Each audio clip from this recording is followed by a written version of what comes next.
UPA government started to delineate border security as it is delineated in multiple other countries. Remember, India's front lines are massive. There are hardly any examples across the globe available where this kind of front line with multiple countries are there, barring a few countries like Russia or China.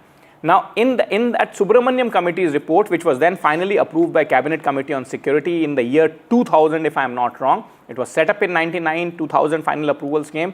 It was decided that each frontier, that is the frontier between India and China, frontier between India and Pakistan, India and Bhutan, India and Nepal, India and Bangladesh, will be guarded one frontier, one force. So, SSB, Sashastra Seema Bal, Indo-Tibetan Border Police Force and Border Security Force all have their frontiers cut out for them.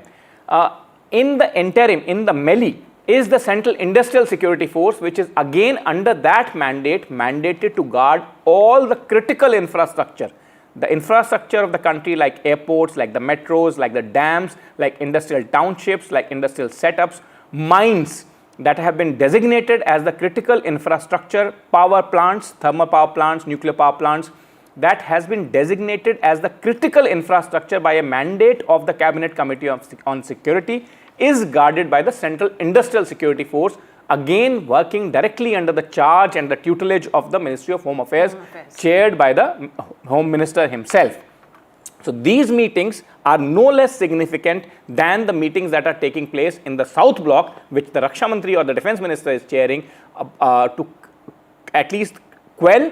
And this is to contain. Those meetings are to quell and curb the Pakistani aggression, and these meetings are to contain the damage that Pakistani aggression is causing. So these are a mix of meetings that will have to fructify on the ground. Okay, thank you for all the quick updates, because I think it's important to put this story and all the meetings that are taking place in context for our viewers.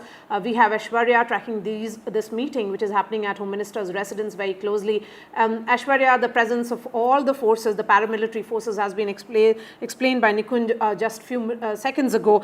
But in terms of coordination which is needed, all these forces have to work in complete coordination to ensure the safety of our installations, the airports, and also of various infrastructures. When we look at it, this meeting, at what time did it begin? And we were told that NSA Doval and also the IB chief are present in this meeting.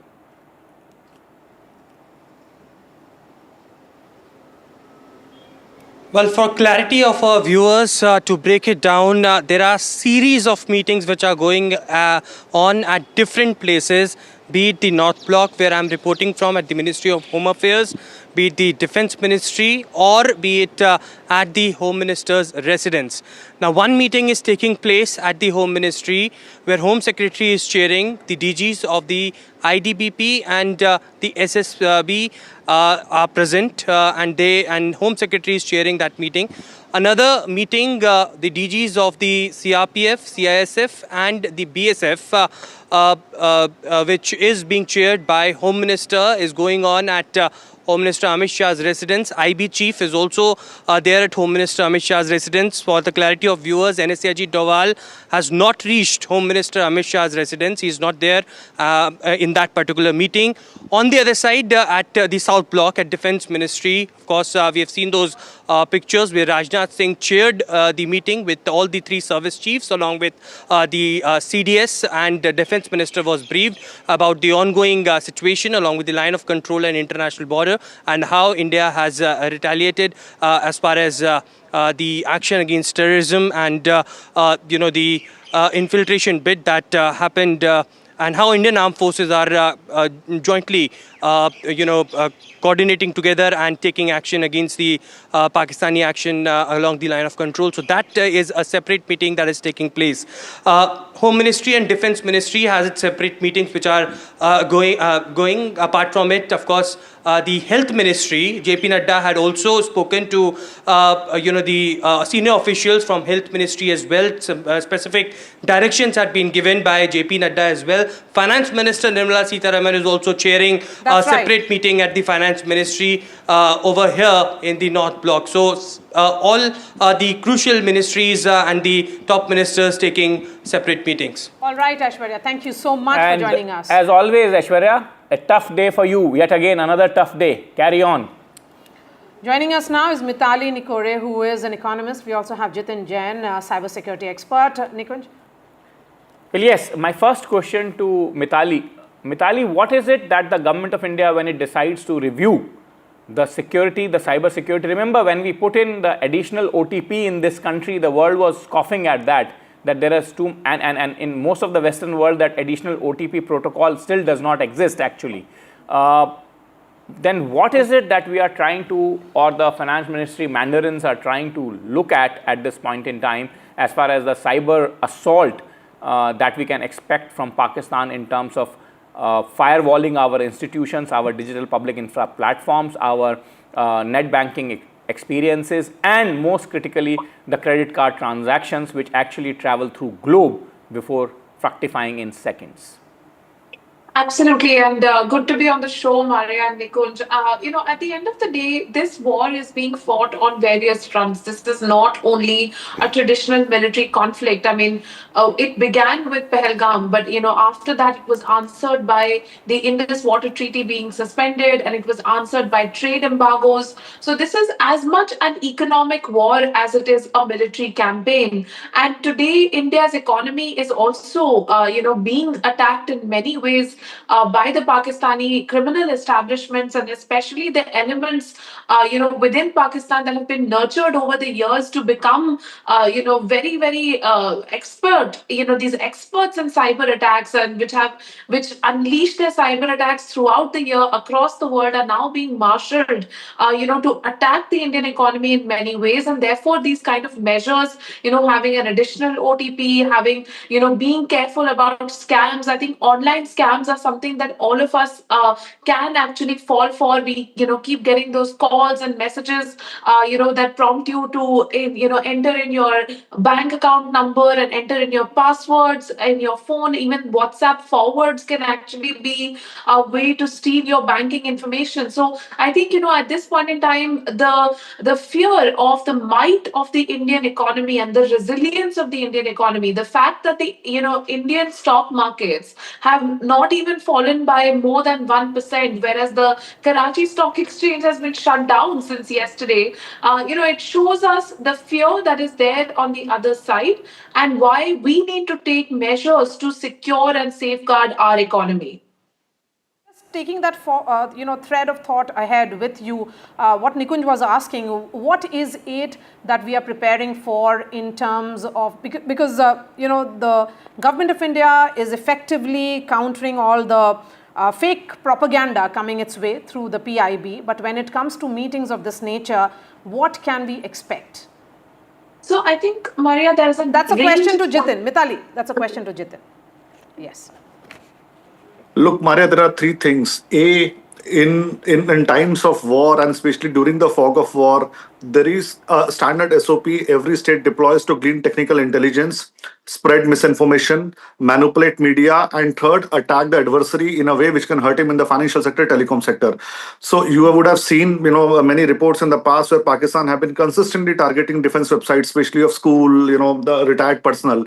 On the face of it, it might look ordinary defacement, but look, here they were, stealing databases. So once you have database of children and their parents who's posted where, their ranks, their mobile numbers, then you target those people to glean intelligence. So that's threat number one. Second, as Mitali was also saying, you are fighting against a mighty enemy which has got a huge financial backbone. So Pakistan will make every attempt for a low-cost warfare to disrupt India's financial sector, be it banking, be it the stock markets, or be it any other, payment transfer mechanisms.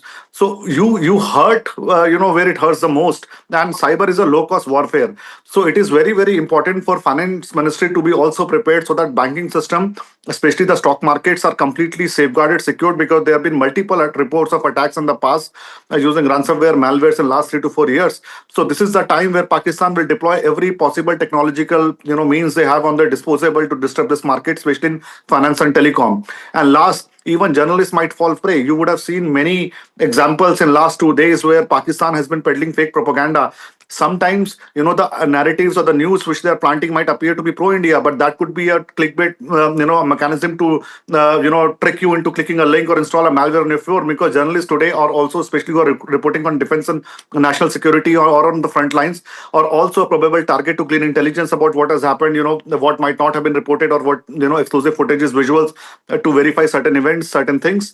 So, strategic community, defense personnel, general, banking sector, telecom sector, everybody is a target on the table today.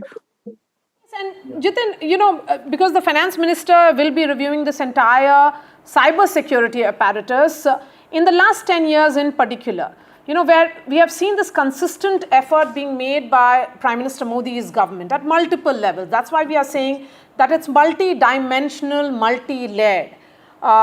Finance minister chairing meetings which have to do with financial institutions, banking setups, their home minister looking at the paramilitary forces, the security of along the IB and our airports that's needed, and then you have Rajnath Singh speaking to the chiefs of various forces. You have seen that coordination between various ministries as well. So when we look at the finance ministry per se, what has the government done in the last 10 years to ensure total security and firewalling of our institutions?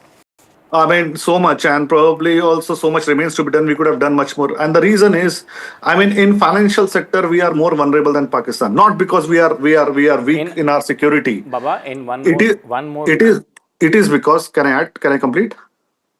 Yeah, it is because in last 10 to 12 years, the speed at which Modi government has digitalized our economy, we have put every single public service online. We have, most of our financial transactions have gone online. We have gone on to Aadhaar-based KYCs. We have gone on to UPI-based transactions. So India's success story has been phenomenal. Today, 80 to 85% of population is using digital service in some form of another. So our size and scale is huge. And that is why our footprint is also huge. And that is why we are more vulnerable. Pakistan, on other hand, they've got nothing to lose. The system does not have money. So I think India is more vulnerable because we are more powerful, we are more bigger, and our financial clout is where they will try and hurt us. But in terms of security, we have done a phenomenal job in securing our system. But one thing what we could not do is tackle and imagine the menace of this Pakistan-based OTP frauds, credit card frauds, and all those things. And this also reflects at the nature and the image of the economy like Pakistan, where I think most of Pakistanis are thinking now OTP frauds and financial scams as mainstream careers. Like in Africa, a couple of countries adopted ransomware and kidnapping as a full-time job skill industry. Pakistan is now adopting cyber frauds, KYC frauds, bullying scams as full-time mechanism. So I think we have more to worry, and we have more to spend our resources on to fortify our fortress of financial sector and telecom. And my last question to you, Mitali, in this discussion at least, we will continue to discuss this very important and critical aspect of the overall national security with you in the coming hours and days. My last question to you is that our digital footprint or our digital presence is of course humongous. That also gives the adversary an opportunity, and that also makes our job tougher. Do you think that our institutions are geared up, or do you think this is a moment when we can review that entire levels of preparedness and probably put in additional measures in place so that whatever safety can be ensured can be done? Yeah, absolutely. I mean, I think, like Jitin has very rightly said, the extent of our digital public infrastructure has expanded to a level that, has been very quick. And in this upscaling effort, maybe there might be holes in the armor, there might be chinks in the armor, and this is the time to bridge those chinks. This is the time to beef up our cybersecurity. This is the time to bring in ethical hackers, for example, who can actually test our systems and test the resilience of our systems to multiple and dynamic kind of cyber attacks. We have to have these kind of drills within our financial system in a way that is very similar to the mock drills and the army drills that are taking place at the border towns, or that are taking place even within our cities. I mean, if we have a blackout, which is a power set, blackout, which we all had, the mock drill a few days ago. Imagine a blackout or a mock drill of, say your entire system going offline. How do you deal with that? What are the standard operating procedures?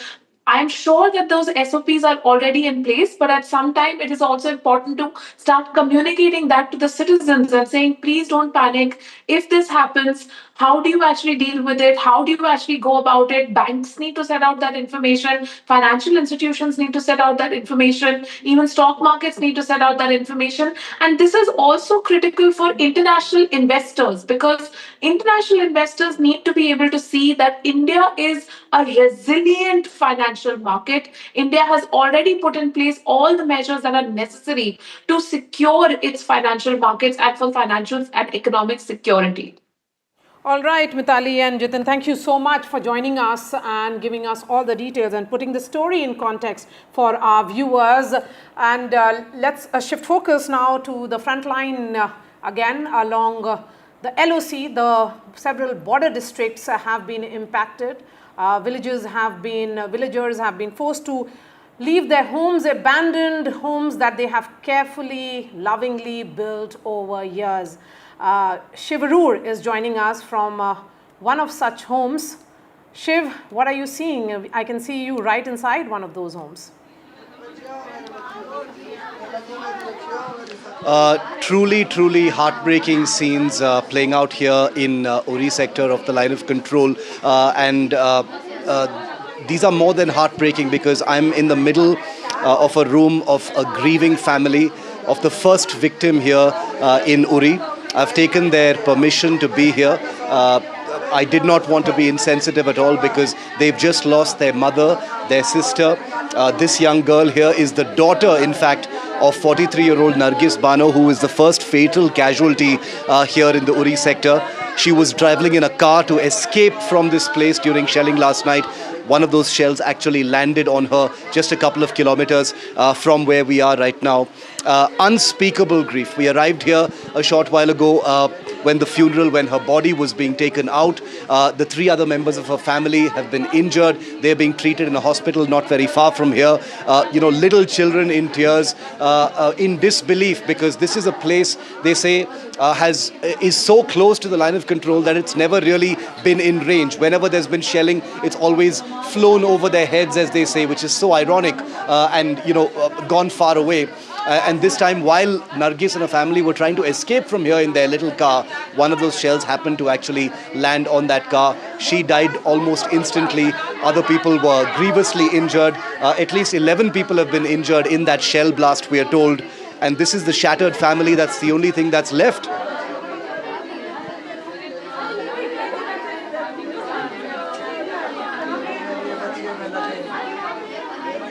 All right, Shiv, you become speechless in times such as this, Shiv, when you report from such homes and such families which are going through such times, very, very difficult times for those. And let's not forget, India has been reiterating that India is not the aggressor here. We are the victims of terror. And what played out on 22nd was the first act of aggression by Pakistan. And ever since we are seeing this, Nikunj, targeting of civilians and families. And it is also very tormenting for Shiv. He's been out there for now almost 2-3 weeks, and he has seen possibly, other than physical hardship, he has seen all kind of torment. The physical hardship is one side, but being inside the entire shelling zone and then destroyed homes, families, destroyed homes, destroyed families. It's also tormenting for Shiv. So take care, Shiv, while you speak and report to those victims. Take care. Nikunj, I just want to say one thing. It is always a dilemma for a journalist on the ground to depict grief. But having visited Uri for the 4th time today and to have run into this family, this young woman who's just lost her mother, I asked myself, isn't this insensitive? We're constantly asked questions as journalists, why do you invade the private spaces of families that are grieving? And a few of these people just said to me before we went on air, they welcomed me. They said, we want our faces to be there so that the people of the country can see what has happened to us. This is a personal loss for us. My torment is nothing compared to, just look at these families. They're shattered, they're left with nothing, they're in disbelief. I've taken their due permission, to put their faces out in the national media and the national glare, because this is what the people need to see. Attention on Uri is important because this is a place which is in the national consciousness. There's a blockbuster film, there were the surgical strikes. The word Uri is known to the young and old of India in our popular culture as well. But this is the reality of today, Nikunj and Maria, and there's no looking away from it. And it is a terrifying thing to be here amidst death, amidst blood. Nargis Banu's blood is still out there on that stretcher on which they took her out. Her blood-stained clothes are hanging outside. It's raining down here in Uri, and this family just wonders, what they did wrong. Yes, what did they do wrong? That's the question that civilians along the LOC are asking. Thank you so much, Shiv, for getting us that sensitive report. Let's bring in a piece of breaking news that is coming in viewers right now. World Bank Chief Ajay Banga has spoken out, and this is with regards to the suspension of the Indus Water Treaty. Remember, that is one of the diplomatic offensive decision that was taken by India within hours of the incident of 22nd. Ajay Banga has said that we have no role to play beyond a facilitator. There is a lot of speculation in the media about how the World Bank will step in and fix the problem, but it is all bunk. The World Bank's role is merely as a facilitator. Hashtag Operation Sindoor. Nikunj? Well, absolutely. I think that's a position that the World Bank has been continuously maintaining, that were India to act on that treaty, which is well within their sovereign right, the World Bank possibly have no role to play there other than just being originally the facilitator of the treaty. Remember, once a treaty is arrived at between the two sovereign powers, it is the responsibility of those sovereign powers to maintain all aspects of that treaty in the spirit that the treaty was signed. And remember, this treaty was signed in the spirit of friendship and fairness. So therefore, if the Pakistan wants to kick that hand of friendship, then no other third party can probably enforce the treaty, is what Mr. Banga is wanting to say. And remember, this is not applicable to this particular treaty, but the facilitators are not the enforcers of the treaty. The important point to note is that multilateral institutions can see that the treaties are acted upon or signed in good faith and are in all fairness. Post that, it's the responsibility of the sovereign powers to maintain that kind of friendly relationships, that treaties can be honored. Now, Pakistan has chosen to act in a certain way for many years and decades. For many years and decades, the governments in power have chosen to look the other way and carried on with business as usual as far as the international treaties were concerned. But finally, somebody had to bell the cat, and Modi government had decided to bell the cat, and they have decided that this business as usual with Pakistan cannot carry on as it continues to bleed our innocent civilians, and therefore the Pakistanis must pay the cost. Absolutely, and we have Sakshi joining us. Sakshi, it was important perhaps for the World Bank Chief Ajay Banga to say so, and he has done that. How did he share this piece of very crucial thought that World Bank's role is merely of a facilitator?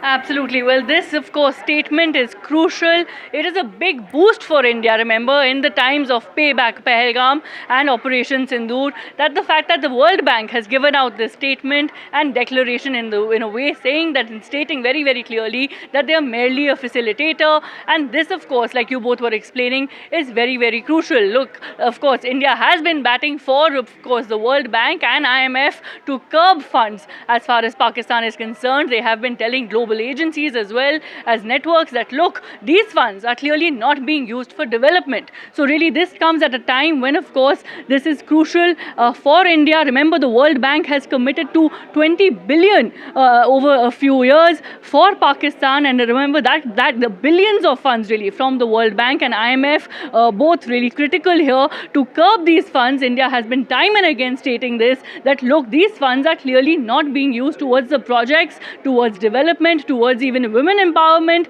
as many of the statements and declarations made in the past by Pakistan. So very, very critical there that this really comes at a time when, of course, India has, looked at payback Pahalgam, and India has been clearly telling global agencies that, look, these funds really need to be curbed for Pakistan. All right, Sakshi, thank you so much for joining us. We are slipping into a short break, and this remains out of focus much more. Several aspects of the story are playing out, and we will continue to get you ground reports as well. Stay with us.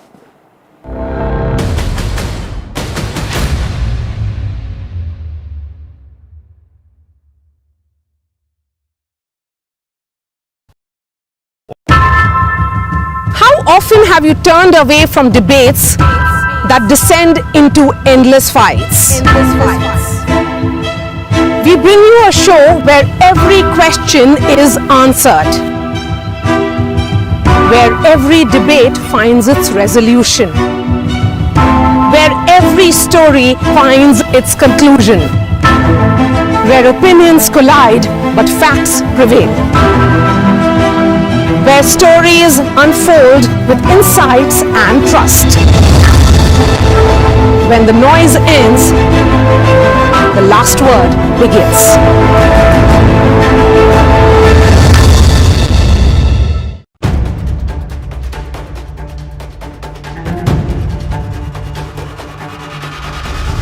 If it matters to you, if it matters to you, if it matters to you,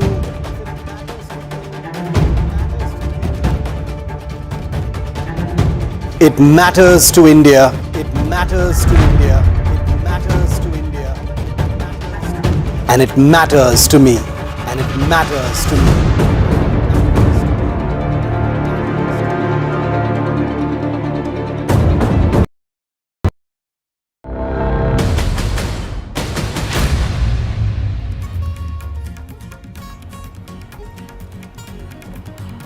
A crucial meeting has just got over. We'll try and get details of that meeting, the meeting that was chaired by Home Minister Amit Shah at his residence, which had the DG of BSF, ITBP, SSB and CISF among others. The significance is because these are the paramilitary forces which guard the civilian population, ensure that our airports and other crucial military installations are safe, and that is the reason why there is a complete coordination being ensured between the Defence Ministry, Finance Ministry and also the Home Ministry. Nikunj.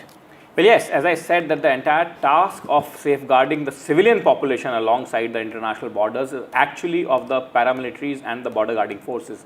Principal amongst them under today's set of circumstances is the Border Security Force, which is mandated under the mandate of the Cabinet Committee of Security to guard the Indo-Pakistan border right from the time of 1965 war. And that's the frontier that they have been exclusively mandated to guard. It's the longest frontier that we have that Border Security Force guards. It's also the largest paramilitary force in the world. So you can understand, and as I said, that the entire task of safeguarding the civilian populations, evacuating the civilian populations, ensuring that the civilian populations move to a safer location with enough and adequate supplies, both of ration and any other kind of supplies that are required for daily life, is the job that the Ministry of Home Affairs has to coordinate with the border guarding forces and the state administration. Okay. So that entire exercise is now being put in motion, and at the apex of that superstructure is the Union Home Minister himself, supervising and directing that entire exercise. Nikunj, since you understand these forces quite well, help us understand in terms of the military installations which were attempted to be targeted by Pakistanis last evening. The military installation in Pathankot, in Jammu. Who guards these military installations? Maria, the military installations are exclusively guarded by the military's own guards. Okay. They can be naval guards on a naval establishment, military guards like the military police on a military installation. However, as I said, that the international border is not guarded by the defense forces. They are guarded by the paramilitaries. In this case, the Border Security Force is the frontline force. The military will move on some of the posts regularly maintained and guarded by the border security force, which will then come in the aid and assistance of the Indian military because they know the topography much better than anybody else in those regions. However, that situation will only happen after a declaration, after a formal declaration by the cabinet. That hasn't happened yet. So the military will maintain its own reserved position at the points that they are not supposed to cross, that signals and a sort of physical aggression. BSF has not retreated, and that also, as I said, will happen under a mandate of the cabinet. So quite clearly, this entire exercise that the Home Minister is undertaking right now is the exercise of safeguarding the civilian population from the Pakistani ingress under any set of circumstances, which is the responsibility of the Ministry of Home Affairs as the nodal ministry, and all its arms like the Border Security Force, like the National Disaster Management Authority, like the National Disaster Response Force, have to act on the directions of the Union Home Minister, Yes. who has been chairing all these meetings. Yes, Aishwarya Jain continues to be with us. Aishwarya, you know, only yesterday we reported that Home Minister Amit Shah was chairing that crucial meeting in which the big challenge before the government was safe spaces for all those who are living along the LOC. You know, in terms of numbers, we are yet to find out how many people have to be evacuated to safer spaces. But what is the level of preparations that India is looking at? Well, the sources in the Home Ministry have stated that it is the directions which have been given to Jammu and Kashmir administration that there should be priority of the places situated near the line of control.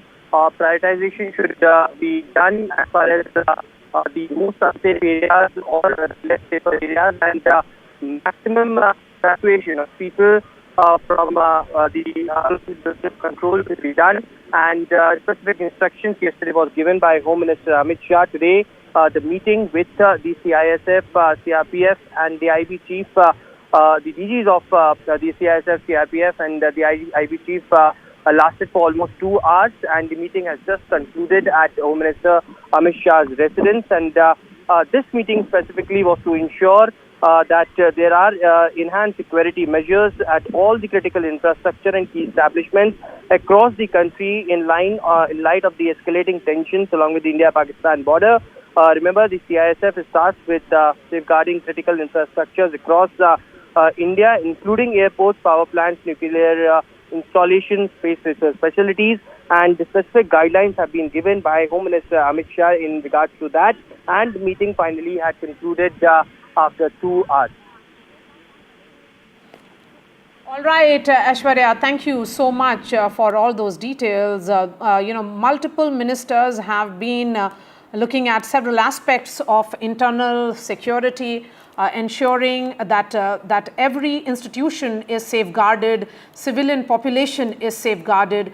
That meeting chaired by Home Minister has just concluded. We'll try and get more details of that. But overall, Nikunj, another question that perhaps would be on the minds of our viewers is, who guards critical infrastructure? You know, when we are looking at our dams, airports, tunnels, oil refineries. Well, that is, again, the critical infrastructure setup is reviewed by the cabinet from time to time. That is, Cabinet Committee on Security reviews it. Since you know that the infrastructure is developed, shunted, modified, reworked over a period of time, that review, it's a continuous process. And that mandate is also vested in the Ministry of Home Affairs, which has further transferred. It's a delegated function to the Ministry of Home Affairs under the cabinet mandate, and Ministry has delegated that function to the Central Industrial Security Force. So Central Industrial Security Force, which was principally raised as a security unit to safeguard India's industrial security in the hinterland, like in the Naxalite areas, the coal mines in deep inside the country, has now become the vanguard of guarding the critical infrastructure, including they have a specific component called GBS, which is the government building security. So your South Block, North Block, any critical infrastructure, even in places as far as Bangalore, in Daman and Diu, in Goa, all that government building security component is guarded by the Central Industrial Security Force. They have a separate setup for that. And as I said, that is a delegated mandate by the Cabinet Committee of Security to the Ministry of Home Affairs, which implements it through the Central Industrial Security Force. That is why you will notice that in each meeting of the Home Minister, the Director General of the Central Industrial Security Force is present, is also in because that security cover and the upgradation and any kind of assistance that the CISF may need in view of the incidents that have happened. Remember, that mandate is a vast mandate. This mandate spreads across the country. There is no geography that mandate does not cover. So if you need any assistance specific to a particular position, let's say a sensitive dam, let me not name any dam, but any sensitive dam, and the CISF feels that the security cover deployed there currently is inadequate, all of that review will have to be done by the Home Minister and the Union Home Secretary in those meetings. Okay, Nikunj, thank you for giving us the entire security grid, explaining that to our viewers. Thank you so much for that. A piece of news that is also coming in. Remember, we have been reporting this.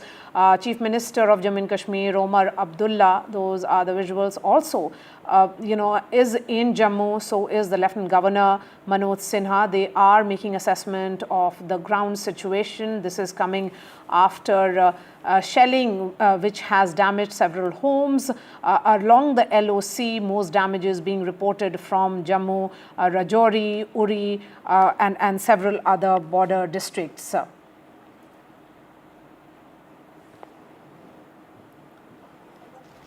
Okay, we have been talking about how NDTV is reporting from multiple such homes which have been damaged. Remember, Pakistan is targeting civilians here in India, even as the Indian Army has successfully thwarted all attempts by Pakistan to destroy or even attack our military installations. Here's a ground report from Kupwara. Ishfaq, you are still smiling despite surviving this attack. Sir, and this house which came at around 2 a.m. Yes. When there was this shell landed in your house. Exactly. Around 2 बजे के आसपास ये attack हुआ. And मैं हंस इसलिए रहा हूँ, हम शायद थोड़ा नुकसान हुआ है, थोड़ा नहीं बहुत ज़्यादा नुकसान हुआ है. जितना आज तक मेहनत करके कमाया था सब बह गया, लेकिन हम डरे नहीं. बच गया. अच्छा, डरे नहीं. हम डरे नहीं हैं. क्या बात. We are a proud Indian first, then proud Kashmiri, और इन सब चीज़ों से हम डरने नहीं वाले. जो भी हुआ है गलत हुआ है, लेकिन हम कर लेंगे. हम फिर से ग्रो करेंगे और फिर से अपने पैरों पे खड़ा होकर दिखाएंगे. Wow, what a resilience of common man. Those who did it, they should know. डरे नहीं हैं, मरे नहीं हैं. We will rise again. And आप आपने बताया बस कुछ ही मिनट पहले आप यहाँ से चले गए तो आपको लगा शेलिंग हो रही थी यहाँ उस वक्त. देखिए सर, आपने फैमिली को निकाला, बच गए. कल इवनिंग से ही इन्वायरमेंट ख़राब हो रहा था. जैसे जम्मू पे अटैक्स हुए थे, पठानकोट पे अटैक हुए थे, तो थ्रू न्यूज़ चैनल्स हमें पता चला. तो मैंने ये डिसाइड किया कि मैं अपनी फैमिली को लेके यहाँ से चला जाता हूँ. डिस्पाइट ऑफ ये जो जगह है अराउंड 60 किलोमीटर्स LOC से दूर है, लेकिन स्टिल मुझे लगा हुआ नहीं था यहाँ पे अटैक, तो मुझे लगा कि मुझे फैमिली को लेके यहाँ से दूर चला जाना चाहिए. तो मैं यहाँ से निकल गया था. और फिर हमें लेट नाइट यहाँ पे काफ़ी शेलिंग्स हुई, डैमेजेस हुए, सिविलियंस पे अटैक हो रहे हैं regularly, and this is really unfortunate. वहाँ पे भी एहसास होना चाहिए. इंसान सबसे पहले, हम इंसान हैं. मुझे लगता है इंसानियत अगर कहीं पे भी बची है तो ये देखिए आप सिविलियंस पे अटैक कर रहे हो किस बुज़दिली के साथ. So it's really shameful. Really shameful. Really unfortunate. And this is one instance, Nikunj and Maria, where you see innocent people losing their homes. And it is raining heavily here. I can show you here. And many people are homeless in this Kupwara border area. And you see these trees have been ravaged. And Tangadar appears to be worse hit. And dozens of people have lost their homes. And they are living literally, as they say, under the shadow, under the sky, open sky. And this is what has happened to this palatial house. Very fine, wood carving and the walnut wood here, but everything, it is now literally a wreckage. Look at this door. So this has happened, and this whole side, this has happened to this house. Look at this side. what has happened to the homes, beautiful homes. People have actually worked very hard to make a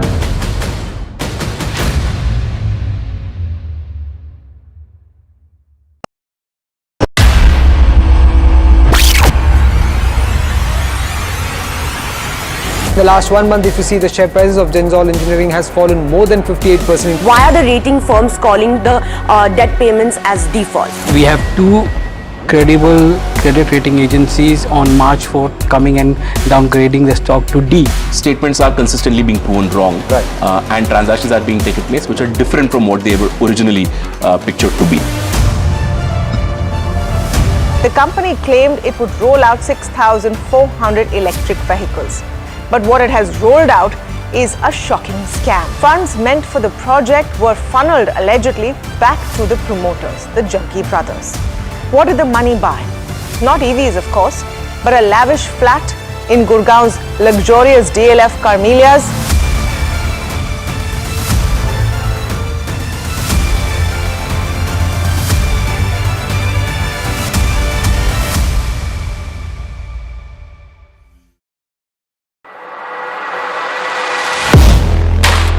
Do you really know the company you invest in? What is the real picture behind presentations and claims? Is the outlook as rosy as the company claims? Know Your Company, powered by NDTV Profit Research, shines a light on the biggest stock market movers.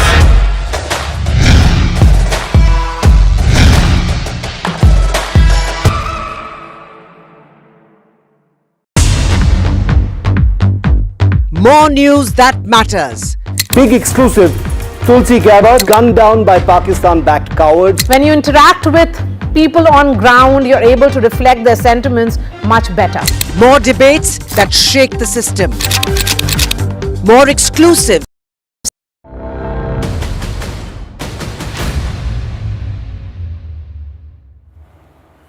United States Vice President J.D. Vance has spoken out on this ongoing tension between India and Pakistan. Let's listen in to what he said.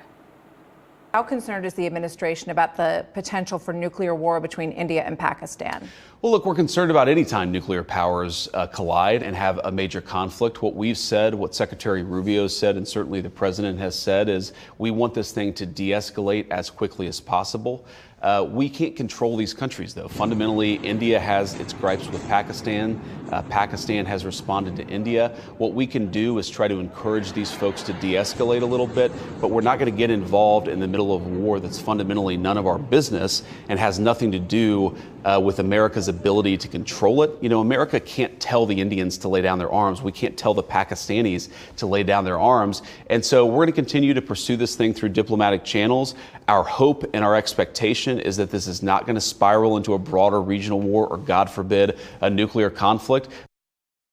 And joining us on this broadcast is Harshvardhan Shringla, former Indian ambassador to US and former Foreign Secretary. Ambassador Shringla, really appreciate your time. You know, this is being seen as a departure from the past as far as the US stand is concerned.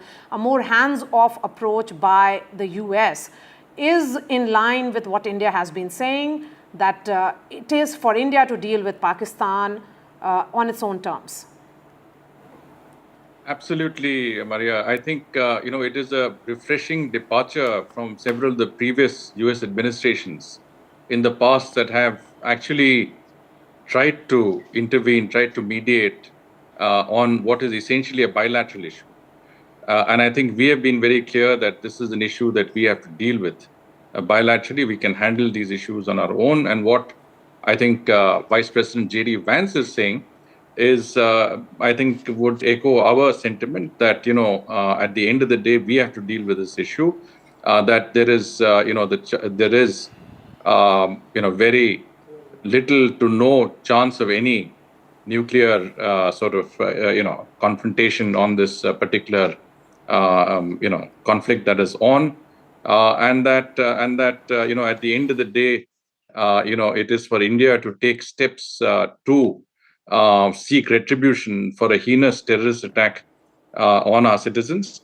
I think part of that effort is punitive, but part of that effort is also to ensure deterrence and to preempt this from happening in the future. And I think that is a very, very important step. Otherwise, we will find ourselves again bogged down in cross-border terrorism.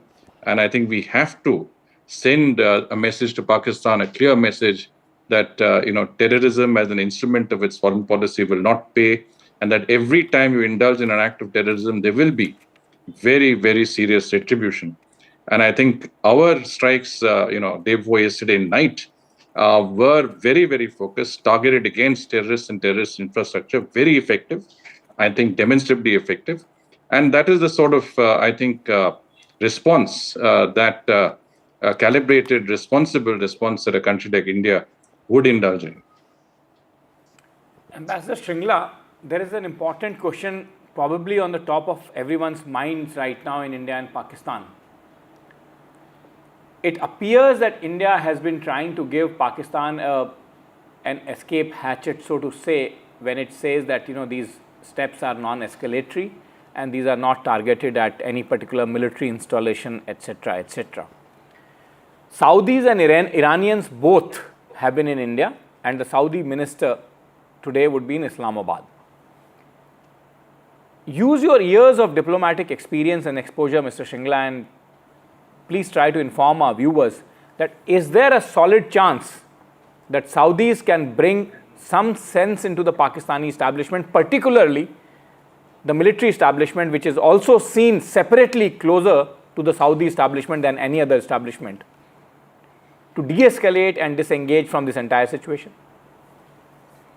Well, if there is one country that exercises significant influence on Pakistan, it is Saudi Arabia, both for historical reasons and current support that Pakistan gets in financial and economic terms.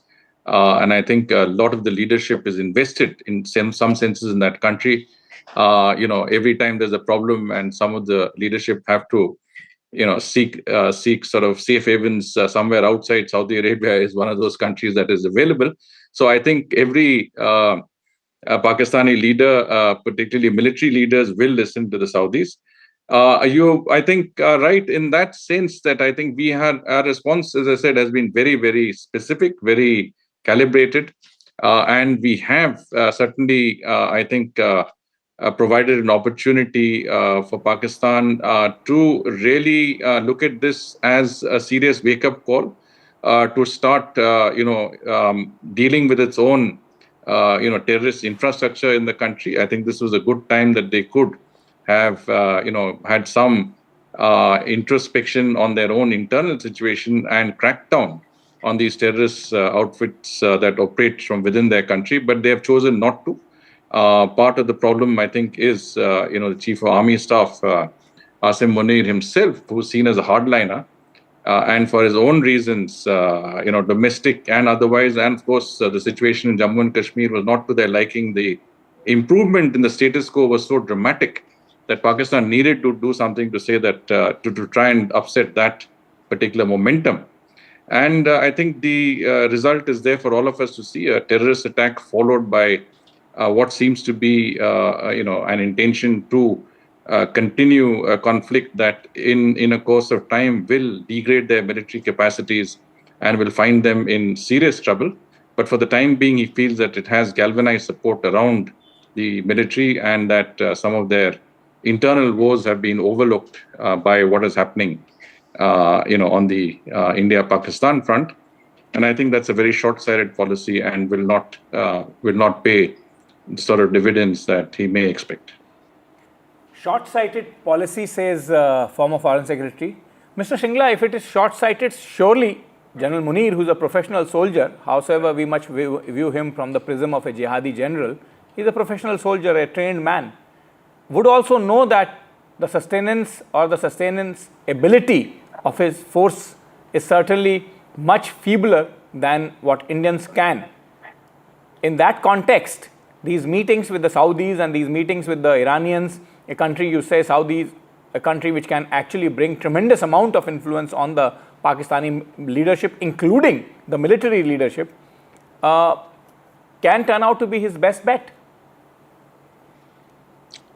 Well, I think you get carried away by your own propaganda, and when you're sitting, with completely unlimited control over the country without any constitutional responsibilities, I think you can end up feeling that you are, greater than you actually are. And I think this is the sort of illusion that was referred to by my colleague Jay Bisaria, who was High Commissioner to Pakistan, in his article, an op-ed piece today, I think in the Times of India. And here I think, he refers to Asif Munir as the bad, mad general. And from that context, I think there is clearly some level of illusionary thinking in this entire conflict that has been initiated and continued by Pakistan. Sena Council can prevail, but I think he will only realize when it is too late. And as I said, I think this they are simply giving us the opportunity to really teach them a lesson that they have not had in quite some time. And I think they are going down the slippery path to self-destruction. Let me then ask you a more benign question in which you can probably comprehensively present your views, Foreign Secretary.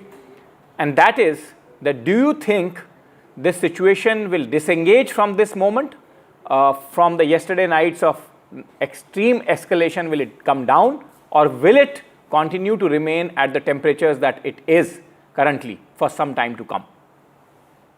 Well, you do, hope that it would de-escalate, but my own sense is that it will continue. And as I explained the reasons why, I think it is really, the short-sightedness of Pakistani, policy at leadership level to be able to grasp the sort of downward spiral that they're in. Comprehensively, almost as a failed state, unable to secure various components of its own federal structure, whether it's Balochistan or, Khyber Pakhtunkhwa, or even Pakistan-occupied Kashmir, and at the same time, looking at an IMF bailout for the 25th time. So, I mean, they have their own problems, but they've compounded the problems by this particular, conflict that they have initiated. And I think the cost of this is not just in military terms. The cost will be felt in economic terms, because to sustain a conflict over a period of time, you have to expend a lot of resources. And I think they, despite the support they've got from some of their all-weather friends, they will not be. It will impact on their economy adversely. And again, yeah, sorry, please go ahead. Yes, Ambassador, last thought, and since you've spoken about the all-weather friends, we have seen a departure from the past as far as the US stand is concerned. What about the Chinese? Do you think they will also be forced to revisit their stand, particularly keeping in mind how comprehensively, matter-of-factly, and also with great degree of sobriety, India has managed to communicate to the world that it is not really the aggressor here? Well, again, one hopes that China would also see this as, a situation which is not helping its own ally and partner. At the same time, the stand that they've taken in calling some of our actions regrettable, I think, is also going to be at the cost of the rapprochement that we are seeking with China. So possibly, their advice, if we can read it correctly, might also be to try and see if there's any scope of an off-ramp, as Nikunj mentioned, and a sort of a de-escalation of the situation. But I can only speculate. I can't say for certain, because these are not transparent societies. There has been some talk of a conversation between our NSA and his counterparts. There has been some back-channel conversations. But to what extent that will impact and provide Sena counsel to Pakistan cannot be said. So at this particular juncture, we are in a situation where we've exchanged some serious, I think, strikes at each other. And my own sense is that we are degrading their military capacities, their air defense capacities, and at some stage they'll be left open and defenseless for much more serious strikes into Pakistan. And I think this is not a way that General Asim Munir would want to go. All right, Ambassador Shringra, really appreciate your time. Thank you for joining us and putting this entire story in context. Of course, it's an evolving situation, Thank a very, you. very dynamic and fluid situation. NDTV has been reporting from the ground through and through for the last 15 days. And here's a special report by Shivarur. After another night of shelling and a big escalation, we've landed here in the Uri sector near the line of control, where the first casualty of Pakistani shelling happened last night. Her name is Nargis Bano. She was 45 years old and she was killed in a car. Her members of her family are grievously injured and they've been taken to hospital. And I've just arrived here at the family home to speak to some of the grieving family members who are everywhere and collected here. Sir, क्या हुआ था बता सकते हैं? वो गाड़ी में थी? गाड़ी में जा रहे थे, अब खुद को बचाने के लिए यहाँ शेलिंग हो रही थी। फिर ये रिलेशन के जितने भी आदमी अपनी गाड़ी में बैठे, स्कॉर्पियो में, तो सब उठा के बच्चे ये भी थे, सारे थे, ये यहाँ से निकले तो उधर मोहरा के नज़दीक पहुँचे, यहाँ से कोई 3 किलोमीटर दूर, तो वहाँ शेलिंग हो गई। उसी का एक शेल इसको आ गया गाड़ी के बीच में से अंदर और इसका सर आधा काट दिया। और कौन था गाड़ी में? और भी थी, दूसरी उसकी थी, दूसरे भाई की बीवी, वो भी जख्मी हो गई। और थे हमारे रिलेशन के काफ़ी बंदे उसमें, तो बाकी बच गए, तो यही बीच में आ गए। फिर इनको हॉस्पिटल लिया, बारामूला, मोहरा, फिर उसके बाद बारामूला, तो बारामूला पहुँचते ये फिर दम तोड़ गई।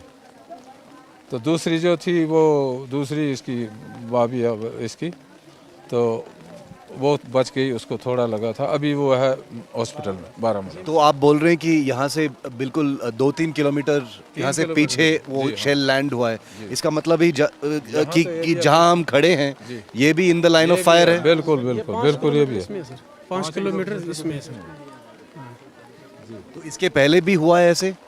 होता रहा, लेकिन इस तरह डायरेक्ट बीच में नहीं होता रहा, रात भर शेल नहीं आया इस एरिया में, लेकिन ये फर्स्ट टाइम सर यहाँ से यहाँ नहीं आता था, लेकिन फर्स्ट टाइम आज ये शेल जो है यहाँ पर गिरे। यहाँ क्या गिरे, यहाँ से 2 किलोमीटर आगे भी गिरे, मोहरा में गिरे। जी sir. This is a very scary thought. These people have lived here for many years and they say that shells have never landed here. This is the first time that a shell has actually landed in this place, and we will continue to report a very grieving family here because they are in shock, and we will continue to report from here and in the forward areas near the line of control in Uri. All right, Shivarur, they're getting us that ground report a day after the excesses by Pakistan, the aggression that one saw yesterday as tensions, went to an all-time high with the Pakistan sending rockets and munitions and India countering them successfully all along our northwestern border. But let's now talk about steps being taken in other parts of the country. The country remains on alert, though things are calm and normal largely across India. But in Maharashtra, you have Chief Minister Devendra Fadnavis and the Deputy Chief Minister Eknath Shinde arriving at the Chief Minister's bungalow there to review the security across the state. It is a time of high alert given this warlike situation that we're seeing on our border. Let's go across to Radhika now for more. And Radhika, you have top administration heads, the police, etc. also at that meeting. Give us more details. What can you share with us? That's right. Chief Minister Devendra Fadnavis is chairing a meeting at this point. Deputy CM of Maharashtra Eknath Shinde is also at this security review meet. Apart from that, as you mentioned, administrative heads, there are top cops, including CP of Mumbai, which is Commissioner of Police of Mumbai, Deven Bharti, also present, and several other department heads as well at this review meeting. This is to, of course, assess the current security situation in the state of Maharashtra, particularly in the city of Mumbai. Of course, Mumbai has been vulnerable to attacks in the past. Mumbai has faced attacks, in the past. 26/11 is something that is unforgettable. So, therefore, the security apparatus will be reviewed, what the current status is and how much of it needs to be strengthened is something Chief Minister will be taking a stock of from several department heads, from CP of Mumbai, from the DG of Maharashtra as well, and also from NDR, from the Fire Brigade Department, and from railway police officials as well, as to what the current status is and what kind of upgradation could be required in the next few days. As I've been pointing out, yes, Mumbai has a very porous, active coastline, susceptible to attacks, which has happened in the past as well. So therefore, coastline security is something that, the administration is very, very closely looking at. Alerts have been issued.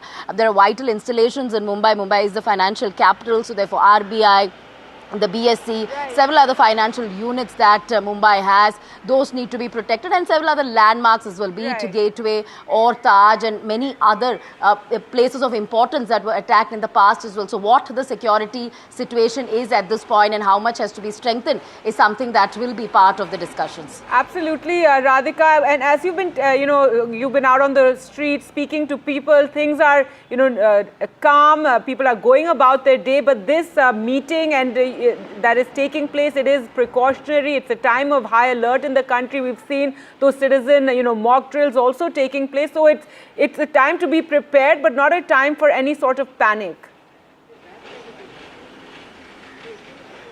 Absolutely. This is not a time for panic, certainly. We did speak to, a lot of locals here, people who came to enjoy Gateway of India and many other landmarks and destinations of Mumbai.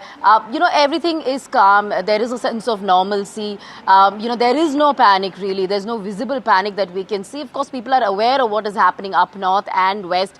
And, one cannot forget 26/11 attacks as well, which is where we were in the morning, the epicenter of 26/11 attacks. But it's business as usual. But yes, strengthened security, beefed up security in many of these vital installations, infrastructure, also in railway stations and busy market areas as well. Mumbai, many of these places in Mumbai sees huge footfalls on a daily basis. So these places need to be secured, and that is the priority right now. So this is certainly precautionary, steps being taken, precautionary measures, precautionary meetings that are being held at this point. Nothing to worry about. Mock drills had taken place, civil defense mock drills took place, Coast Guard mock drills, I beg your pardon, has also taken place. So at this point, things are calm. There is no need to panic, is the message that is being sent out by the government of Maharashtra. All right, thanks so much, Radhika, for joining us with all those details. So a review meeting being chaired by the Maharashtra Chief Minister there to take stock of the security situation in the state. But let's also talk about the meetings taking place in Delhi, where a series of high-level meetings have been on since the morning. This comes a day after Pakistan's aggression at overnight, where we saw all along our western border in Jammu Kashmir, Punjab, Rajasthan, where missiles and munitions were sent. Indian Army effectively repulsed the multiple attacks using drones and other munitions. The government reviewing the security apparatus there, and Defense Minister Rajnath Singh held a meeting with all the tri-service chiefs. The Home Minister had also reviewed the border security situation with top security agency heads there, and Finance Minister Nirmala Sitharaman has also reviewed the cyber security aspect, given this is a time that we're seeing a lot of fake news that is coming in, lots of wrong videos, lots of outlandish and outrageous claims being made, and there is this sense that this is to spread panic and divisions among the people in the country. So at a time that our military, our army are working very hard to defend our borders, there can be no sort of laxity when it comes to ensuring there's no panic and no misinformation among the people. But let's go across to Aishwarya for more on this. And Aishwarya, tell us more about these series of meetings that have been taking place at a time when tensions between India and Pakistan are at the highest, given the kind of aggression we saw yesterday.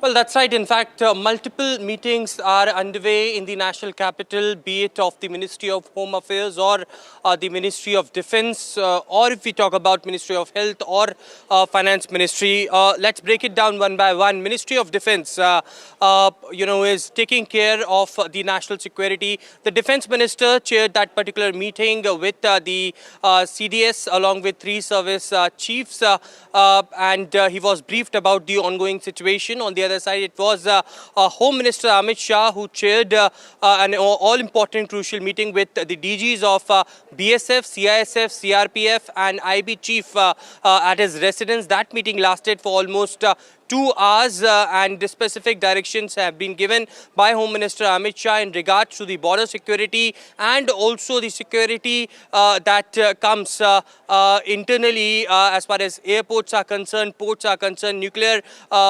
installations in the country are concerned, dams are concerned. A specific instruction to have the security on alert in those areas as well. There are separate meetings which are underway as far as Finance Minister who is also reviewing the the criminal and crime, the cyber crime unit as well. Health Minister JP Nadda is having its own meeting. Specific directions have been given to the senior officials from the Health Ministry as well. We've been told that Rajnath Singh, after that crucial meeting, also met DRDO chief and CDS separately, and later in a day, Defence Minister can head to 7 Lok Kalyan Marg for the briefing that would be done by the CDS, NSA as well as Defence Minister to Prime Minister Narendra Modi. That is something that is completely source-based. The sources within the Defence Ministry had stated to us. But all of these meetings are underway as far as the ongoing tensions between India and Pakistan are concerned, and how India has retaliated to Pakistani troops at different point of stage along with the line of control. That's right, Aishwarya. In fact, there have been two, waves of aggression that have been countered by India. The earlier where 15, cities were targeted, the bases there were targeted. Then what we saw take place last night, and the Prime Minister, is reviewing the situation on the border. He spoke to the Gujarat Chief Minister as well to know the situation there. And in the morning we were reporting about how there were sirens that were sounded in Chandigarh, and the citizens have been told to take certain actions when this happens. In Delhi as well, we're going to have a siren being sounded at 3 p.m. and we want to tell our viewers and those who are from Delhi that not to panic. This is something that is being done by the administration and Aishwarya, at a time of high tension. This is just to ensure that citizens know how to behave should and hopefully not such an emergency befall other parts of the country. Well, these are civil defense mock drills, and these are not to create any sort of panic.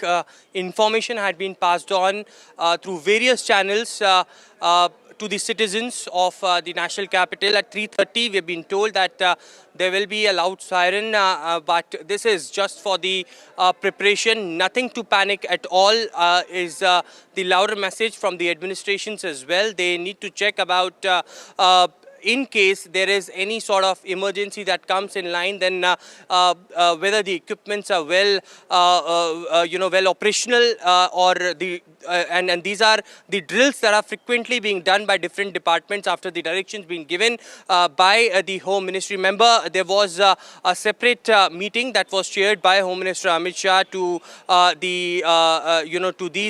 with these departments and to ensure that there is everything in line as far as the essential commodities to be served at at such places. The medical aid is online. It is, of course, the sensitive areas that are being picked as well. Home Minister Amit Shah, remember, had also spoken to different chief ministers and the DCPs and the chief secretaries of different states and union territories adjoining to the border areas of Pakistan and Nepal. So the government is ensuring that every box is ticked internally and externally, how India can combat with the current situation if arises, and therefore the reason perhaps these are precautionary measures that the government is taking. These are mock drills. Nothing to panic is the louder message to the citizens. They are being informed in hand with different media platforms to not to panic at the time when there are certain sirens that will be rang. These are just operational exercises, drills that are being conducted. All right, Aishwarya, thanks so much for joining us with all of those details. Well, let's now bring you news from Jammu and Kashmir, where Chief Minister Omar Abdullah today visited affected areas. He was also in Jammu, remember, overnight. In fact, Jammu and Kashmir have really borne the brunt of the constant ceasefire violations. In fact, it's not even a ceasefire anymore, but firings and shelling from across the border, in which many citizens have died, many have been injured, houses have been destroyed, and the Chief Minister in Jammu to assess the ground situation. He also met with those injured in hospital. Lieutenant General Manoj Sinha, in fact, visited Uri, and that is where a woman died overnight in shelling. So, tragedy really striking the common man. Let's just listen into what the Chief Minister said. उनके तरफ से जो civilians को निशाना बनाने की कोशिश की गई, जिस तरह जम्मू शहर पे उन्होंने ड्रोन का हमला किया, मुझे नहीं लगता है कि 71 वॉर के बाद कभी इस तरह जम्मू शहर को निशाना बनाया गया हो। लेकिन हमारे डिफेंस फोर्सेस उनको ये क्रेडिट जाता है कि उन्होंने ये सारे ड्रोन जो हैं उनको नाकामयाब किए और उनमें से एक भी ड्रोन जो है निशाने पे नहीं पहुंच पाई। मैंने पहले दिन बात करते हुए ये कहा था कि लेकिन अब ये हालात हमने नहीं बनाए।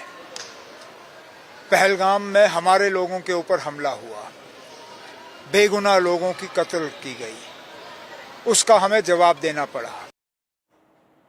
All right, as the Chief Minister said, so many people there affected on the ground, especially in Jammu and Kashmir, given the kind of shelling and firing that is coming from the Pakistan side, being countered by Indian forces. Overnight, a woman was also killed in Uri in this firing and shelling. In fact, in all, around 16 citizens, including a Jawan, have also died in the aggression from Pakistan. And NDTV has been bringing you reports from the ground how the common man has been affected. Their houses have been destroyed. They've had to flee from their homes, and NDTV's Nazir sent us this report from Kupwara.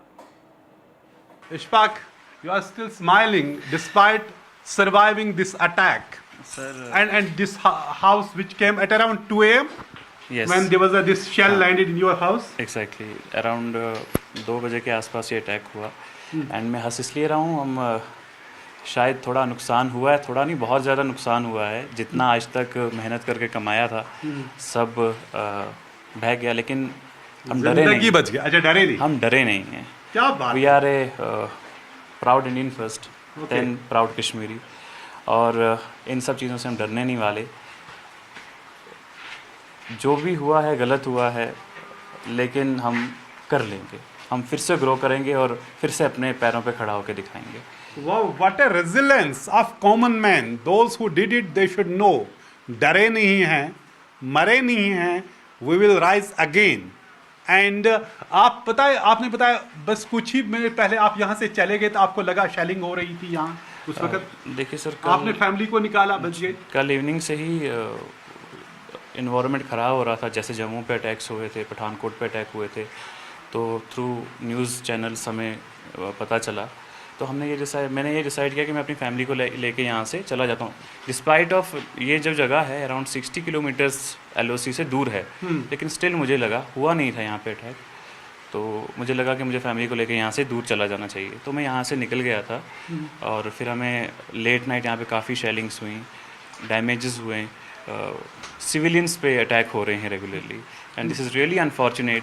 वहाँ पे भी एहसास होना चाहिए, इंसान सबसे पहले, हम इंसान हैं। मुझे लगता है इंसानियत अगर कहीं पे भी बची है तो ये देखिए आप सिविलियंस पे अटैक कर रहे हो किस बुज़दिली के साथ। So it's really shameful, really shameful, really unfortunate. And this is one instance, Nikunj and Maria, where you see innocent people losing their homes, and it is raining heavily here. I can show you here. And many people are homeless in this Kupwara border area, and you see these trees have been ravaged, and Tangadar appears to be worse hit, and dozens of people have lost their homes, and they are living literally, as they say, under the shadow, under the sky, open sky. and this is what has happened to this palatial house. Very fine, wood carving and the walnut wood here, but everything, it is now literally a wreckage. Look at this door. So this has happened, and this whole side, this has happened to this house. Look at this side. What has happened to the homes? Beautiful homes. People have actually worked very hard to make a good living. But look what shelling from across the border has done to the lives of common people. मकबूल साहब, आपसे भी बात करेंगे. आप इनके इशफाक के वालिद हैं. क्या लगा आपको कि जब इस तरह आपने इतनी मेहनत से मकान बनाया और तब इसको बर्बाद किया और कई लोगों ने मकान खोए इसी तरह, वो लेकिन आप खुशकिस्मत है तो आप पहले ही वहाँ से खुशकिस्मती ये है कि हमें अकल आ गया. खासकर मेरे बेटे ने ज़्यादा जोर लगा, मैं तो हिलता ही नहीं था. इसने ज़्यादा जोर लगा, नहीं पापा चैलेंज हो रही है, ये कोई भी सिविल वगैरह नहीं देखते, लिहाजा हम निकलते हैं. तो कल शाम को ही हम निकले, रात को ही निकले और 2 बजे रात को यहाँ 2 बजे रात को ये हुआ सर. दूसरा एक बात मैं शुक्रिया अदा करने का अपने इंतजामिया का. तो वो SHO साहब रात को उन्होंने मुझे SHO करालपुर ने मुझे रात को ही खबर दी कि आपके एरिया में शैलिंग हो रही है, आप उधर तो नहीं है. मैंने कहा नहीं सर उधर नहीं है. रात को वो भी रात को रहे. SP साहब और DC मैडम फौरन पहुंच गए थे, सुबह ही पहुंच गए थे यहाँ. Exactly. So in fact in this area Pakistan has also tried to target the defense establishment here, our military sites. Now, as the Indian Army continues to thwart Pakistan's drones and missile attacks, let's take a look at this report from Jaisalmer, where the remains of a munition, a bomb-like object, was found. This was in a village in Jaisalmer and follows the series of drone and munition attacks which were launched by Pakistan last night, which were countered successfully by India. It was all across the western border. Now, this particular munition had fallen near some villagers who were sleeping there. Harsha brings us this report. You can see, all the other people have been moved out, and if my cameraman can just show you, do a long pan and show you exactly what's happening. So all the women have been moved out. The children, of course, can't contain themselves. They're coming as close as they can to what's happening here, and they have to be chased off every now and then. But of course, they're curious. So there's the policeman chasing off all the children, as you can see, of course, it's a serious matter. It's not something to sort of take lightly. So they have been asked to move out, and you can see now behind me, this is where the village is, this is where people are, and exactly there, from where I am standing, if you can see that dilapidated sort of building, and right in front, if you can see the thorns, that's where this explosive is buried, and this area has been cordoned off with these thorns because that's what people use in their fields also. And now they're waiting for the bomb disposal squad. There was a gentleman here, army personnel, who took photographs. He spoke on the walkie-talkie, and he sent all the information of exactly the layabout of the explosive to his bomb disposal squad or to his higher authorities, who we are now expecting to come any minute to remove this explosive from here. Yeah, back to you.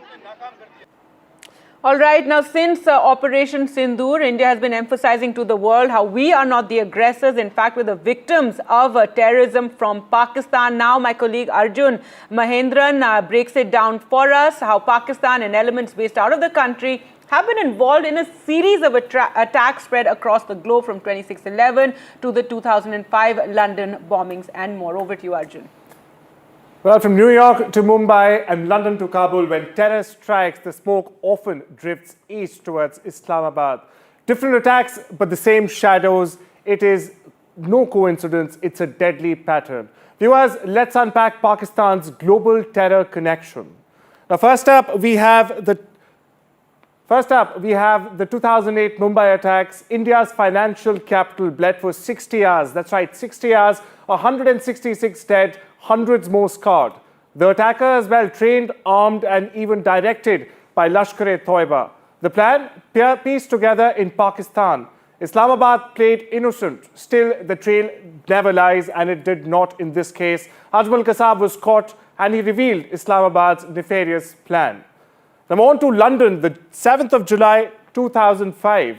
4 coordinated blasts, 52 killed, and over 700 injured. The bombers were homegrown Brits. However, they made a deadly pilgrimage to Pakistan. There in the tribal badlands, they found radical sermons and maybe something far worse. It's proof of that, in fact, what starts in the Pakistani mountains doesn't necessarily stay in those mountains. Now we shift our focus to the 2006 transatlantic aircraft plot. It's the same plot, viewers, that banned liquids on flights forever, foiled just in time. The mastermind, well, Rashid Rauf, a British Pakistani operating from deep within Pakistan. His plan was transatlantic, but the roots in fact ran straight through Rawalpindi. Next up, May 2010, Times Square in New York. A smoking SUV inches from disaster. Faisal Shehzad, that's right, Faisal Shehzad, another Pakistani, admitted all of it. He trained with the Tehreek-e-Taliban in Pakistan's Waziristan. It was terror exported straight from Pakistan's backyard. Now cut to June 2007. Scotland hit hard. A jeep packed with fuel rammed into the Glasgow airport. Investigation traced ideological and possible training links back to radical elements inside Pakistan's very borders. The fingerprints may have been smudged, but the scent still lingered. Over to 2014 now, gunmen stormed the Indian consulate in Afghanistan's Herat. The attackers believed to have crossed from Pakistan and were likely backed by the LET or Jaish. Different battlefield, same backstage. And then, of course, the big one, Osama bin Laden, found in Abbottabad, just a stone throw from Pakistan's military academy, hiding for years in plain sight, rather kept safe in shadows. Either way, the world saw the writing on the wall. Viewers, Mumbai, London, New York, Kabul. You know, attack after attack, the needle just keeps swinging back to one place, Pakistan. The patterns are chilling, the questions, in fact, louder than ever. Viewers, you've seen the dots. It's about time you connect these dots. Now, the World Bank has distanced itself from speculation that it will fix decades of political and military tension between India and Pakistan. A message from World Bank Chief Ajay Banga, shared by the Indian government, said that we have no role to play beyond that of a facilitator. Banga had met Prime Minister Narendra Modi in Delhi on Thursday. The timing had raised eyebrows, given it's come in the midst of Operation Sindoor and a time that India has suspended the Indus Waters Treaty, and that has been kept in abeyance, and the World Bank was a signatory to that. Sakshi with the details. Statement is crucial. It is a big boost for India, remember, in the times of payback Pahalgam and Operation Sindoor, that the fact that the World Bank has given out this statement and declaration in a way saying that, and stating very, very clearly that they are merely a facilitator. And this, of course, like you both were explaining, is very, very crucial. Look, of course, India has been batting for, of course, the World Bank and IMF to curb funds as far as Pakistan is concerned. They have been telling global agencies as well as networks that, look, these funds are clearly not being used for development. So really this comes at a time when, of course, this is crucial for India. Remember, the World Bank has committed to 20 billion over a few years for Pakistan, and remember that the billions of funds really from the World Bank and IMF, both really critical here to curb these funds. India has been time and again stating this, that look, these funds are clearly not being used towards the projects, towards development, towards even women empowerment, as many of the statements and declarations made in the past by Pakistan. So very, very critical there, that this really comes at a time when, of course, India has looked at payback Pahalgam, and India has been clearly telling global agencies that, look, these funds really need to be curbed for Pakistan. With that, we'll slip into a short break. Do remember, there will be a mock drill in Delhi today. Sirens will be sounding at 3 p.m.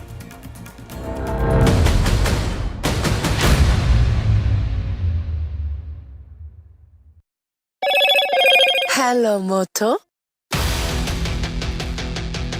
Motorola, India's leading AI smartphone brand.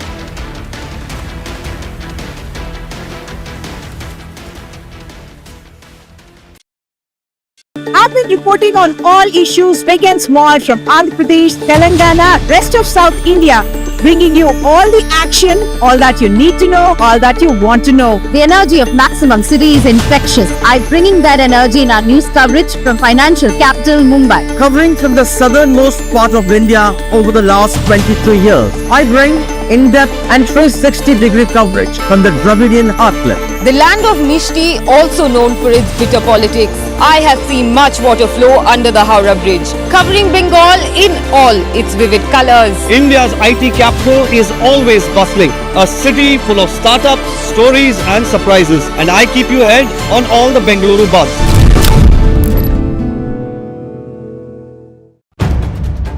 If it matters to you, if it matters to you, if it matters to you, it matters to India.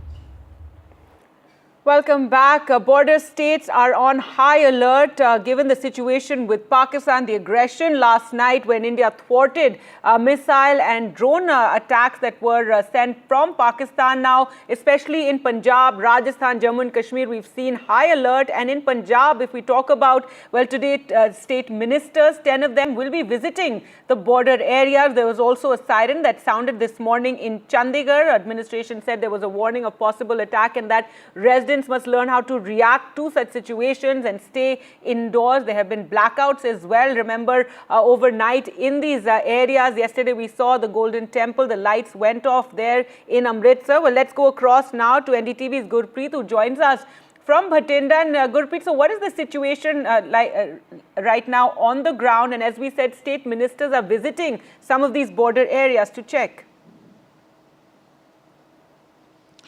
Well, Gagi, we have come to one of the spot where some object had been dropped, but we are not disclosing the exact location at this point of time. It falls in district Bhatinda and we are reporting from the fields. What we have seen last night, immediately when our forces and the civil administration, they learned that some thing is happening from across the border, like drones and missiles have been thrown from across the border. Immediately, the alert had been given to local administration, and today we are reporting and showing some object had been dropped here in this field, and that was only because of the blackout which was being carried out. Since morning we have seen the police officials, they have been carrying investigation into this whole matter, and we have seen all the central agency, they are also investigating each and every aspect. But luckily and fortunately, this object which has been thrown from across the border, that had been dropped in these fields, but only few houses are here. So I'll request my Vijay to just pan and show the location where we are reporting at this point of time. We can see that a few houses are here where this object had been dropped and landed, and there was no major loss. But this house where we are going at this point of time, showing that how this object which has been dropped here and landed here, how much impact did it have on this house. We have seen this roof has been ripped off, and here a family is also staying.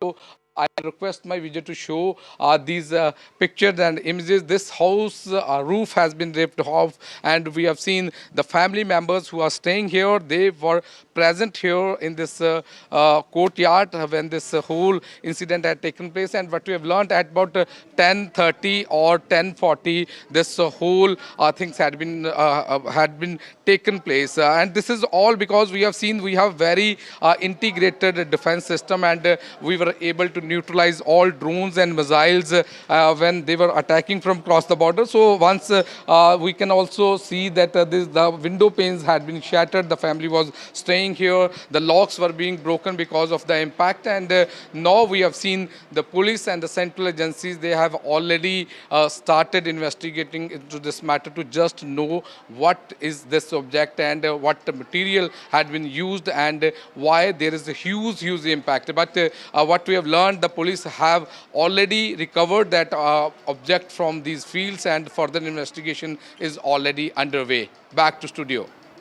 All right, thanks so much for joining us there. Gurpreet joining us from District Bhatinda. Remember, high alert in our border areas continues, and the state ministers, in fact, are going to visit there, especially after the situation last night, which saw the aggression peaking from Pakistan with drone and missile attacks. But it's a time for all citizens to be alert. Remember, we don't want any panic, but this is a time of high alert across the country. There is a warlike situation along our western border, but today in Delhi there will be air sirens that will set off at around 3 p.m. Remember, this is like the mock drills that took place. People need to know how to react to these situations, given if they find themselves in such an emergency situation. This air siren will last 15 to 20 minutes. And let's go across to Ishika for more. And Ishika, this is not for people to panic or citizens to panic. Messages have been sent out so that, the larger public in Delhi knows what's going to happen at 3 o'clock. Tell us, what is the common man supposed to do?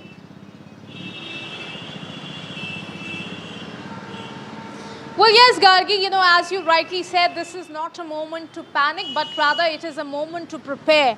And that is what the government of Delhi is also saying. And at 3 p.m. today, where we are standing outside the PWD headquarters, there will be a testing of the air raid sirens.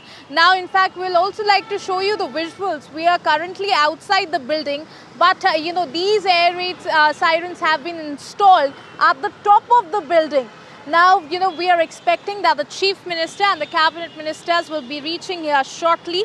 They will be testing these air raid sirens, and because once that siren in fact turns on, it is, a signal that will be sent to the people here to prepare themselves for that, for the situation. So certainly this is like a mock drill preparation for the people here in the national capital. Over to you.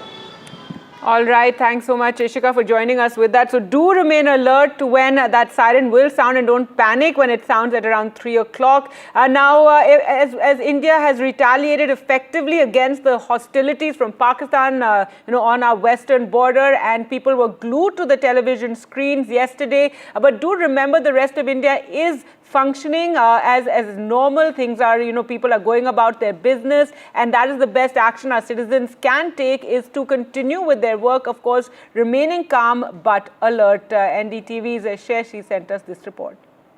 It's a very hot, scorching day in Kolkata, but there's absolute calm, normalcy, even on the state holiday here at Victoria Memorial. Tourists coming in to see the glimpse of this iconic monument that we have in the city. Joining me now is a tourist from Assam. May I know your name, sir? Yeah, it's Zova.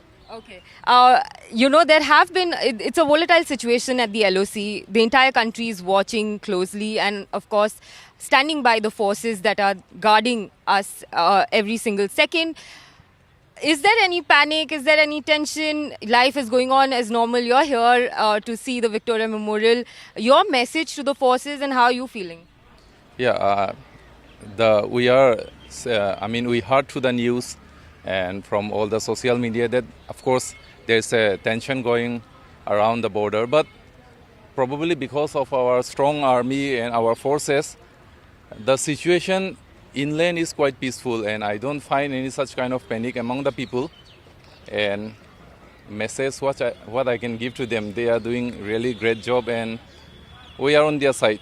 Joining me is a family that has come in from Gujarat, who's visiting Kolkata, and at this point in time here at Victoria Memorial with the family.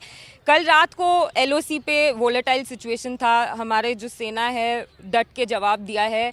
कोई डर का माहौल है क्या? आप लोग कोई schedule में चेंज कर रहे हैं? आप लोग गुजरात से आए हैं? नहीं, ऐसा कुछ चेंज नहीं है. जैसे हम लोग घूमते हैं वैसा ही घूमते हैं. बहुत अच्छा लग रहा है अभी, और जो कर रहे हैं वो अपने देशवासी जैसा कर रहे हैं वो बहुत अच्छा है. ऐसा जवाब देना ही चाहिए. और इंडियन फोर्सेस जो हमारा इंडियन नेवी है, आर्मी है, एयरफोर्स है, उनके लिए कुछ मैसेज? हाँ, बहुत अच्छा कर रहे हैं. मिशन सिंदूर सक्सेसफुली रहेगा. Tourists over here in Kolkata are not altering their plans. They are continuing with their daily chores, their daily lives. Everything is running normally. Everything is calm. And of course, the people of India at this point in time standing in solidarity with the Indian forces which are protecting us along the LOC and keeping a strict vigil on every inch of Indian soil. With GD Shankar, Shreya Shide for NDTV.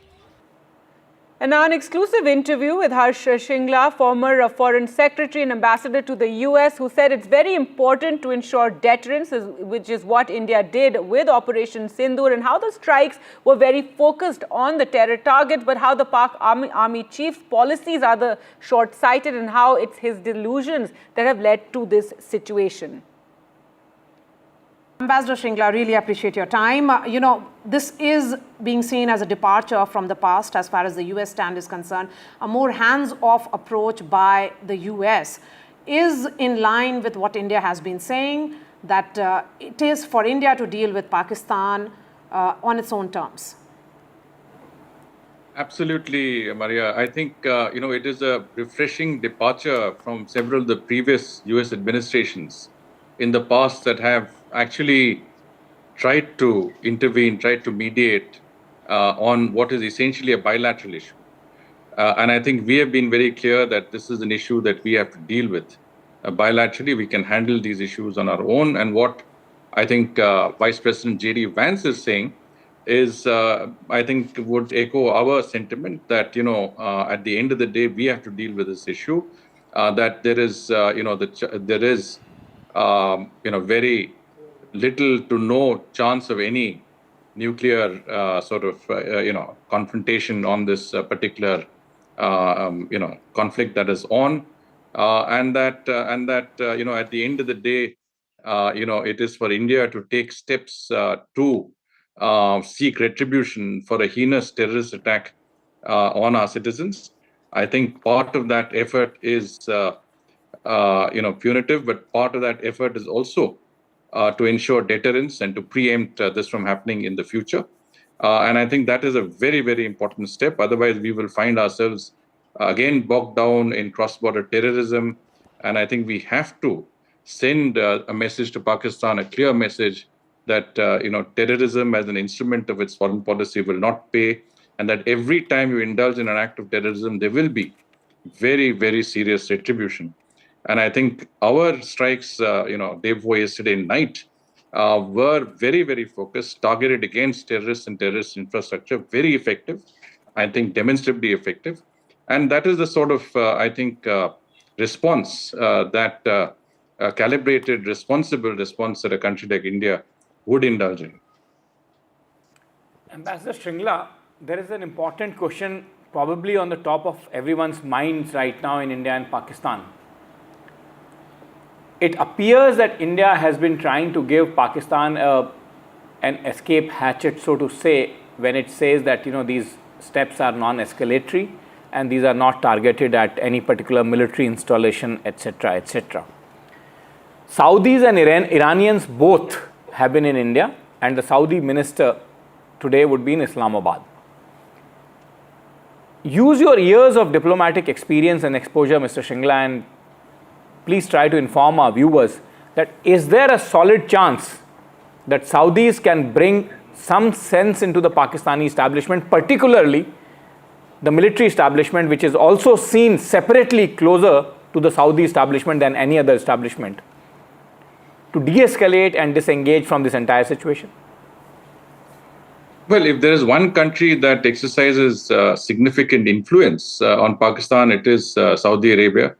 Both for historical reasons and current support that Pakistan gets in financial and economic terms, and I think a lot of the leadership is invested in some senses in that country. Every time there's a problem and some of the leadership have to seek sort of safe havens somewhere outside, Saudi Arabia is one of those countries that is available. So I think every Pakistani leader, particularly military leaders, will listen to the Saudis. I think, right in that sense that I think we had our response, as I said, has been very, very specific, very calibrated. And we have certainly, provided an opportunity for Pakistan to really look at this as a serious wake-up call to start, dealing with its own terrorist infrastructure in the country. I think this was a good time that they could have, had some introspection on their own internal situation and crack down on these terrorist outfits that operate from within their country, but they have chosen not to. Part of the problem, I think, is the Chief of Army Staff, Asim Munir himself, who's seen as a hardliner, and for his own reasons, domestic and otherwise, and of course, the situation in Jammu and Kashmir was not to their liking. The improvement in the status quo was so dramatic that Pakistan needed to do something to say to try and upset that particular momentum. And I think the result is there for all of us to see: a terrorist attack followed by what seems to be, an intention to continue a conflict that in a course of time will degrade their military capacities and will find them in serious trouble. But for the time being, he feels that it has galvanized support around the military and that some of their internal woes have been overlooked by what is happening, on the India-Pakistan front. And I think that's a very short-sighted policy and will not pay the sort of dividends that he may expect. Short-sighted policy, says former Foreign Secretary. Mr. Shingla, if it is short-sighted, surely General Munir, who's a professional soldier, howsoever we much view him from the prism of a jihadi general, he's a professional soldier, a trained man, would also know that the sustenance ability of his force is certainly much feebler than what Indians can. In that context, these meetings with the Saudis and these meetings with the Iranians, a country, you say Saudis, a country which can actually bring tremendous amount of influence on the Pakistani leadership, including the military leadership, can turn out to be his best bet. Well, I think, you get carried away by your own propaganda. And when you're sitting, with completely unlimited control over the country without any constitutional responsibilities, I think you can end up feeling that you are, greater than you actually are. And I think this is the sort of illusion that was referred to by my colleague Jay Bisaria, who was High Commissioner to Pakistan, in his article, an op-ed piece today, I think in the Times of India. And here, I think, he refers to Asim Munir as the mad general. And from that context, I think, there is clearly some level of illusionary thinking in this entire conflict that has been initiated and continued by Pakistan. Sena Council can prevail, but I think he will only realize when it is too late. And as I said, I think they are simply giving us the opportunity to really teach them a lesson that they have not had in quite some time. And I think they are going down the slippery path to self-destruction. Let me then ask you a more benign question in which you can probably comprehensively present your views, Foreign Secretary. And that is that, do you think this situation will disengage from this moment? From the yesterday nights of extreme escalation, will it come down, or will it continue to remain at the temperatures that it is currently for some time to come? Well, you do, hope that it would de-escalate, but my own sense is that it will continue. And as I explained the reasons why, I think it is really, the short-sightedness of Pakistani policy at leadership level to be able to grasp the sort of downward spiral that they're in, comprehensively, almost as a failed state, unable to secure various components of its own federal structure, whether it's Balochistan or, Khyber Pakhtunkhwa or even Pakistan-occupied Kashmir, and at the same time, looking at an IMF bailout for the 25th time. So, they have their own problems, but they have compounded the problems by this particular, conflict that they have initiated. And I think the cost of this is not just in military terms. The cost will be felt in economic terms, because to sustain a conflict over a period of time, you have to expend a lot of resources. And I think they, despite the support they've got from some of their all-weather friends, they will not be it will impact on their economy adversely. And, All right. and again, yeah, sorry, please go ahead. Yes, Ambassador, last thought, and since you've spoken about the all-weather friends, we have seen a departure from the past as far as the US stand is concerned. What about the Chinese? Do you think they will also be forced to revisit their stand, particularly keeping in mind how comprehensively, matter-of-factly, and also with great degree of sobriety, India has managed to communicate to the world that it is not really the aggressor here? Well, again, one hopes that China would also see this as, a situation which is not helping its own ally and partner. At the same time, the stand that they've taken in calling some of our actions regrettable, I think is also going to be at the cost of the rapprochement that we are seeking with China. So possibly, their advice, if we can read it correctly, might also be to try and see if there's any scope of an off-ramp, as Nikunj mentioned, and a sort of a de-escalation of the situation. But I can only speculate. I can't say for certain because, these are not transparent societies.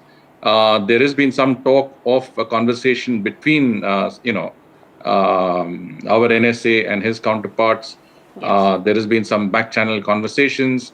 But to what extent that will impact and provide saner counsel to Pakistan cannot be said.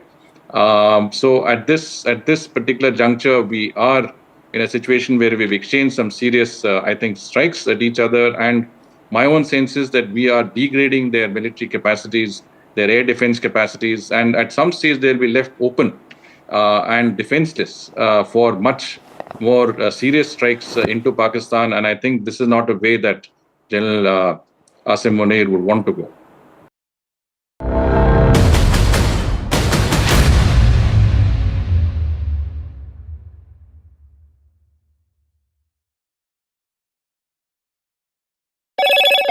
Hello, Moto.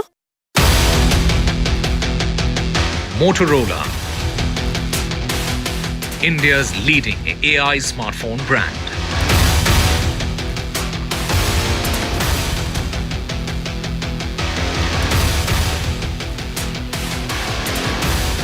A day after aggression from Pakistan, the government reviews the security apparatus. Home Minister reviews security. Rajnath Singh meets with the Tri-Service Chief. Finance Minister, Health Minister also called the meetings. The army thwarted a terrorist infiltration attempt in Jammu and Kashmir. A video is also shared where 7 terrorists were killed during this operation. Pakistan Rangers provided cover fire.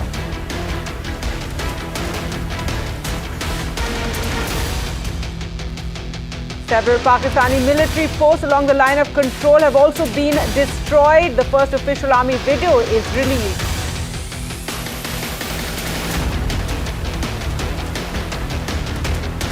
But several houses in Jammu and Kashmir have been damaged by the shelling. People have had to leave their homes. A woman was killed in Uri. NDTV gets you ground report.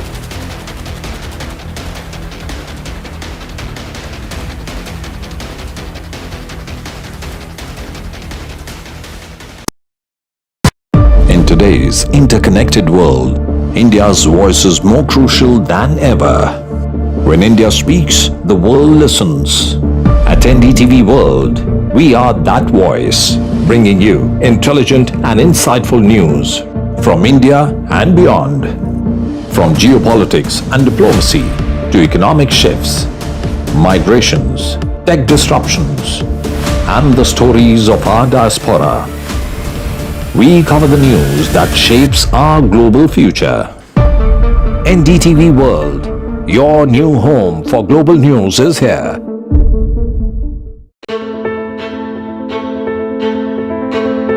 News is not just headlines, it is what impacts you. And news should never be mistaken for noise.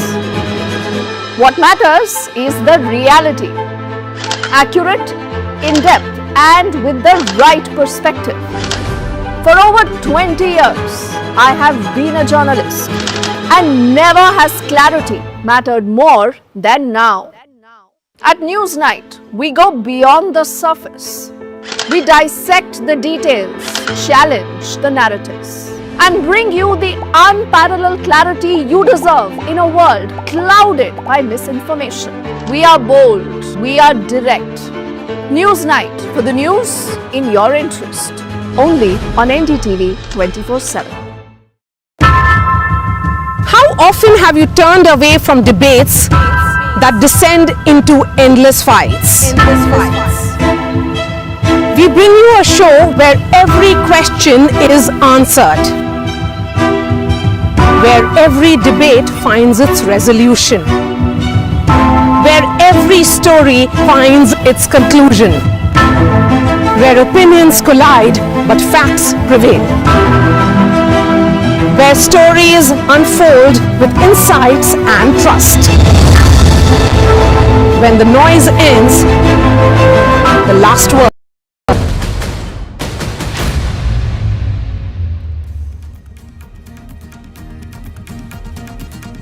Hello and welcome. You're watching NDTV. I'm Gargi Rao. Stay with us for all the very latest. A series of meetings in Delhi a day after Pakistan struck along our western border. Let's take a look at the headlines. We're tracking India-Pakistan tensions at an all-time high. After a night of India thwarting rockets and munitions from across the border, government holds a series of key meetings to review the security from border to health to cyber security.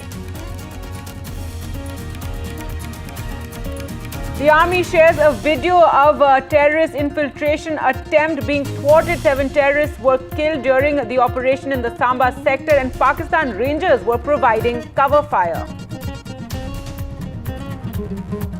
Several Pakistani military posts along the line of control destroyed as Indian forces retaliated to cross-border firing. It's the first official army video on your screens there.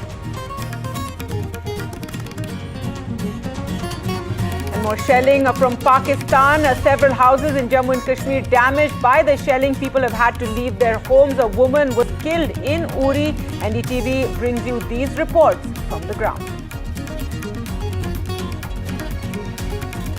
And the IPL has now been suspended indefinitely due to the escalating military confrontation between India and Pakistan.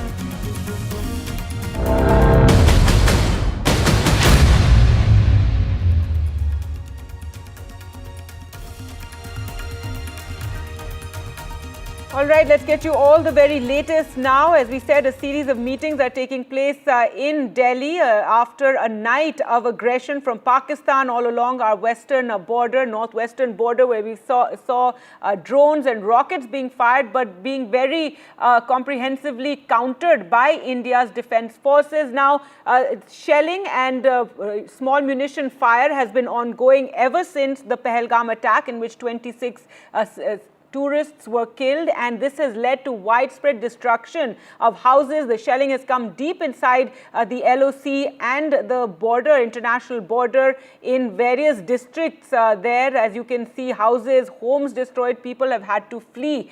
Pakistani shelling was reported last night in Poonch, Rajouri, Baramulla and Jammu districts as Indian armed forces thwarted that wave of missile and drone attacks. And then once again this morning, we saw firing and shelling continuing. Lots of videos, as you can see there, showing the extent of the damage caused to the houses. At least 16 people have been killed in this shelling. One woman was killed in Uri overnight. Take a look at this video. Yes, there you can see the shelling destroying that home, the lawn, and the right in front of it, the spark shelling taking place in Poonch. Well, our reporters have been speaking to people there, those affected by this shelling, as they're bearing the brunt really of this tension between India and Pakistani aggression. Let's take a look at these reports, and Nazir Masoodi reports from the ground with people who have been affected but are refusing to leave their area, while Shiv Arur spoke to the family members of the woman who died. After a night of one of the heaviest confrontations between India and Pakistan in the aftermath of Operation Sindoor, I'm standing here in Lagama village in Uri, where the first manifestations of Pakistan's escalation last night, as announced by the Indian Army this morning, is fully apparent. This is a row of shops that has been completely decimated in a direct shelling strike. probably the worst damage that we've seen so far in our travels around Uri. And this happened late in the night at about 3 a.m. Once again, nobody was inside, but we hear there have been some injuries. There's still smoke rising from the debris of what were once 3 shops. A familiar, ghastly image of where the shells are impacting here near the line of control in Uri sector. But the damage is actually much worse. And I want to show you where else shells actually may have landed. There are ambulances moving to and from this place because there are so many injured people who constantly need to be picked up and taken to the hospital in Baramulla and further in the depth areas.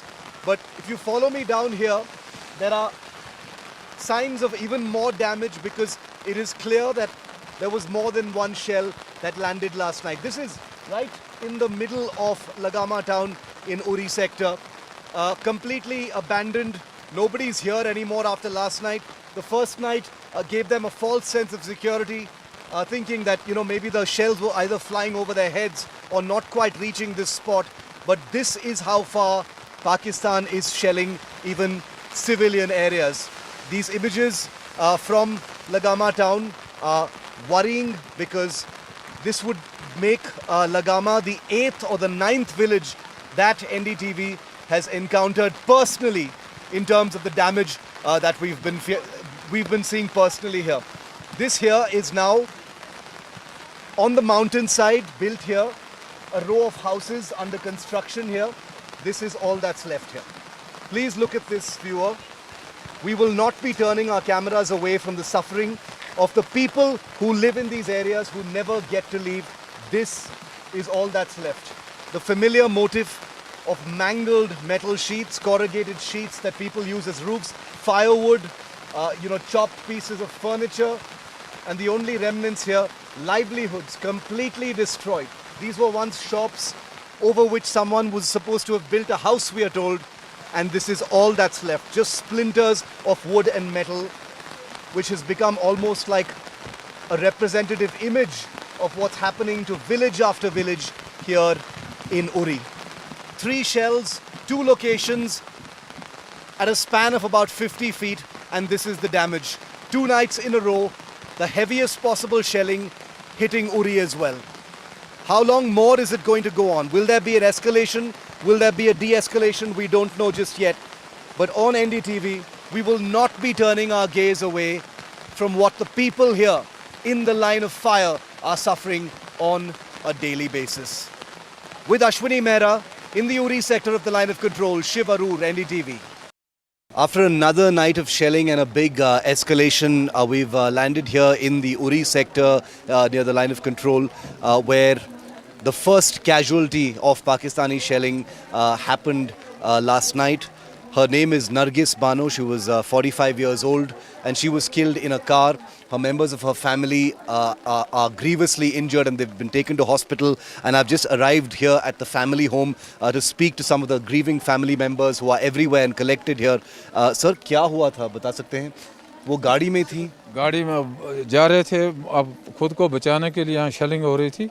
फिर ये relation के जितने भी आदमी अपनी गाड़ी में बैठे, स्कॉर्पियो में, तो सब बैठा के बच्चे ये भी थे, सारे थे, ये यहाँ से निकले तो उधर मोहरा के नज़दीक पहुँचे, यहाँ से कोई 3 किलोमीटर दूर, तो वहाँ शेलिंग हो गई. उसी का एक शेल इसको आ गया गाड़ी के बीच में से अंदर और इसका सर आधा काट दिया. और कौन था गाड़ी में? और भी थी, दूसरी उसकी थी, दूसरे भाई की बीवी, वो भी जख्मी हो गई. और थे हमारे रिलेशन के काफ़ी बंदे उसमें, तो बाकी बच गए, तो यही बीच में आ गए. फिर इनको हॉस्पिटल लिया, बारामूला, मोहरा, फिर उसके बाद बारामूला. तो बारामूला पहुँचते ये फिर दम तोड़ गई.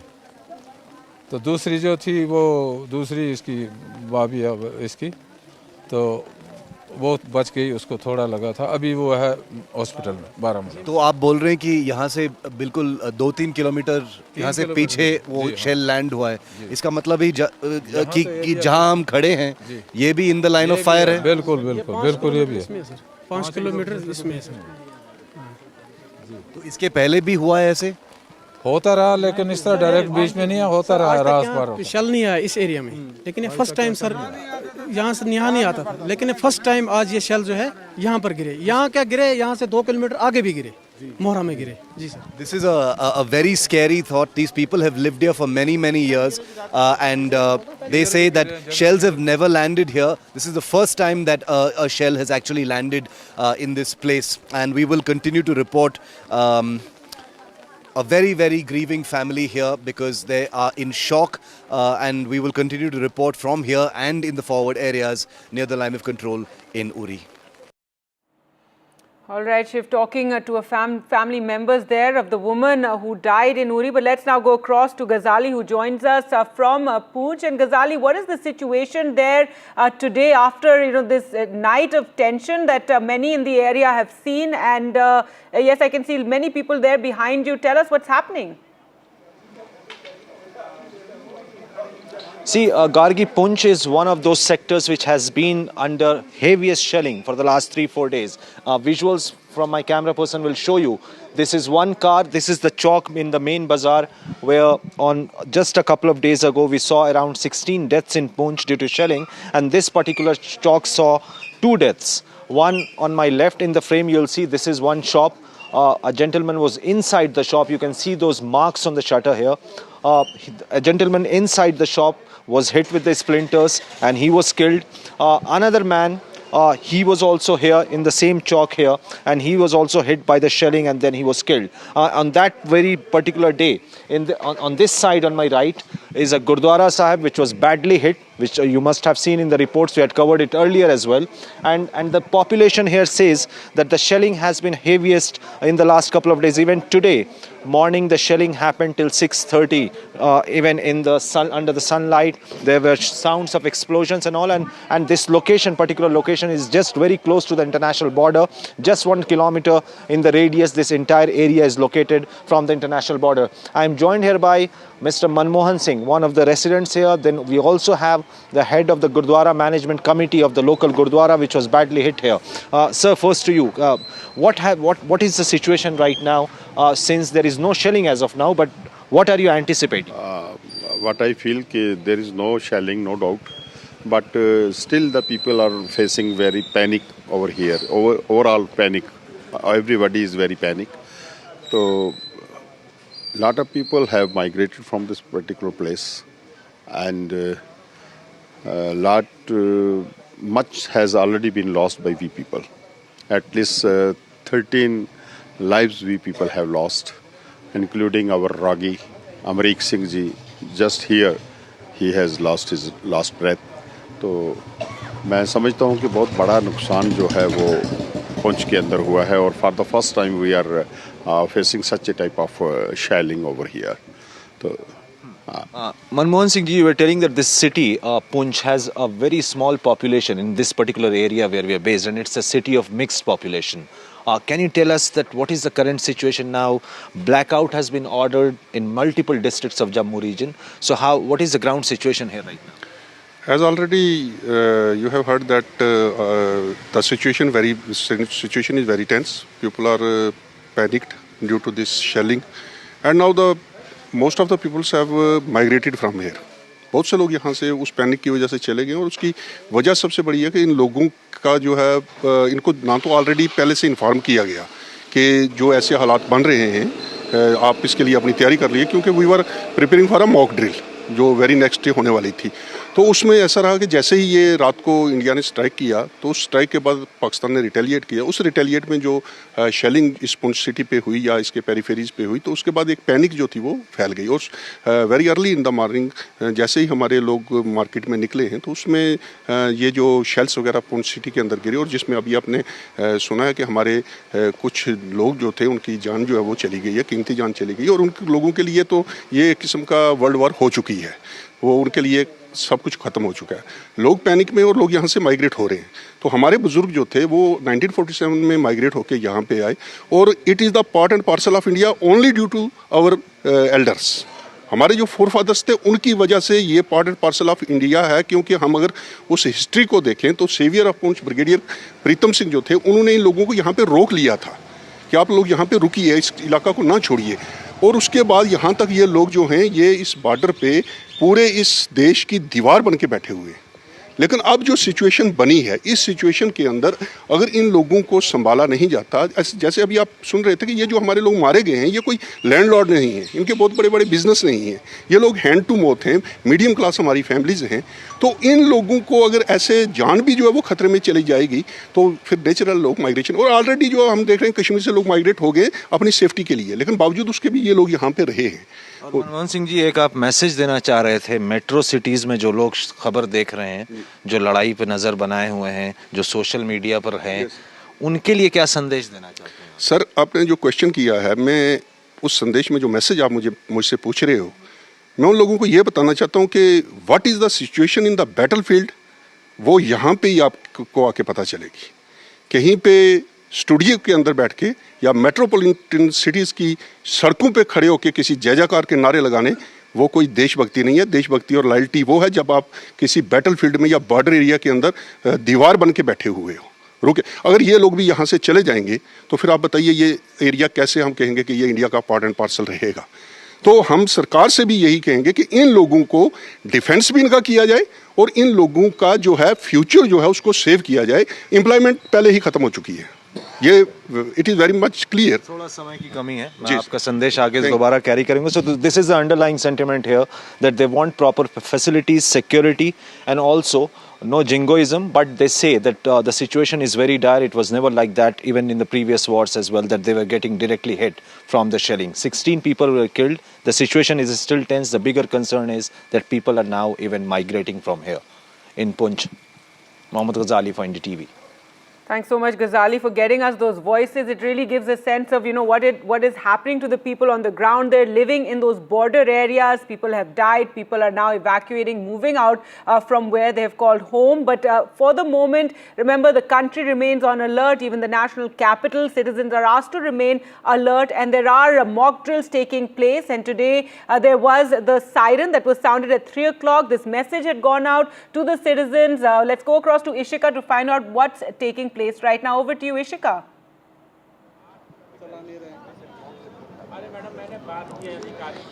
Well, Gargi, as you rightly mentioned, the entire country is on alert mode as of now. And just a while ago, it was the Delhi government cabinet minister Parvesh Verma who was here, at the PWD headquarters, where in fact the air raid sirens have been installed. My camera person Rakesh Singh is currently showing you the air raid sirens that were blaring just few minutes ago. They lasted for around 10 minutes, and the noise was so loud that it certainly served as a signal for all the people, residing here to be on alert mode.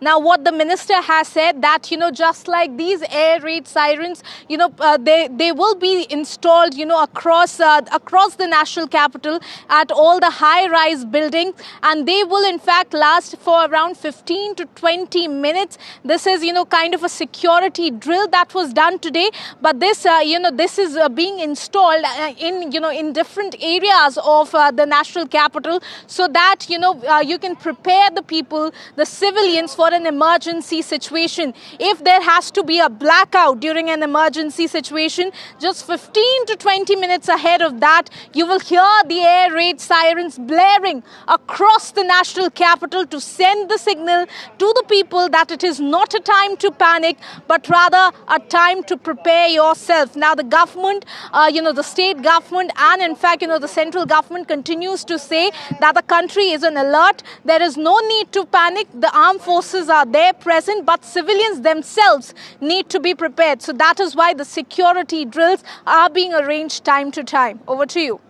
That's right, and Ishika, important to emphasize, it is not a time to panic. Yes, there is high alert. There's alert across the country. There is, a warlike situation that we're seeing along our borders, our western borders, given the kind of aggression from Pakistan. Operation Sindoor is ongoing. There have been 2 waves of drone and missile attacks coming in from Pakistan, but they've been very effectively countered by our defense forces and by our, shields.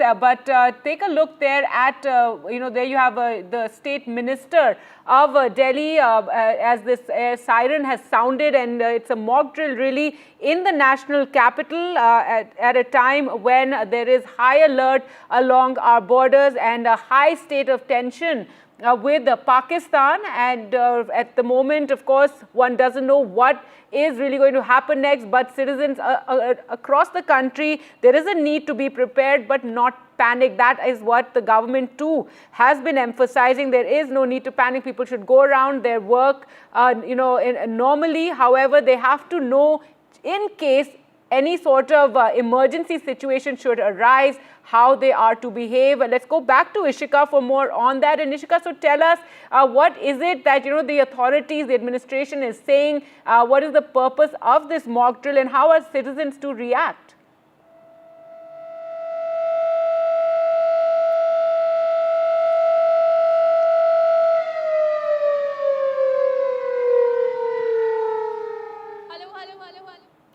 Right, so there you just heard that siren going off. In fact, many Delhiites would have received messages.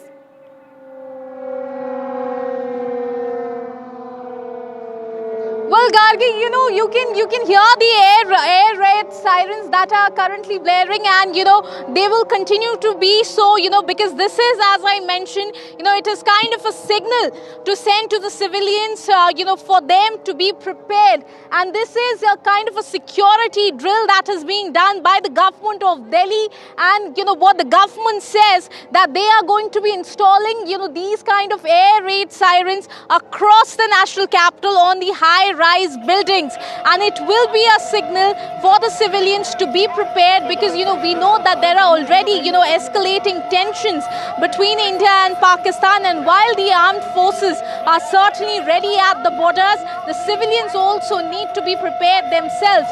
And that is why you could have heard how loud that noise was. And what the experts tell us, that this noise will certainly be traveling till at least 7 to 8 kilometers to alert the people.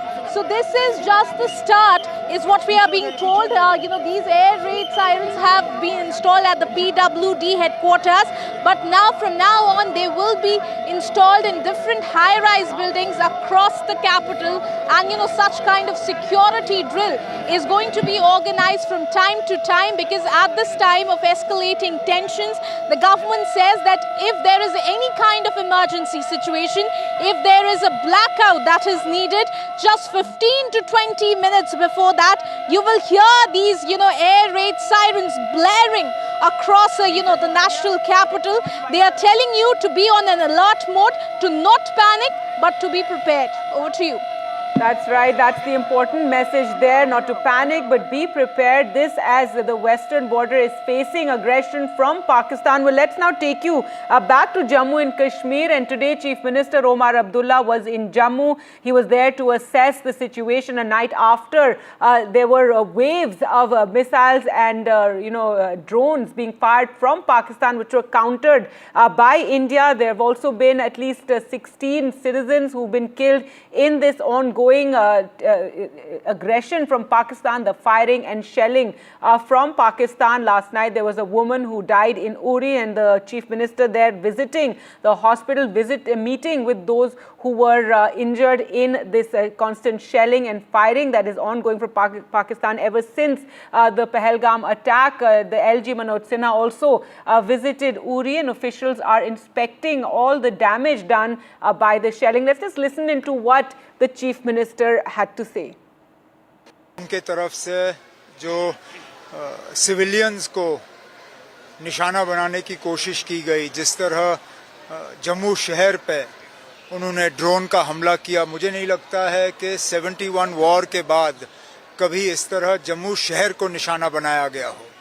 लेकिन हमारे defence forces, उनको ये credit जाता है कि उन्होंने ये सारे ड्रोन जो हैं उनको नाकामयाब किए, और उनमें से एक भी ड्रोन जो है निशाने पे नहीं पहुंच पाई। मैंने पहले दिन बात करते हुए ये कहा था कि लेकिन अब ये हालात हमने नहीं बनाए। पहलगाम में हमारे लोगों के ऊपर हमला हुआ, बेगुनाह लोगों की कत्ल की गई, उसका हमें जवाब देना पड़ा। All right, so there have been waves, two waves in fact, of attacks by Pakistan using drones and missiles, and now a big action by Punjab, and the Chief Minister in an emergency decision has said that Punjab will be deploying an anti-drone system. The budget was passed for this, and it's also a bid to stop drug smuggling into Punjab. But remember, Punjab remains on alert, and the border areas especially on alert. So now this anti-drone system will be acquired by Punjab. Let's go across to Gurpreet for more. Before that, let's just listen into what Chief Minister Bhagwant Mann had to say. ਸਭ ਤੋਂ ਪਹਿਲਾਂ ਹੈਗਾ purchase of anti drone system. ਉਹਦਾ budget ਜਿਹੜਾ ਪਾਸ ਕਰ ਦਿੱਤਾ ਗਿਆ। ਅਸੀਂ ਐਂਟੀ ਡਰੋਨ ਸਿਸਟਮ ਖਰੀਦ ਰਹੇ ਹਾਂ। ਉਹਦਾ ਪਿਛਲੇ ਦਿਨੀ ਲਾਂਚਿੰਗ ਵੀ ਹੋਈ ਸੀ, ਪਾਇਲਟ ਕਰਕੇ ਦੇਖਿਆ ਸੀਗਾ, ਤੁਸੀਂ ਗਏ ਹੋਵੋਗੇ ਤੇ। ਸੋ ਪੂਰਾ ਪਠਾਨਕੋਟ ਤੋਂ ਲੈ ਕੇ ਅਬੋਹਰ ਤੱਕ ਸਾਡਾ ਜਿਹੜਾ ਪੂਰਾ ਬਾਰਡਰ ਹੈ 532 ਕਿਲੋਮੀਟਰ, ਉਹ ਐਂਟੀ ਡਰੋਨ ਸਿਸਟਮ ਨਾਲ ਲੈਸ ਹੋਊਗਾ। ਪਹਿਲੀ ਗੱਲ ਤਾਂ ਅਸੀਂ ਉੱਧਰੋਂ ਉੱਡਣ ਹੀ ਨਹੀਂ ਦੇਵਾਂਗੇ। ਉਹ ਐਂਟੀ ਡਰੋਨ ਸਿਸਟਮ 'ਚ ਇਹ ਵੀ ਹੈਗਾ ਕਿ ਉੱਥੋਂ ਉੱਡੇ ਹੀ ਨਾ, ਜੇ ਉਹ ਉੱਡ ਕੇ ਸਾਡੀ ਟੈਰੀਟਰੀ 'ਚ ਆ ਗਿਆ ਤਾਂ ਉਹਨੂੰ ਉੱਥੇ ਹੀ ਉਹਨੂੰ BSF ਵੀ ਨਾਲ ਇਹਦੇ ਵਿੱਚ ਹੈਗੀ। BSF ਕੋਲ ਕੁਝ ਪਹਿਲਾਂ ਵੀ ਨੇ, ਉਹਨਾਂ 'ਚ ਅਸੀਂ ਐਡ ਕਰਕੇ ਸਾਰਾ ਬਾਰਡਰ ਜਿਹੜਾ ਉਹ ਲੈਸ ਕਰ ਦਿੰਦੇ। Well, let's now go across to Gurpreet, who joins us from a border area in Bhatinda district. But Gurpreet, tell us more about this Chief Minister's announcement. Well, we have seen a lot of initiative had been taken by the state government, and specifically to secure the border area. Multiple investigations were being carried out by Punjab police, where they have learned that from across the border, huge drugs and huge arms and ammunition had been pushed into Indian territory. Multiple times they have recovered the drones, and a lot of drones had been shot down by the BSF and the Punjab police also. So now, keeping in view of the situation, this volatile situation, the way the tension is growing on between both the countries, such steps have already been decided to be taken by the Punjab Chief Minister. But what we are reporting at this point of time, we are reporting from Bhatinda at this point of time. We can see these pictures. We are reporting from one of the fields from district Bhatinda at this point of time, and we have seen yesterday, last night, when multiple drones and multiple missiles were being thrown and launched from Pakistan side, and how our defense system, that is the integrated defense system which was used, and they had neutralized all the missiles and all the drones. This is the place where we are showing at this point of time one of the missiles. It had landed here, and we have seen this area. This was a very, very sensitive area. Bhatinda has a military station also, and we have seen that during the course of analysis which was done by defense forces, they have also learned this was also one of the prime target which was made by Pakistan to just try to make some loss here. So one missile that had landed here, we have seen the forces had come. They had already taken all the explosive material from here, so that further investigation will be taken place. The man, this land belongs to one man. He is with us. We will talk to him. तो रात को कितने बजे यहाँ पे ये missile के लिए? ये 10:30 का टाइम हो गई ये तो खड़का है। और कह रहे हैं कि आग लगी हुई थी बाहर। हाँ, ये ज़्यादा दसन गई। ਅੱਗ ਹੀ ਲੱਗਿਆ ਜੀ, ਨਿਕਲੀ ਆ ਜੀ ਚਾਰ ਸਪੇਰੋਂ। ਆ ਸਾਰੀ ਚਾਰ ਸਪੇਰੇ ਮੱਕੀ ਆ, ਦੇਖੋ ਅੱਗ ਨਿਕਲਣ ਸਾਰੀ ਅੱਗ ਦੇ ਅੰਗਿਆਰ ਭੱਜੇ ਆ ਚਾਰ ਸਪੇਰੇ ਨੂੰ ਨਿਕਲ ਕੇ। ਉਹ ਕੁਝ ਘਰ 'ਚ ਲੱਗੇ ਜਿਹੜੇ ਉਹ ਵੀ ਸਰਲੇ ਦੇ ਵੱਜੇ ਨੇ ਉਹ ਸਾਰੇ। ਅਸੀਂ ਤਾਂ ਇਹ ਤਾਂ ਰਾਤ ਨੂੰ ਵੇਖਿਆ ਹੀ ਨਹੀਂ ਅਸੀਂ ਤਾਂ ਇੱਧਰ ਦੀ ਆ ਕੇ ਸੁੱਕੇ ਬਾਣ 'ਚ ਵੀ ਉਧਰ ਰੇਤਾ ਉੱਡੀ ਜਾਂਦਾ ਸੀ ਵੀ ਉਧਰ ਡਿੱਗੇ ਆ, ਉਧਰ ਕੋਈ ਦਿਸ ਨਹੀਂ ਕਿ ਤਾਰ ਟੁੱਟੀ ਕੱਲੀ ਦਿਸੀ ਆ। ਇਹ ਤਾਂ ਸਵੇਰ ਜਦੋਂ ਉੱਠਿਆ ਫਿਰ ਪਤਾ ਲੱਗਿਆ ਮੈਨੂੰ ਵੀ ਇਹ ਤਾਂ ਕੋਲ ਹੀ ਹੋਇਆ ਪਿਆ ਕੰਮ। So we can see that the way our defense forces, they have taken multiple initiative, and I'll request my Vijay to just pan and show this whole area. This is the field area of our district Bhatinda from where we are reporting. So this was also prime target of Pakistan, and we have seen multiple decisions at the administration level has already been taken. Mock drills are being carried out, and this it seems that the way our defense system was neutralizing all the drones attack, all the missile attack, and it seems the way strategically what we have seen that how India is trying to defend itself. So it can be part of that, but we have seen this the whole area. These are the fields where this has just landed here. So as of now, we have seen the multiple agencies. They have already initiated investigation into this matter, and material has already been taken. Not only this, in border area, we have seen multiple steps had been taken by the local administration. School have already been shut down. Mock drills are being carried out so that the people will be familiar. Not only blackout exercises are already going on. Last night, when the local administration as well as the Punjab government learned and got a lot of information with the help of the defense forces, immediately they had blacked out at the various locations in Punjab, whether it's the district Amritsar, district Firozpur, district Gurdaspur, and Chandigarh and Mohali and Panchkula also immediately. So somewhere down the lane, it seems the way we are having a very, very integrated defense system, and the way we have seen multiple drone and missile attacks which were launched from Pakistan that had been neutralized, and here we have seen the people have a lot of confidence the way this initiative had been taken against terrorism by the Indian government. Back to studio. All right, thanks so much, Gurpreet, for getting us that report. The impact of last night's aggression, they're seen in a field there in Bhatinda district. This as the Chief Minister of Punjab has announced that they will be acquiring an anti-drone system. We'll slip into a short break. More news coming up on the other side. Do stay with us.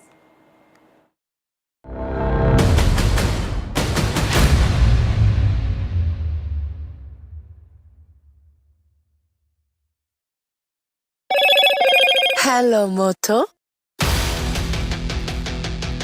Motorola, India's leading AI smartphone brand.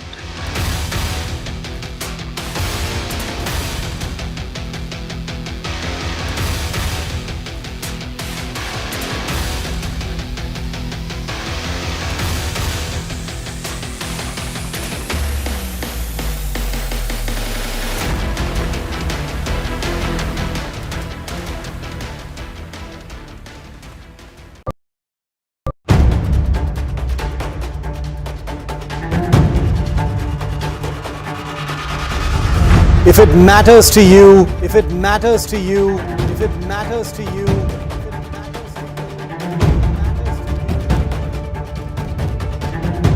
it matters to India. It matters to India. It matters to India. And it matters to me. And it matters to me.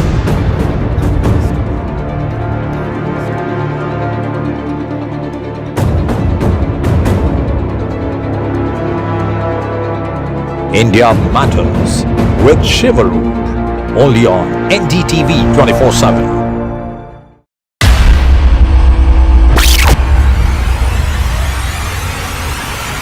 The last 1 month, if you see, the share prices of Genzol Engineering has fallen more than 58%. Why are the rating firms calling the debt payments as default? We have two credible credit rating agencies on March 4th coming and downgrading the stock to D. Statements are consistently being proven wrong, and transactions are being taken place which are different from what they were originally pictured to be.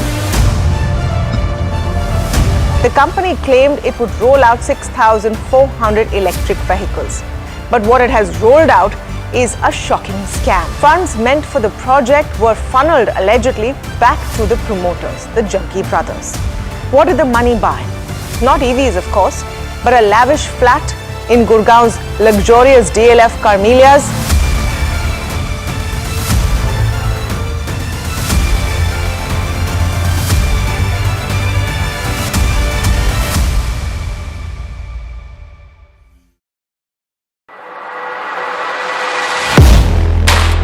Do you really know the company you invest in? What is the real picture behind presentations and claims? Is the outlook as rosy?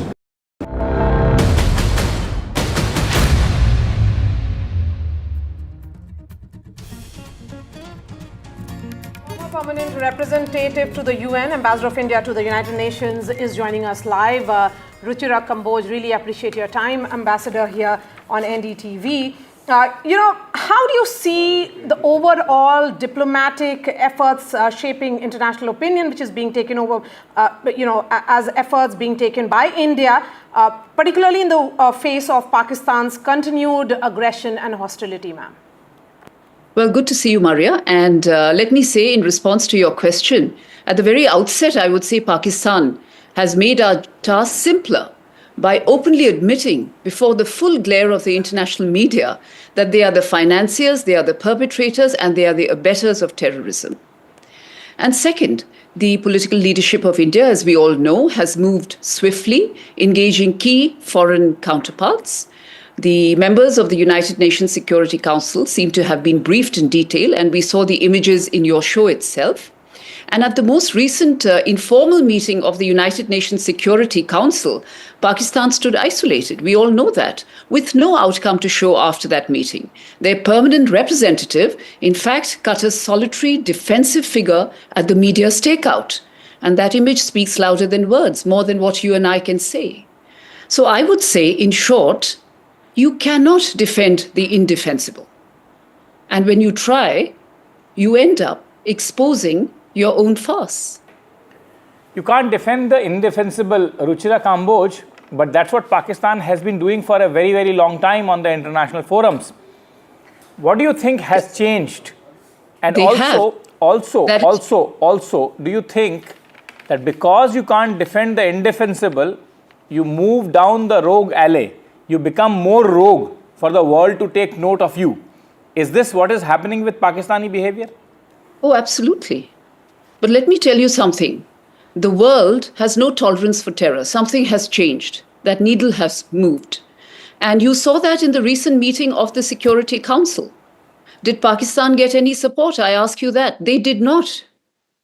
Did they get any outcome of that meeting? No. On the contrary, as we are told, they were grilled at that meeting. They were grilled for their role. The questions of accountability were raised. Several tough questions were posed. Nobody believed that narrative. And importantly, what about the United Nations Secretary General? He also unequivocally condemned the terror attack and demanded justice. And I don't believe anybody, no matter what you say, is buying into that rhetoric. So you cannot defend the indefensible. The world does not have any more appetite for terror. The world does not have an appetite for terror, but does the world have an appetite for the kind of aggression that the Pakistanis are carrying out on our western frontiers now for at least close to 72 hours, Ms. Kamboj? Do you think that finally the world opinion and the world friends of Pakistan like Saudi Arabia and United States also as the world's sole superpower would put an end to this completely uncalled for aggression and butchering of civilians en masse? I agree with you. I agree with each and every word that you're saying. And in fact, you can use even stronger words. Well, it is always the hope and the aspiration that the world will condemn this, continue rather to condemn this in the strongest terms. Because today, terrorism has happened in India, but it is a transnational issue. It could happen in any part of the world tomorrow. And importantly, I think the message that India has sent is the most important message, that there must be zero tolerance. Terrorism is pure evil and it must not be countenanced at any cost. And if you recall, this has been India's principal position. I remember in 2022, when we chaired the United Nations Security Council Counter-Terrorism Committee, this was the same message that we had sent. We had adopted what is called the New Delhi Declaration now.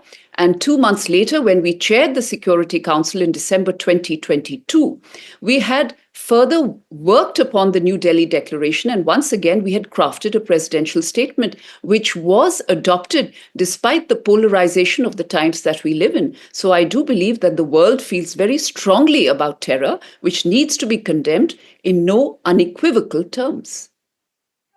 Only yesterday, in no uncertain terms, the Foreign Secretary rejected that demand by Pakistan for an open investigation to the incident of 22nd. The sense is that they use those dossiers which are provided by India, as it has happened in the past, to cover their track. evidences are used to track what they have done. So do you see that international organizations will ever rise to hold Pakistan accountable for these acts of terrorism? Well, let's put it this way, and I've already answered the question. Terrorism is transnational. I don't think the pain that we feel today, that pain is ours alone. Few nations, Maria, few nations remain untouched by the scourge of terror today. Even United Nations peacekeepers, I recall, symbols of international cooperation, have been targeted in volatile theaters where terrorism and insurgency blur dangerously. We all know that. So I honestly feel that the world no longer has patience for excuses. There is no more appetite for shielding terror. The UNSG has also condemned this act in no uncertain terms and called for accountability and justice. That in itself is a powerful reflection of the global support we have received through our effort in recent days and weeks and in the past as well. But I think you have raised a very important, deeper point, and I would like to answer that. The role of international organizations is now at the proverbial inflection point. Unless we reform the system, bring in a greater diversity of voices, particularly from the global south, and address the opaque working methods of the Security Council, including the misuse of the veto, we risk going back to ground zero. Only a more representative and responsive multilateral system can truly deliver justice and security in today's world. And Pakistan's all-weather friend China has that veto and has used that veto on multiple occasions to favor Pakistan. Now, the problem, Ms. Kamboj, possibly is that one is the lack of representative character of the multilateral organizations, and second is that while the world says that it has no appetite for terror, but countries like Pakistan, which have been repeatedly not only over the years, over the decades, proven to be the epicenter of global terror, have actually never been hauled over coals, have actually never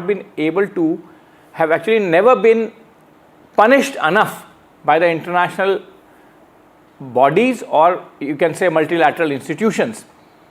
And after some time, every time it is possibly business as usual, that they continue to get emboldened. Yes, that's right. I agree with you. You're not entirely wrong. But we always will have to go back to the heart of the matter. Why is this happening? Because the institutional governance, the structures are not functioning optimally. We need new voices on the table. We need a council that is more representative so that this does not happen that easily. And why do you say that they are getting away with impunity? They have been. But at the same time, if that was the case, the informal meeting of the UN Security Council would have been a victory for Pakistan. But it wasn't. In fact, it was a dramatic failure for them. So, while they have got away with quite a bit in the past, but at the same time, the world does recognize them for what they are. And at the end of the day, what is the United Nations? The United Nations is the sum total of its member states. So the member states also have to have the will to act. And I think that is where Indian diplomacy, our political leadership has been so very active, and we shall continue to do that.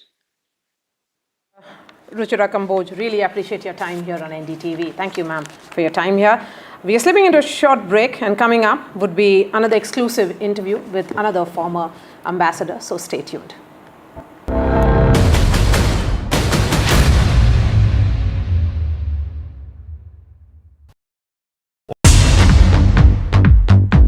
More news that matters. Big exclusive. Tulsi Gabbard gunned down by Pakistan-backed cowards. When you interact with people on ground, you're able to reflect their sentiments much better. More debates that shake the system. More exclusives you won't find anywhere else. Not just another prime time. It's a prime time that's unmissable.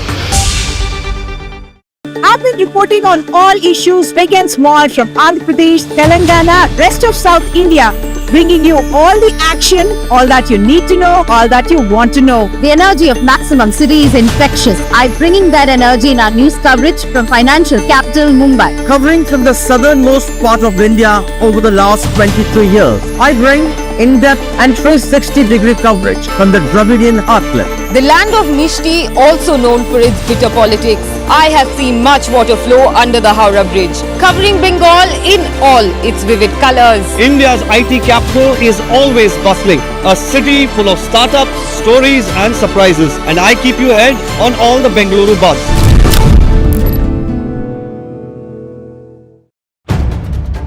If it matters to you, if it matters to you, if it matters to you, it matters.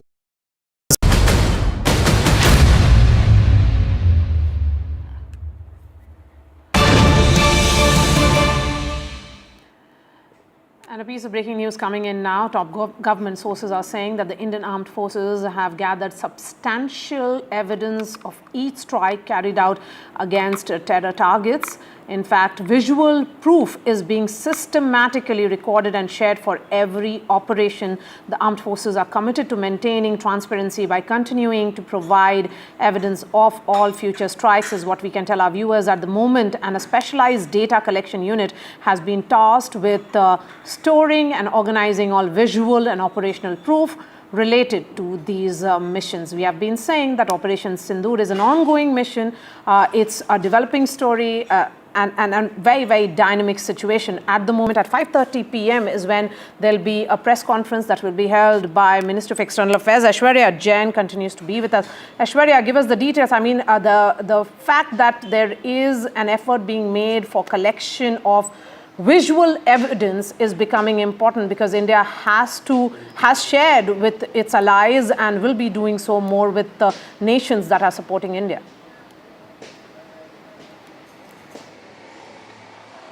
Well, that's the exclusive piece of information from the top government sources that we are bringing to our viewers. As far as the government sources are concerned, they have categorically stated that this time it is a special data collection unit that had been put in place to collect the data regarding the attacks on the terror infrastructure sites and the strikes done by the Indian Armed Forces. The Operation Sindoor Phase 1 or the Phase 2. When the press conferences were held, there was specific proofs that were given by the MEA on the strikes that were conducted on the Pakistani infrastructure, the terror hubs over there within the Pakistan or, in the Pakistan-occupied Kashmir as well. And remember, it is today the Border Security Force also giving the visual proof of 7 terrorists being neutralized while doing an infiltration bid in the Indian territory. But this time the government is very careful. Remember the last time when the Blackout airstrikes were done, there were many in the opposition who had asked for the proof from the government, but this time, because of the technological advancements, the air defense systems that we are using, the radars that can track down the missiles or the incoming drones from the Pakistani territories, all had been recorded in the database of the Indian Armed Forces. And this time, the Indian government is making sure that each and every visual evidence proof is secured with them, so that in the near future, if India want to corner Pakistan on showing that it is the Pakistani side which is a safe haven for terrorists, then we have every evidence to prove to the world. All right, Aishwarya, thank you so much for joining us. And joining us here on NDTV is former Indian ambassador to France, Javed Ashraf. Ambassador Ashraf, really appreciate your time. We are speaking to you at a time when Pakistan has again tried to breach Indian defenses at various points along the international border. The sense is that the general in Rawalpindi is taking Pakistan down a very, very dangerous path. So I wish to ask you, sir, is Pakistan playing a losing game?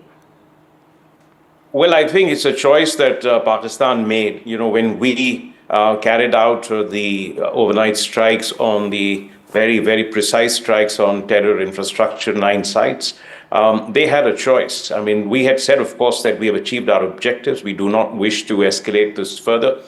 And they could have taken a different path, but they chose to escalate. And necessarily, their retaliation had to be on civilian or military targets in India, which is what they did. In a sense, they declared war against India. And having done that, they should have been prepared for a massive retaliation, which is what happened. In a sense that we responded with deep strikes. I don't need to repeat it here to the audience. And again, they tried to come back last night with an even more intense attack, which is going to get responded to. There are three levels at which they are conducting their operations. One, of course, is that traditional way of massive, intense, heavy firing along the international border and the LOC because of dense population and military infrastructure there. The second is the use of new weapon system standoffs, drones, etc. And the third is the information warfare. And that is something also which they have been carrying out very intensely. But I think we have been very clear in what we wish to do. We will, if they choose to retaliate, maintain the escalation dominance at every stage of the escalation. If they choose to expand, currently this is taking place in a particular domain, then we would obviously have overwhelming dominance in the naval domain. We will prevail in the air, and we'll certainly be very, very effective on the ground level also. So they have to find a way. Perhaps I think, Maria, that the depth of our penetration, the scale of our attack, and the nature of targets that we were able to get successfully went way beyond the expectations. And I think the military, which is already a pretty discredited institution and is facing some level of opposition within, needs to restore its prestige. But I think that there is a point which they have to realize that India is going to have be very clear about its objective, that justice has to be delivered, that deterrence has to be marked, that militarily we have to prevail and unambiguously do that, and that our political will and resolve have to be conveyed, and our capacity to project power has to be established. And I think with these objectives that we are going forward, we have a much larger staying capacity and we much larger economy. And for all the responsibility and restraint we have exercised, and I think the leadership is fully cognizant of the larger, broader implications this has. But there is a need to establish this deterrence. There's a need to get this justice done and to convey, as your just breaking news had shown, to the world that we went in to achieve our objectives. We achieved it. Here is a precise, clear evidence that we targeted terrorists, their infrastructure, and we did not have any collateral civilian damage, or we did not target the military there, in a sense that we were not taking the reckless path of starting a war. We did what we had to do as a matter of our right to defend and our right to respond. So I really think that it is something for the general there to recognize that there are sometimes a point of inflection at which you have to realize that you may be able to achieve your objectives of restoring prestige, conveying that we were able to withstand India's assault, etc., in a different way, rather than trying to achieve it militarily and facing greater both economic and military damage to the country. Well, one hopes, Ambassador Ashraf, that inflection point has arrived, at least in the mind of General Asim Munir. They have a window today. And would you agree with me, Ambassador, that the Saudi minister who is in Islamabad today after the visit in New Delhi can possibly have the best possible chance under the given set of circumstances under the present situation to prevail upon not only the civilian leadership of Pakistan, but also on General Asim Munir to ensure that from here on there is de-escalation and disengagement? I think it is possible for the Saudis to exercise some degree of influence. But, as you would have seen in recent times, the entire international system seems to be in a state of collapse and turbulence. Everyone is preoccupied with their own set of challenges and problems, from the United States to Europe to China to Russia, Gulf countries, Middle East. So it remains to be seen whether the general there and the civilian leadership would listen to the wise counsel, which I hope the Saudi leadership be able to convey to them. It would be, I think, wise of Pakistan to, at this stage, listen to that kind of a counsel and find a way out of this. It is not our business to give, and I'm sure the government is not, I don't speak for the government, but I'm sure the government is not going to provide any sort of a face saver to them, which continues to create that incentives for future assaults and to build a narrative that they had repelled India, that they deterred India, that India tried to use some sort of a false flag operation to carry out for its own reasons attack on Pakistan, and that sort of a narrative is something which it's not just an issue of for what it means here. It's also something that is important to sort of repudiate because it's necessary for the deterrence in the long run. And therefore, I think it is important that this message be conveyed very clearly by the Saudis that it would be the best interest for them to de-escalate at this stage. But, one has to still be a little skeptical. I'm not sure that anyone has that level of influence anymore. Then let me ask you a more straighter question, Ambassador.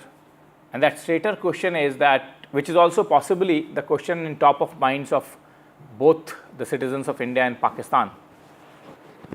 Will the Pakistanis take the safer route that the government of India has constantly been providing them of non-escalation from here on after having displayed some bit of their aggression yesterday night? Or will they still continue to choose to escalate this situation even from here on?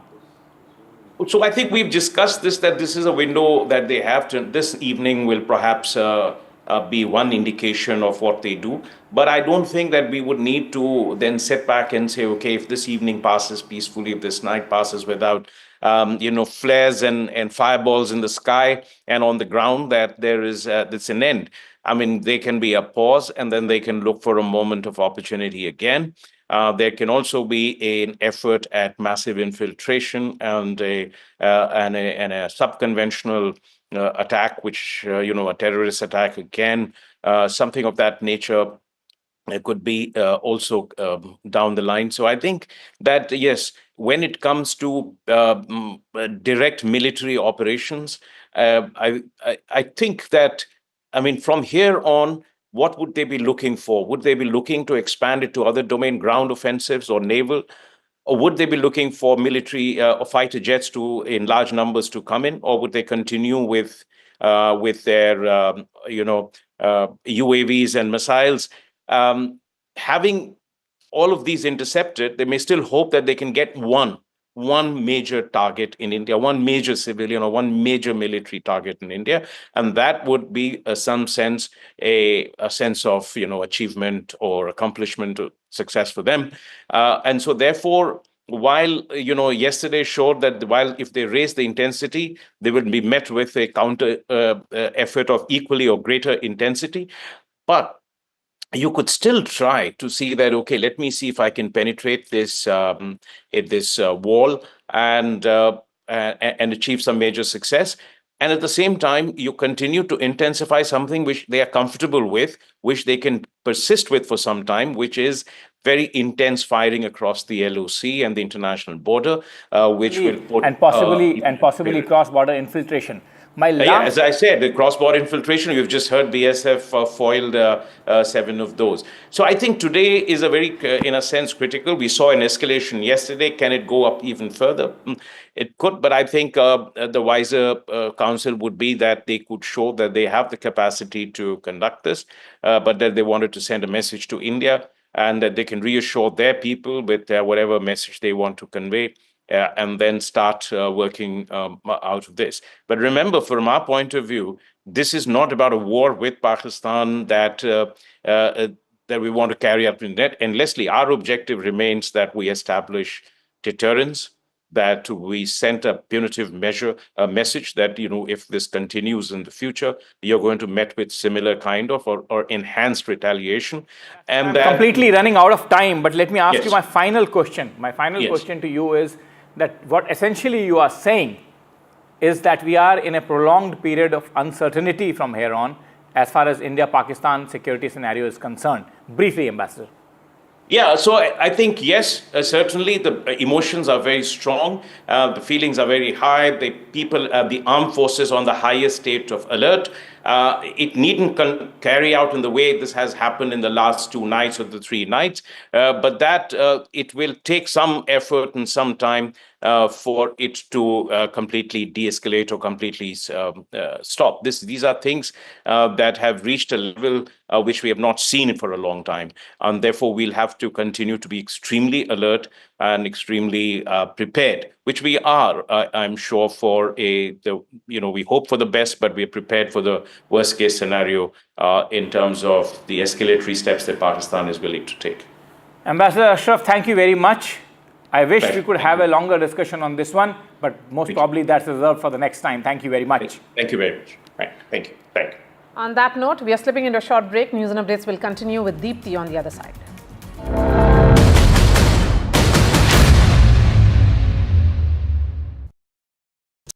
In today's interconnected world, India's voice is more crucial than ever.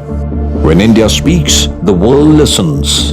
At NDTV World, we are that voice, bringing you intelligent and insightful news from India and beyond.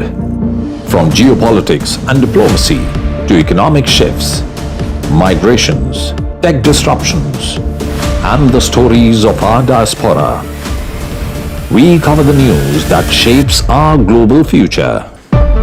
NDTV World, your new home for global news, is here.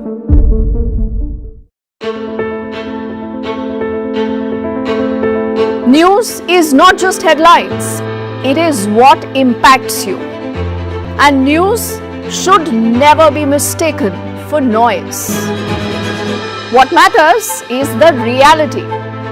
Accurate, in-depth, and with the right perspective.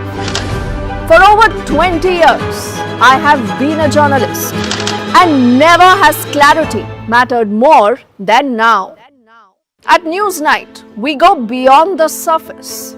We dissect the details, challenge the narratives, and bring you the unparalleled clarity you deserve in a world clouded by misinformation. We are bold, we are direct. Newsnight, for the news in your interest. Only on NDTV 24/7. How often have you turned away from debates that descend into endless fights? We bring you a show where every question is answered, where every debate finds its resolution, where every story finds its conclusion.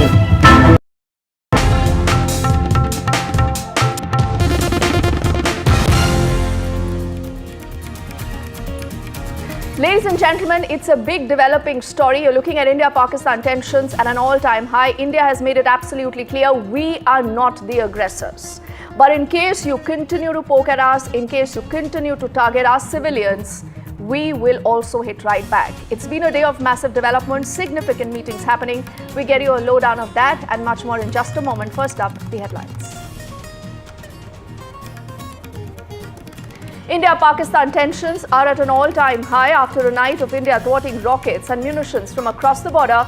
The government holds a series of key meetings to review the security from the border to the health to cyber security areas, and the government says we are all ready.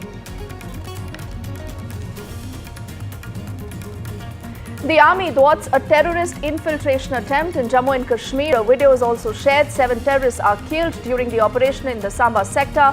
Pakistan Rangers apparently provided cover fire.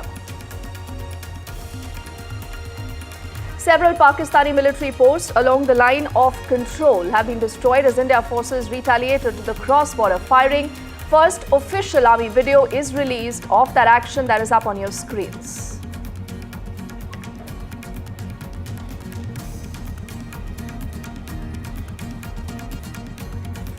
There is more shelling from Pakistan this morning. Several houses in Jammu and Kashmir are damaged by the shelling.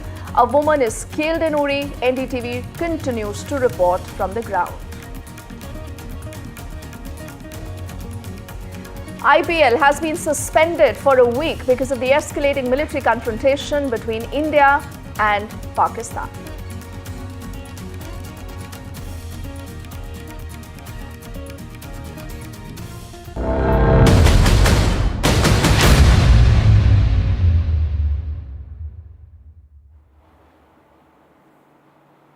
Now remember, several houses have been damaged after Pakistan opened unprovoked firing. This is along the line of control in the border areas of Jammu and Kashmir late last night.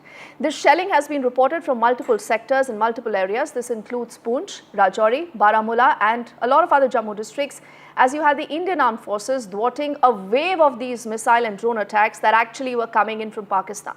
We have a lot of videos also on the social media that will actually show you that the heavy shelling by Pakistan actually leaves many residential houses, shops and vehicles damaged. A part of that also is what you see on your screens. Our teams have been on ground zero in the thick of all this action. And first up is Nazir from Kupwara telling us more of what he has seen, what he's spoken to people about and what has been the damage reported. Despite surviving this attack, and this house which came at around 2 a.m. Yes. When there was this shell landed in your house. Exactly. Around 2 बजे के आसपास ये attack हुआ. And मैं हंस इसलिए रहा हूँ, हम शायद थोड़ा नुकसान हुआ है, थोड़ा नहीं बहुत ज़्यादा नुकसान हुआ है. जितना आज तक मेहनत करके कमाया था सब बह गया, लेकिन हम डरे नहीं. बच गया. अच्छा, डरे नहीं. हम डरे नहीं हैं. क्या बात. We are a proud Indian first, then proud Kashmiri. और इन सब चीज़ों से हम डरने नहीं वाले. जो भी हुआ है गलत हुआ है, लेकिन हम कर लेंगे. हम फिर से ग्रो करेंगे और फिर से अपने पैरों पे खड़ा होकर दिखाएंगे. Wow, what a resilience of common man. Those who did it, they should know. डरे नहीं हैं, मरे नहीं हैं. We will rise again. And आप आपने बताया बस कुछ ही मिनट पहले आप यहाँ से चले गए तो आपको लगा शेलिंग हो रही थी यहाँ उस वक्त. देखिए सर, आपने फैमिली को निकाला, बच गए. कल इवनिंग से ही इन्वायरमेंट ख़राब हो रहा था. जैसे जम्मू पे अटैक्स हुए थे, पठानकोट पे अटैक हुए थे, तो थ्रू न्यूज़ चैनल्स हमें पता चला. तो मैंने ये डिसाइड किया कि मैं अपनी फैमिली को लेके यहाँ से चला जाता हूँ. डिस्पाइट ऑफ ये जो जगह है अराउंड 60 किलोमीटर्स LOC से दूर है, लेकिन स्टिल मुझे लगा हुआ नहीं था यहाँ पे अटैक, तो मुझे लगा कि मुझे फैमिली को लेके यहाँ से दूर चला जाना चाहिए. तो मैं यहाँ से निकल गया था. और फिर हमें लेट नाइट यहाँ पे काफ़ी शेलिंग्स हुई, डैमेजेस हुए, सिविलियंस पे अटैक हो रहे हैं regularly, and this is really unfortunate.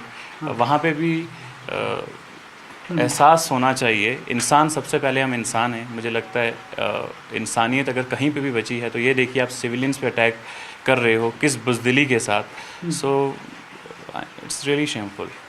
Really shameful. Really unfortunate. And this is one instance where you see innocent people losing their homes. And it is raining heavily here. I can show you here. And many people are homeless in this Kupwara border area. And you see these trees have been ravaged. And Tangadar appears to be worse hit. And dozens of people have lost their homes. And they are living literally, as they say, under the shadow, under the sky, open sky. And this is what has happened to this palatial house. Very fine, wood carving and the walnut wood here, but everything, it is now literally a wreckage. Look at this door. So this has happened, and this whole side, this has happened to this house. Look at this side. What has happened to the homes, beautiful homes. People have actually worked very hard to make a good living. But look what shelling from across the border has done to the lives of common people. मकबूल साहब, आपसे भी बात करेंगे. आप इनके इशफाक के वालिद हैं. क्या लगा आपको कि जब इस तरह आपने इतनी मेहनत से मकान बनाया और तब इसको बर्बाद किया, और कई लोगों ने मकान खोए इसी तरह, वो लेकिन आप खुशकिस्मत है तो आप पहले ही वहाँ से. खुशकिस्मती ये है कि हमें अकल आ गया. खासकर मेरे बेटे ने ज़्यादा जोर लगा, मैं तो हिलता ही नहीं था. इसने ज़्यादा जोर लगा, नहीं पापा चैलेंज हो रही है, ये कोई भी सिविल वगैरह नहीं देखते, लिहाजा हम निकलते हैं. तो कल शाम को ही हम निकले, रात को ही निकले. और 2 बजे रात को यहाँ 2 बजे रात को ये हुआ sir.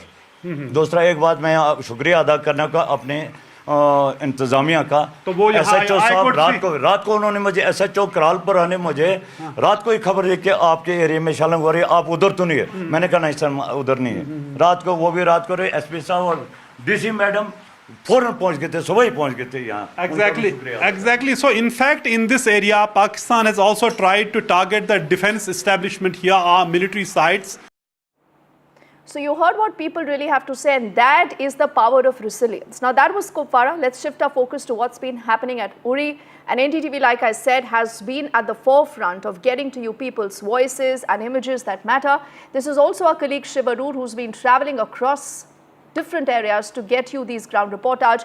In Uri, he's also spoken to a lot of people to find out what really are their problems and also capturing what he saw. I'm here at the line of control in Uri for the 4th time during this visit. I came here first just a couple of days after the Pahalgam terror attack. Then I came after ceasefire violations began by the Pakistan army. Then I arrived when Pakistan shelling began in the aftermath of Operation Sindoor. And now I'm here finally 2 days after what has become one of the biggest confrontations between India and Pakistan. Sophisticated weapons have been used, but not very far from where I'm standing across there in Pakistan-occupied Kashmir, heavy artillery has continued to be used here in the Uri sector. How long is it going to continue? The big question boils down to whether this is all going to lead to an escalation again or a de-escalation. The eye of the storm Uri sector, which every Indian recognizes, every Indian knows, is now about the people living here, the army posts here that continue to face fire but are giving it back in a huge way to the Pakistan army, with a first video released today by the Indian army depicting actual destruction of a Pakistan army post. We don't know if it was here in Uri or any of the many other sectors along the line of control. What is clear is that the Pakistan army has activated and created a huge amount of violence on this frontier for the last 15 days and running. How long it's going to continue depends on whether Pakistan decides to seize the opportunity to de-escalate or whether it has the stomach for more combat. At the line of control in Uri sector with Ashwini Mehra, Shivarur, NDTV. Another night of shelling and a big escalation. We've landed here in the Uri sector near the line of control where the first casualty of Pakistani shelling happened last night. Her name is Nargis Bano. She was 45 years old and she was killed in a car. Her members of her family are grievously injured and they've been taken to hospital. And I've just arrived here at the family home to speak to some of the grieving family members who are everywhere and collected here. Sir, क्या हुआ था बता सकते हैं? वो गाड़ी में थी? गाड़ी में जा रहे थे, अब खुद को बचाने के लिए यहाँ शेलिंग हो रही थी। फिर ये रिलेशन के जितने भी आदमी अपनी गाड़ी में बैठे, स्कॉर्पियो में, तो सब उठा के बच्चे ये भी थे, सारे थे, ये यहाँ से निकले तो उधर मोहरा के नज़दीक पहुँचे, यहाँ से कोई 3 किलोमीटर दूर, तो वहाँ शेलिंग हो गई। उसी का एक शेल इसको आ गया गाड़ी के बीच में से अंदर और इसका सर आधा काट दिया। और कौन था गाड़ी में? और भी थी, दूसरी उसकी थी, दूसरे भाई की बीवी, वो भी जख्मी हो गई। और थे हमारे रिलेशन के काफ़ी बंदे उसमें, तो बाकी बच गए, तो यही बीच में आ गए। फिर इनको हॉस्पिटल लिया, बारामूला, मोहरा, फिर उसके बाद बारामूला, तो बारामूला पहुँचते ये फिर दम तोड़ गई। तो दूसरी जो थी वो दूसरी इसकी भाभी इसकी, तो वो बच गई, उसको थोड़ा लगा था, अभी वो है हॉस्पिटल में बारामूला। तो आप बोल रहे हैं कि यहाँ से बिल्कुल 2-3 किलोमीटर यहाँ से पीछे वो शेल लैंड हुआ है, इसका मतलब ही कि जहाँ हम खड़े हैं ये भी in the line of fire है? बिल्कुल बिल्कुल बिल्कुल, ये भी है 5 किलोमीटर इसमें। तो इसके पहले भी हुआ है ऐसे? होता रहा, लेकिन इस तरह डायरेक्ट बीच में नहीं होता रहा, रात बार शल नहीं आया इस एरिया में, लेकिन ये फर्स्ट टाइम सर यहाँ से यहाँ नहीं आता था, लेकिन फर्स्ट टाइम आज ये शेल जो है यहाँ पर गिरे। यहाँ क्या गिरे, यहाँ से 2 किलोमीटर आगे भी गिरे, मोहरा में गिरे। जी sir. This is a very scary thought. These people have lived here for many years and they say that shells have never landed here. This is the first time that a shell has actually landed in this place, and we will continue to report a very, very grieving family here because they are in shock, and we will continue to report from here and in the forward areas near the line of control in Uri.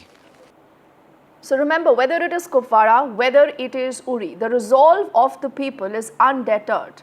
And they say that we must always continue to respond to these dastardly attacks by Pakistan. Now on your screens, let me just take a moment to describe what you see. These are images that have come into us earlier from the Poonch sector. And all this is again a clear testimony to the impact of the shelling that you have seen by Pakistan. Again, something that is affecting civilians, and that is the reason why India says that Pakistan needs to stop it right away, or it should be ready to bear consequences. Ghazali has also been on ground zero, and he gets us our next ground report. So this is the scale of destruction of Pak's shelling. You see this, not just this car, these marks show and signify that what kind of hell the residents in Poonch district, and basically the Sikh community here, they have got this colony called, it's a mixed population colony, syndicate colony, what they call it. Ward number 10 perhaps is the address from where we are reporting. Now this particular location came under heavy fire a couple of days ago when around 16 people were killed. And the locals here suggesting that the border area is just very close to this particular locality, just within the radius of 1 kilometer, the army post and the LOC starts. Now, during the heavy shelling, there were 16 people who were killed, massive damage to one of the Gurdwara Sahibs here in this particular lane. All these houses, most of them have some impact, some signs of how they have braced this shelling for the last 1 week. Now, before showing you more visuals, we are joined here by some of the locals who will speak to about that how has been this situation here in Poonch district, particularly in the light of the Pahalgam attack and India's retaliation. सत श्री अकाल जी, क्या नाम है sir आपका?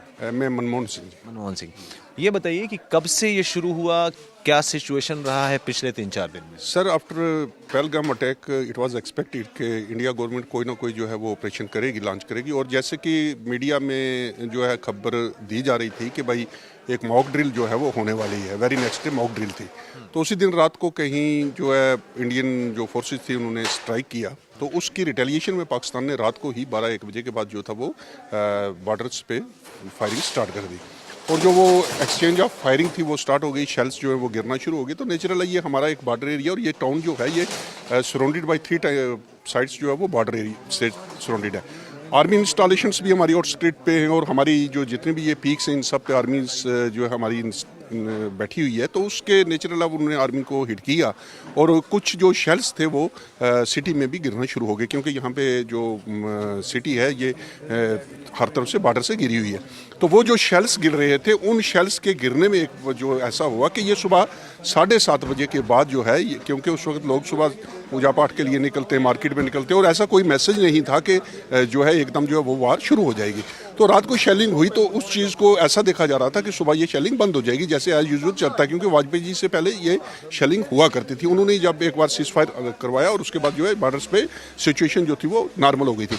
तो उस दिन सुबह जो है नॉर्मल में चल रहे थे, तो सिटी पे जो है वो शेल्स गिरना शुरू हो गए, पाकिस्तान की जो शेल्स थे वो गिरे। प्रशासन आप लोगों को कुछ बता रहा है कि कहीं और शिफ्ट हो जाइए या ऐसा कुछ? ऐसा कुछ नहीं बोला, ऐसा कुछ नहीं दिया, ऐसा कोई नहीं है। यहाँ पे मेरे हिसाब से प्रशासन की तरफ से कोई ऐसी कोई छूट है, क्योंकि लोगों को आश्वासन नहीं है कि प्रशासन हमारे लिए कुछ यहाँ पे कर रहा है। यहाँ पे कल की हमारी लाइट बंद है, और पानी भी नहीं है यहाँ पे। हमारे घर में कैजुअल्टीज हुई हैं, मेरा भाई था जो रंजीत सिंह जिसकी डेथ हुई है, तो अभी कल की आज तक कोई लाइट नहीं है। तो प्रशासन की तरफ से हमें यहाँ पानी की ज़रूरत है। मेरे हिसाब से इसी वजह से लोग यहाँ से शिफ्ट हो रहे हैं। This is the underlying sentiment here that people on the ground are facing.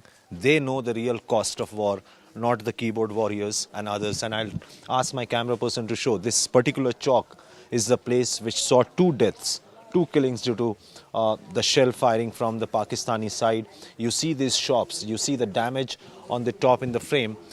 These are the shops which are in the firing range from the border side, from the line of control, and they claim that half of the city has left. They have all left, not because they're scared, but the resources are also not in place. They are facing shortage of water due to blackout, and still this is small-sized community in this region. They don't want to leave. They say that if we all leave the city, they never know who will come and occupy it. They are expecting that the government will take note of it, and very upset with Pakistan. They are agitated about the fact that Pakistan is deliberately targeting the civilian areas like what we saw in Rajouri and other districts. With camera person Momin Sheikh, Mohammad Ghazali from NDTV. And away from Jammu and Kashmir, let's shift our focus to also what's been happening in the national capital, where we've seen again mock drills. We also heard air sirens that did last for about 15 to 20 minutes. Now, what the government is telling everyone is that you do not need to panic at all. You only need to be prepared.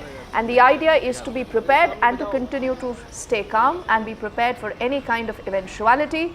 First up is a response that has come in from Minister Parvesh Marwa on the preparation so far, followed by also, we'll get you a live reportage by Ishika in just a moment. आज से दिल्ली में siren लगाने शुरू किए हैं। ये siren की range 8 kilometre radius की है। ऐसे दिल्ली में आज रात से ही 40 से 50 और सायरन हाई राइज बिल्डिंग में, ऊंची बिल्डिंगों में लगने शुरू होंगे और ऐसे आपातकाल की स्थिति में हम इसको चलाएंगे। All right, so the Delhi government there, Ishika, is underscoring the fact that this is just the beginning. They say over the next few, perhaps hours, we could be hearing and looking at a lot more drills happening. What more can you tell us? Well, as you rightly mentioned, in fact, the government of Delhi is yet again emphasizing on the fact that this time is not to panic but to be prepared. And that is why today, in fact, the cabinet minister in the Delhi government, Parvesh Verma, said that from today itself, air raid sirens are being installed across the national capital. Today we were reporting earlier from the PWD headquarters from where they have already been installed. And when it starts, you can hear a very loud noise. And what has been told to us by the official is that this noise can travel up to 8 kilometer radius, and this is will be working as a signal to alert the civilians to not panic but to be prepared. Now, what is also being told by the minister here is that, in fact, in the case of emergency, or if, there has to be a blackout that has to be done, at that point of time, just 15 to 20 minutes before that, these air raid sirens will blare across the national capital, sending a signal to the people here, residing here, to start their preparation, to be prepared for the blackout. Now, especially, amid the escalating tension, it is more and more important that the civilians at this point of time be prepared. Over to you. All right, Ishika, they're getting us the very latest. So in case you do stay around the Delhi region, that is an important news for you to know. For the moment, thank you. And with this, let's also switch our gears to what's been happening in Jammu and Kashmir. Do remember, we've not just seen a lot of unprovoked ceasefire violations, we've also seen a lot of shelling, after which earlier, these are images also of the LG who is taking a clear sense of what's going on. We've also seen the Jammu and Kashmir Chief Minister, Umar Abdullah, who rushed to the affected areas, particularly in Jammu. In fact, he drove down there to get an idea of what really is required, what is the help right now that people need, and I think also to assuage fears. So, Umar Abdullah in Jammu and the LG Manoj Sinha in Uri, those are two powerful images on your screens. Let's listen in to what we heard from the Jammu and Kashmir Chief Minister a little later. उनके तरफ से जो civilians को निशाना बनाने की कोशिश की गई, जिस तरह जम्मू शहर पे उन्होंने ड्रोन का हमला किया, मुझे नहीं लगता है कि 71 वॉर के बाद कभी इस तरह जम्मू शहर को निशाना बनाया गया हो। लेकिन हमारे डिफेंस फोर्सेस, उनको ये क्रेडिट जाता है कि उन्होंने ये सारे ड्रोन जो हैं उनको नाकामयाब किए और उनमें से एक भी ड्रोन जो है निशाने पे नहीं पहुंच पाई। मैंने पहले दिन बात करते हुए ये कहा था कि लेकिन अब ये हालात हमने नहीं बनाए। पहलगाम में हमारे लोगों के ऊपर हमला हुआ, बेगुनाह लोगों की कत्ल की गई, उसका हमें जवाब देना पड़ा। So Omar Abdullah saying we need to respond to every dastardly measure by Pakistan. Let's also put our focus on Punjab. Again, Punjab has seen a lot of heightened tensions where you've seen also a lot of this movement happening in terms of the security bandobast and the other measures. Also do remember this anti-drone system is in place in the state. Punjab is all set to also deploy that system, and these are about 9 of them that have been essentially deployed on the borders to ward off any kind of threat possibly from a hostile neighbor like Pakistan. And this is also Punjab's bid to stop drug smuggling that we have seen over the last many weeks to continue. So what the Chief Minister tells us is that there is a robust border security in place. We first up listen in to Bhagwant Mann, followed by a ground report from our colleague Gurpreet. ਸਭ ਤੋਂ ਪਹਿਲਾਂ ਹੈਗਾ purchase of anti drone system. ਉਹਦਾ budget ਜਿਹੜਾ ਪਾਸ ਕਰ ਦਿੱਤਾ ਗਿਆ। ਅਸੀਂ ਐਂਟੀ ਡਰੋਨ ਸਿਸਟਮ ਖਰੀਦ ਰਹੇ ਹਾਂ। ਉਹਦਾ ਪਿਛਲੇ ਦਿਨੀ ਲਾਂਚਿੰਗ ਵੀ ਹੋਈ ਸੀ, ਪਾਇਲਟ ਕਰਕੇ ਦੇਖਿਆ ਸੀਗਾ, ਤੁਸੀਂ ਗਏ ਹੋਵੋਗੇ ਤੇ। ਸੋ ਪੂਰਾ ਪਠਾਨਕੋਟ ਤੋਂ ਲੈ ਕੇ ਅਬੋਹਰ ਤੱਕ ਸਾਡਾ ਜਿਹੜਾ ਪੂਰਾ ਬਾਰਡਰ ਹੈ 532 ਕਿਲੋਮੀਟਰ, ਉਹ ਐਂਟੀ ਡਰੋਨ ਸਿਸਟਮ ਨਾਲ ਲੈਸ ਹੋਊਗਾ। ਪਹਿਲੀ ਗੱਲ ਤਾਂ ਅਸੀਂ ਉੱਧਰੋਂ ਉੱਡਣ ਹੀ ਨਹੀਂ ਦੇਵਾਂਗੇ। ਉਹ ਐਂਟੀ ਡਰੋਨ ਸਿਸਟਮ 'ਚ ਇਹ ਵੀ ਹੈਗਾ ਕਿ ਉੱਥੋਂ ਉੱਡੇ ਹੀ ਨਾ, ਜੇ ਉਹ ਉੱਡ ਕੇ ਸਾਡੀ ਟੈਰੀਟਰੀ 'ਚ ਆ ਗਿਆ ਤਾਂ ਉਹਨੂੰ ਉੱਥੇ ਹੀ ਉਹਨੂੰ BSF ਵੀ ਨਾਲ ਇਹਦੇ ਵਿੱਚ ਹੈਗੀ। BSF ਕੋਲ ਕੁਝ ਪਹਿਲਾਂ ਵੀ ਨੇ, ਉਹਨਾਂ 'ਚ ਅਸੀਂ ਐਡ ਕਰਕੇ ਸਾਰਾ ਬਾਰਡਰ ਜਿਹੜਾ ਉਹ ਲੈਸ ਕਰ ਦਿੰਦੇ। Right now we are in district Bathinda and we are not disclosing the exact location as per the guidelines of the central government, but we are showing the impact of this attack and the way this Bathinda district was being targeted by Pakistan. This is a trolley which was parked in the fields which we are showing at this point of time. It was also ripped off. This body was ripped off with the huge impact of something which was thrown from across the border. We have seen the police have already initiated investigation into this matter to get all the details. Fortunately, this location is in district Bathinda, where we are reporting at this point of time, where we are showing this whatever object has been dropped here, that is totally in the fields.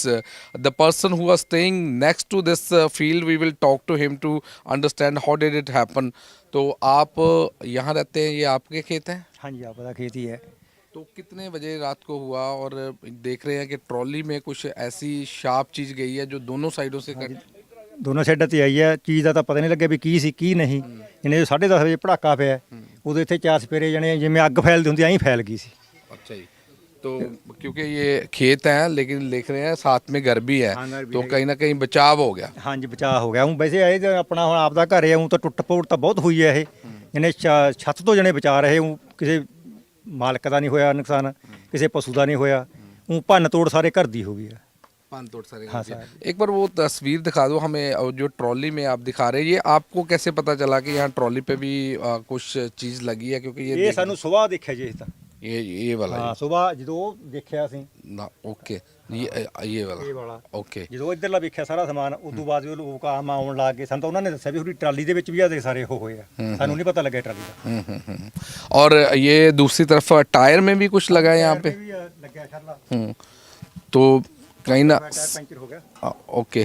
तो I request my Vijay to show this tyre also, which also got busted with a huge impact. Whatever object has been thrown in the fields of this area, we have seen it had a lot of impact. At the same time, we have seen the local police have already initiated investigation into this matter. They, since morning, they have been trying to get all the details so that that details should be disclosed, or that should be shared with the central agencies, and further action will be taken into this matter. So we are not going to disclose the exact location of this place, because as per the guidelines, as per the security reasons, we are just reporting that how this incident had taken place.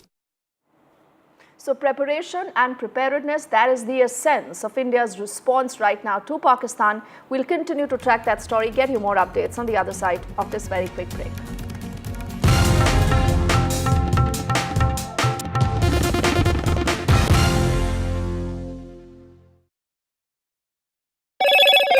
Hello, Moto. Motorola, India's leading AI smartphone brand.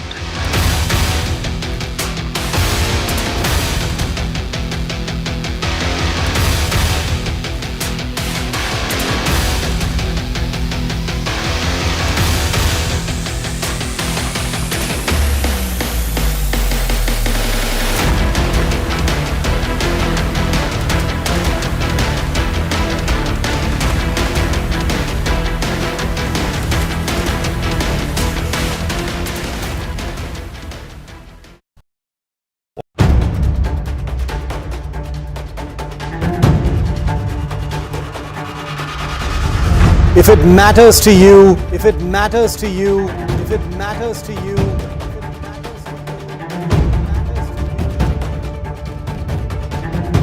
it matters to India. It matters to India. It matters to India. And it matters to me. And it matters to me.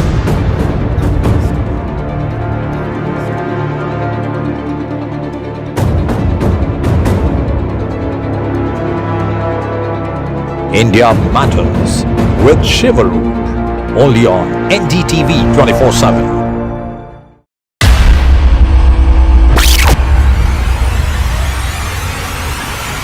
The last 1 month, if you see, the share prices of Genzol Engineering has fallen more than 58%. Why are the rating firms calling the debt payments as default? We have two credible credit rating agencies on March 4th coming and downgrading the stock to D. Statements are consistently being proven wrong, and transactions are being taken place which are different from what they were originally pictured to be. The company claimed it would roll out 6,400 electric vehicles. But what it has rolled out is a shocking scam. Funds meant for the project were funneled allegedly back to the promoters, the Jaggi brothers. What did the money buy? Not EVs, of course, but a lavish flat in Gurgaon's luxurious DLF Carmelias.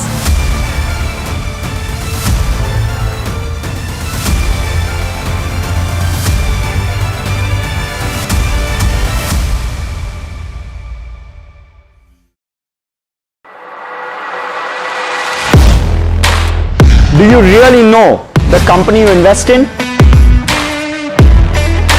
What is the real picture behind presentations and claims? Is the outlook as rosy as the company claims? Know Your Company, powered by NDTV Profit Research, shines a light on the biggest stock market movers.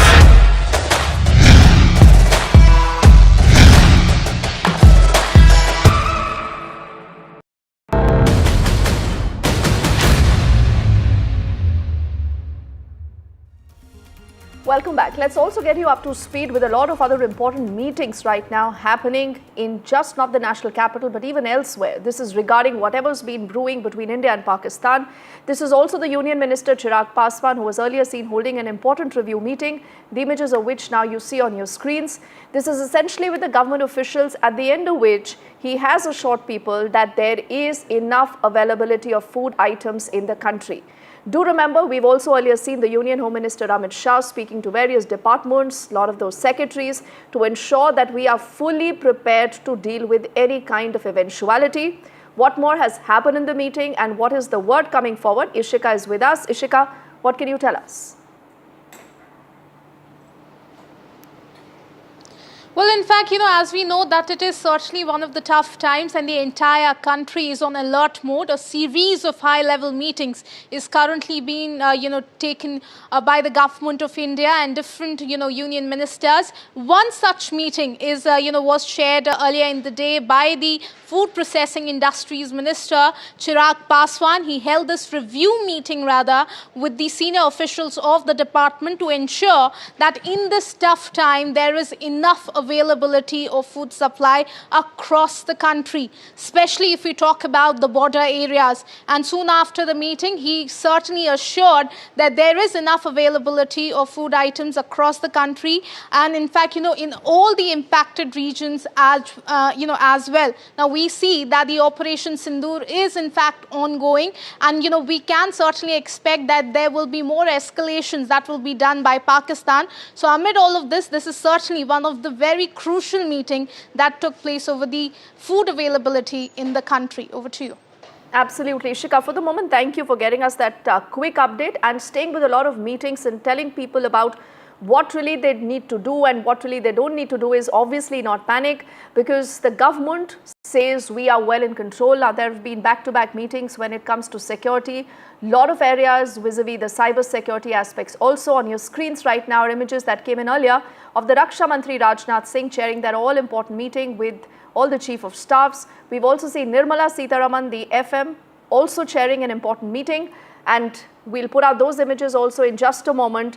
To the Union Home Minister Amit Shah, who's obviously been on his toes, speaking to everyone possible in the government, in the security forces, to take a better check of our preparedness and whatever we need to do. To sum this all up, we have Aishwarya, who's been tracking all these meetings, and he joins us live.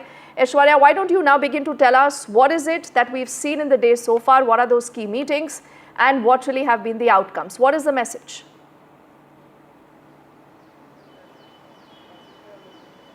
Well, multiple rounds of meeting have taken place today in the national capital. From the North Block to South Block, we saw a series of meetings. It all started with Defence Minister Rajnath Singh chairing a crucial high-level meeting with the CDS and 3 service chiefs at the South Block. It was Rajnath Singh who was briefed about the developments taking along with the line of control and the international border, and how Indian Armed Forces are retaliating to the Pakistani establishments hitting the Indian military post, and how India has retaliated, and what sort of action the Indian Armed Forces have taken so far. After that, it was Rajnath Singh who also met the DRDO chief, and a separate meeting with the CDS also went on. It was in the North Block where Ministry of Home Affairs is located. It was Home Secretary Govind Mohan who chaired a meeting with the DGs of SSB and ITBP, separate instructions being given to them as well. And at the residence of Home Minister, DGs of BSF, CISF, CRPF and IB Chief were present. Home Minister chaired that meeting for almost 2 hours, and instructions were given to secure the borders of the country and also, the security of the ports, the airports, the dams, nuclear operational installations in the country, and internally how the security should be tightened up. Remember, there has been alert which has already been given to some of the highly sensitive zones in the country as well, and therefore in that regards that meeting was very important. Of course, as you mentioned, from Finance Ministry to Health Ministry, it was separate meetings that were undertaken by the union ministers in charge as well, and instructions were given to them as well. So series of meetings went on. Of course, these are such instructions at this point in time when India is facing high tensions with Pakistan, and Indian armed forces are retaliating in full force to what Pakistani establishment is up to. Absolutely. And Aishwarya, the story doesn't just stop there. It's also about naming and shaming Pakistan. So I'll just, request you to stay with us as we get our viewers more details of the next update that Aishwarya will be able to tell us more about in just a moment. Now, what the Indian Armed Forces, in fact, is maintaining is that we will be documenting every strike on terror basis. This is already being done. On your screen are multiple of these instances that have been picked up by the thermal cameras and other equipments, essentially to nail every Pakistani lie. Now, what top government sources tell NDTV is that the Indian Armed Forces have been gathering all this substantial evidence of every strike carried out against the terror targets. This is the visual proof that is being shared and recorded, and they are also committed to maintaining transparency by continuing to provide evidence of all future strikes. There is also a specialized data collection unit that has been tasked with storing and organizing all these images, all these videos, and the operational proof related to every such mission. And Aishwarya, this is extremely significant because no matter what, Pakistan will not be able to deny this visual evidence. Well, this is an exclusive piece of information that we are bringing to our viewers. Top government sources have told NDTV that this time we have all the visual evidences, the proofs that Pakistan is a safe haven for terrorism. India had striked the terror infrastructures in Pakistan's mainland and also in Pakistan-occupied Kashmir. There has been standing instructions to the Indian Armed Forces that this time there should be visual evidences. A data collection unit is in place to record every visual of Indian strike on the terror hubs of Pakistan, and it has been collected as an evidence. Remember, it was during the Blackout air strikes, the opposition demanded from the government to provide substantial proof of the attacks. This time, because of the technological advancements, India has gathered enough data, and all these strikes that India is conducting, the data is being stored with the Indian Armed Forces. It is being documented as well. We have been told that, and remember, after the press conferences being done by the MEA and the MOD, it is after Operation Sindoor Phase 1, substantial proofs were shown to the world by the Foreign Ministry. It was after Operation Phase 2, again the visual evidences were shown as to how India has targeted the air defense system of Lahore, because India retaliated as Pakistan attacked attacked 15 of the Indian cities by drones and missiles. And today as well, in the briefing, India will provide substantial proofs. Today, in fact, as the BSF released that particular video, when 7 of the terrorists were infiltrating in the Indian territory, it was a video evidence that was recorded by the Border Security Force as well, when Indian armed forces neutralized them. So there are enough proofs to corner Pakistan in the near future as well, and Indian armed forces with technological advancements of air defense system now recording every proof to isolate Pakistan in the future. Okay, Aishwarya, before I let you go, why don't you tell our viewers more about a lot of this data that you're looking at the government also now putting out, and that is now for the world to see, and that is why you have such a strong world opinion today shaping in favor of India. And you're seeing it, Pakistan itself fumbling when people are asking them that, do you have proof of the fact that you allege that India is striking you? Or, then they say, oh, look at the social media. That is their response. Well, certainly, and those statements by the Pakistani ministers that look at the social media, you can get enough proof of what India is denying. There are fact checks being done regularly by the Indian government. The Information Broadcasting Ministry has been given task to take action against those who are peddling fake news and also the fake narrative that is being spread. The instructions had been given to clearly corner Pakistan as far as the fake narrative is being spread. But yes, as you rightly mentioned, it is the Indian government who is collecting these proofs, evidence.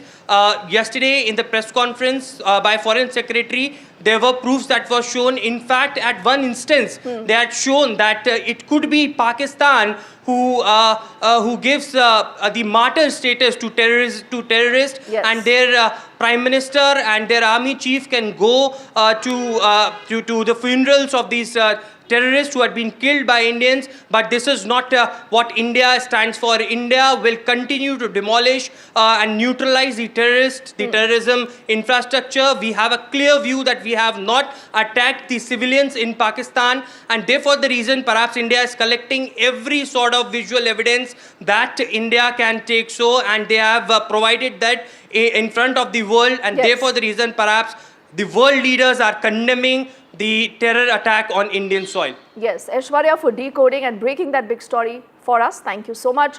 Let's quickly shift gears and continue to get you more details of the kind of preparations and responses that we have seen from different states.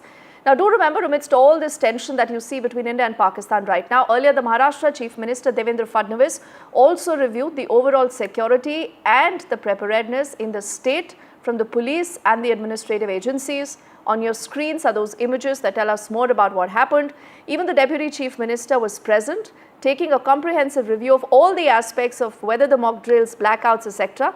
The Chief Minister has spoken and he says, we've given directions on what needs to be done. चाहे वो police हो, चाहे coast guard हो, चाहे navy हो, सारे लोग alert mode पर है। रेगुलर एक्सरसाइजेस चलती हैं, उसके एसओपीज तय हैं, उसके अनुसार जो आपके वॉर बुक होते हैं, उसके अनुसार जो भी चीजें करनी जरूरी है वो सारी चीजें हमने की है। अभी इसके बाद एक हमारे इंटरनल सिक्योरिटी के दृष्टि से भी हम लोग एक जायजा लेने वाले हैं। एक मीटिंग भी हम लोगों ने बुलाई हुई है, तो हम लोग पूरे अलर्ट मोड पर हैं। Let's also get in our colleague Radhika, who's joining us live, and she has more details of what possibly could this entail. Radhika, what is it that you can tell us in terms of what the state of Maharashtra is doing to ensure better preparedness and also security for everyone?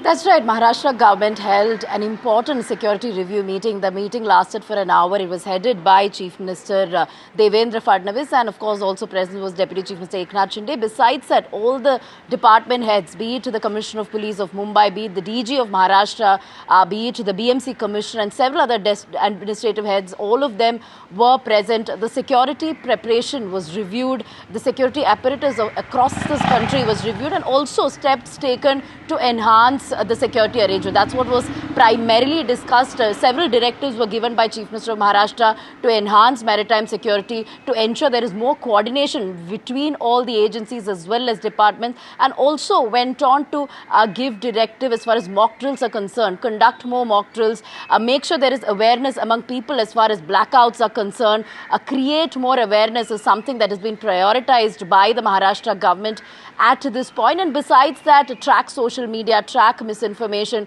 track cyber attacks, and take action against all of these individuals who are spreading misinformation is also another directive that has been given as far as the security situation is concerned. And very importantly, leaves of several of the top officials, be it within the law and order departments or within disaster management or health are concerned, their leaves have been cancelled at least for the next few days, considering the volatile situation in the borders in the wake of Indo-Pak tension. So yes, directives given, the security assessment has been done. We know that there are vital infrastructure as far as city of Mumbai is concerned, vital destinations, important places.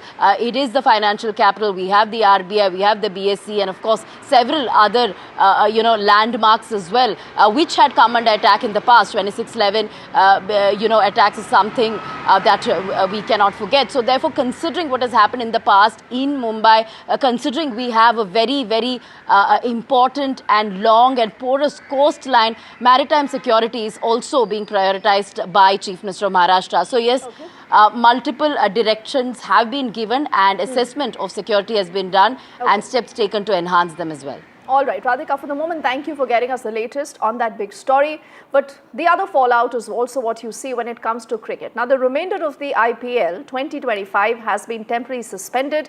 What we've heard is that the BCCI has confirmed this development, and they've also said in a release the suspension is for a week at the moment. The decision taken against the backdrop of the heightened border tensions between India and Pakistan does follow a high-stakes meeting that happened of the BCCI's top brass. Now, what is understood is that various options, including a possible change of venue, were actually thought on before this decision was arrived at. First up, all the responses before we also get you, Osama, on what happens next. इससे ये निर्णय लिया है कि IPL को अभी फिलहाल एक सप्ताह के लिए स्थगित किया गया है। उसके बाद जो स्थिति है उसका जायजा लेके सरकार से विचार विमर्श करके जो हमारे स्टेक होल्डर्स हैं, फ्रेंचाइजी और ब्रॉडकास्टर, इन सबसे बात करके नए शेड्यूल की घोषणा की जाएगी। मौजूदा परिस्थिति में हमने ये तय किया है कि अभी जो स्थिति है उसको देखते हुए इसको जो है निलंबित कर दिया जाए। उसी दृष्टि से इसको निलंबित किया गया है। और जहाँ तक सुरक्षा की बात है तो हमें भारतीय सेना पे गर्व है और बीसीसीआई पूरी तरह से दृढ़ता के साथ सरकार और सेना के साथ खड़ी हुई है। और उसके बाद जैसा कि आपको पता है कि अभी टूर्नामेंट को स्थगित किया है 1 हफ्ते के लिए, तो उसके बाद निर्णय लिया जाएगा कि आगे क्या किया जाए। सारे मैचेस जो है वो पोस्टपोन, अभी हफ्ते के लिए टूर्नामेंट सस्पेंड किया गया है। जैसे ही स्थिति आगे अगले कुछ दिनों में कैसी रहती है उसको मद्देनजर रखते हुए अगला निर्णय लिया जाएगा। Osama is also live with us. Osama, a lot of people would want to know whether this is just about a week or, possibly we could be looking at the end of this particular season like this and maybe, change to another neutral venue. What is it that sources tell you?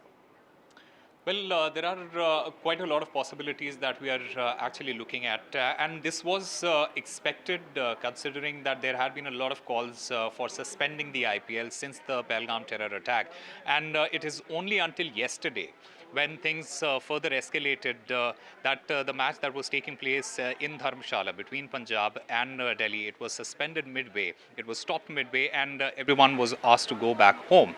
All the players, the support staff, the broadcasters, everyone, they were told to go back, and special arrangements were made them to go back. But when you talk about the future of this particular tournament, from what we understand at this moment is that the IPL governing body as well as the BCCI, they have suspended it for a week right now. There have been conversations around, as you mentioned, about the change of venues, possibly changing, pushing the tournament to August or September, but that is still still being speculated at this point of time, especially because we don't really know how things are going to further escalate in the coming weeks. It has been suspended for 1 week at the moment, but the IPL governing body as well as the BCCI, they will be sitting down, having those meetings, and then decide whether the tournament will go on after a week or not. Remember, the players, the franchisees, the sports staff, everyone has come together to, tell their concerns about what is going on at the moment, and playing cricket in the midst of this escalated situation. It is not really conducive, is what the franchisees, the players, especially the overseas players, have told the BCCI, and it is in that particular context that the BCCI as well as the IPL governing body, and we heard both the BCCI Vice President Rajiv Shukla as well as the chairman of IPL, Mr. Arun Dhumal, say that. So the future of this particular tournament is still up for speculations. We don't know whether it is going to continue after a week or not. All right, we'll continue to track that story. For the moment, many thanks. Let's shift our focus to get you more details of how we as a country are also dealing with what Pakistan really is up to and its nefarious designs. Now, do remember, India thwarted a wave of these missile and drone attacks from Pakistan targeting military stations and other cities along the western border. India also retaliated effectively against the Pakistani hostilities. Now, the rest of the country is functioning normally, and on your screens are multiple images coming to us from Bengaluru, Mumbai, Hyderabad, Kolkata. Normalcy is written all over these pictures, and this is the country's best response to those who believe that terror can break us. So everyone is back and about to their business as normal. Indians are also backing the armed forces in this fight against terror. And despite Pakistan's attempt to target our civilians, the Indian Defence Forces have thwarted every single such attempt. The situation in the rest of the country is undisrupted. Indians continue to go about their business, their works, their offices, schools, amidst all these tensions that you see between India and Pakistan. It's a very hot, scorching day in Kolkata, but there's absolute calm, normalcy, even on the state holiday here at Victoria Memorial. Tourists coming in to see the glimpse of this iconic monument that we have in the city. Joining me now is a tourist from Assam. May I know your name, sir? Yeah, it's Zoba. Okay. There have been, it's a volatile situation at the LOC. The entire country is watching closely and, of course, standing by the forces that are guarding us every single second.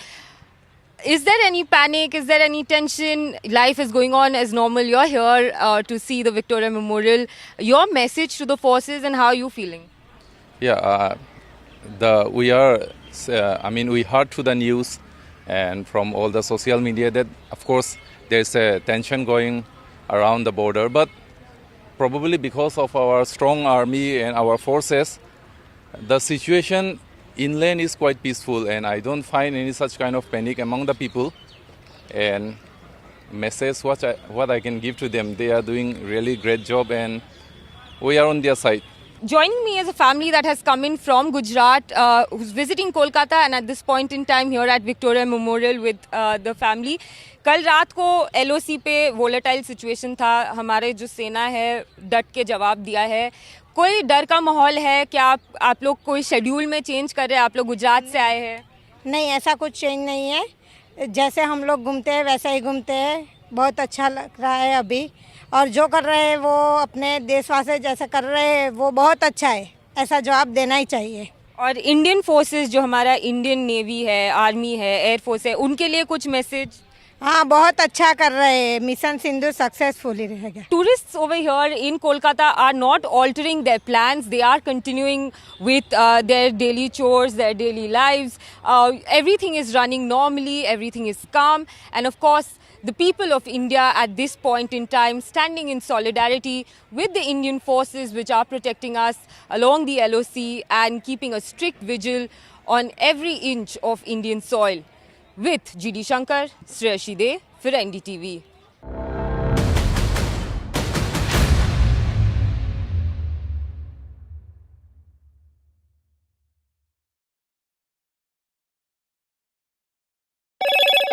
Hello, Moto. Motorola, India's leading AI smartphone brand.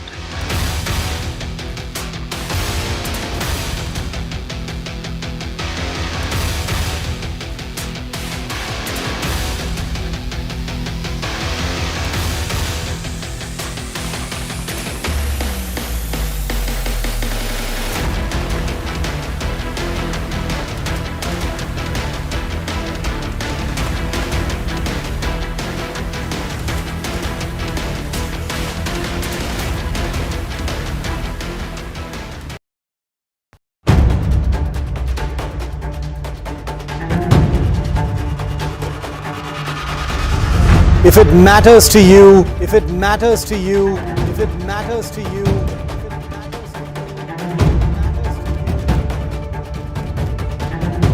it matters to India. It matters to India. It matters to India. And it matters to me. And it matters to me.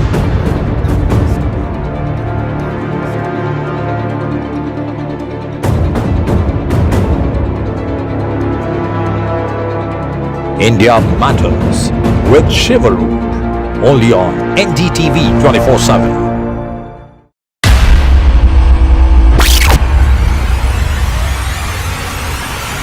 The last 1 month, if you see, the share prices of Genzol Engineering has fallen more than 58%. Why are the rating firms calling the debt payments as default? We have two credible credit rating agencies on March 4th coming and downgrading the stock to D.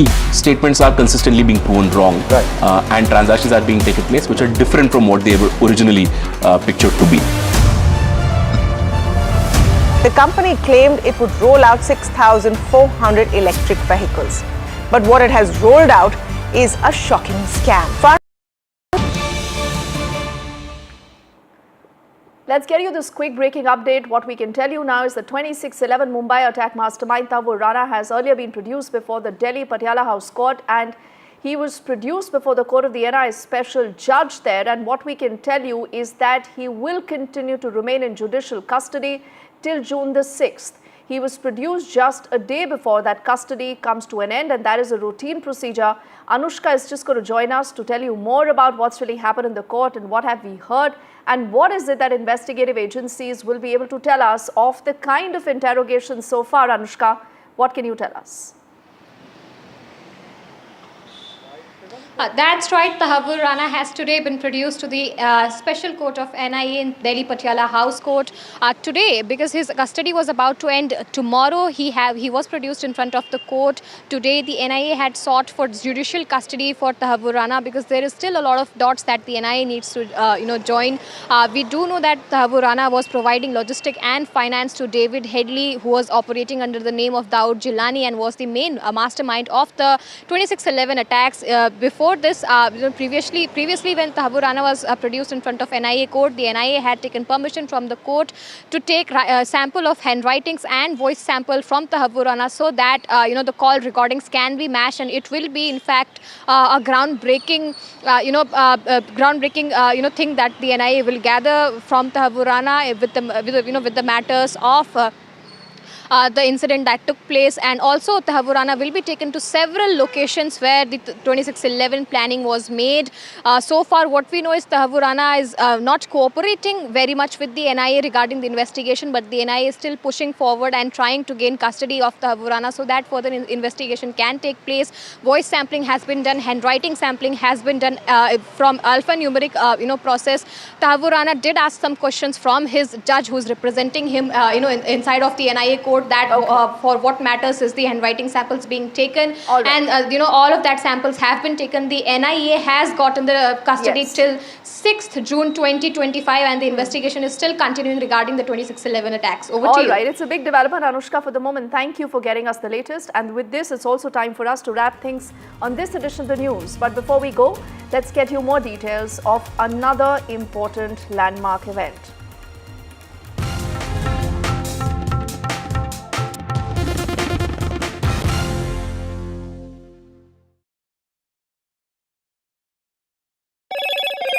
Hello, Moto. Motorola, India's leading AI smartphone brand. Cardinal Robert Pavao, a long-time missionary in Latin America, was elected as the surprise choice to be the new leader of the Catholic Church on Thursday, becoming the first US Pope and taking the new name. He's also appeared on the central balcony of St. Peter's Basilica after will smoke billowed from the chimney atop the Sistine Chapel, signifying the 133 cardinal electors had chosen him as the successor to Francis, who, remember, passed away just about last month.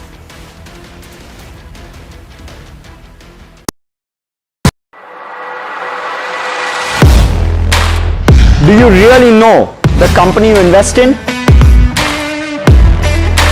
What is the real picture behind presentations and claims? Is the outlook as rosy as the company claims? Know Your Company, powered by NDTV Profit Research, shines a light on the biggest stock market movers.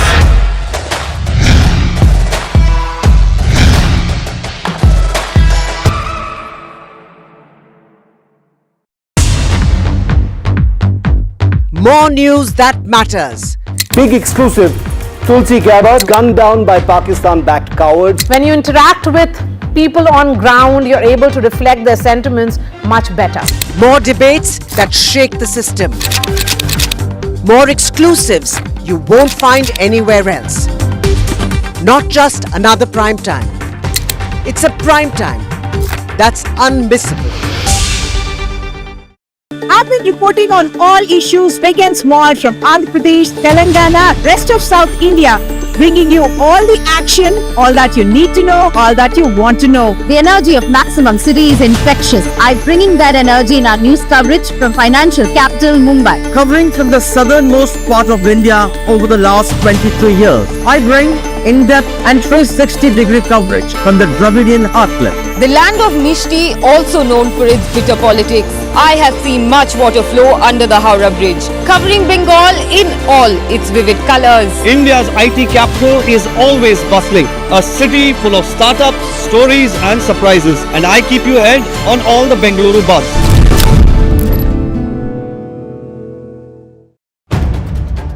If it matters to you, if it matters to you, if it matters to you.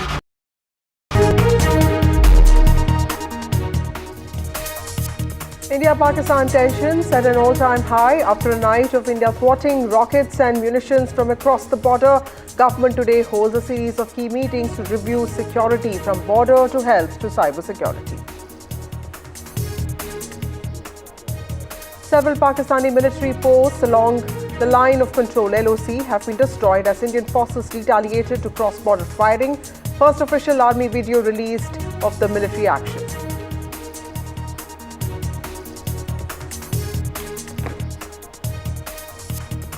The army thwarted a terrorist infiltration attempt in Jammu and Kashmir. A video has been shared.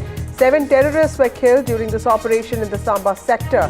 Pakistani Rangers provided cover fire. Pakistan-backed infiltrators shot dead by BSF. BSF says 7 terrorists shot dead in Jammu Samba sector. More shelling from Pakistan this morning. Several houses in Jammu and Kashmir damaged by the shelling. A woman has been killed in Uri. NDTV reports from the ground.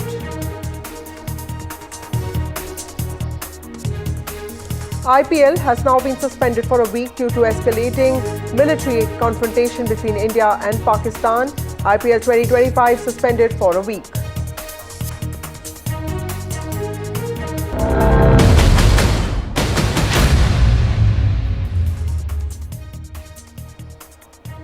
Hello, ladies and gentlemen. You're watching NDTV. In the midst of rising tensions between India and Pakistan, the Defence Ministry has said that India has shot down a substantial number of munitions fired at civilian military locations.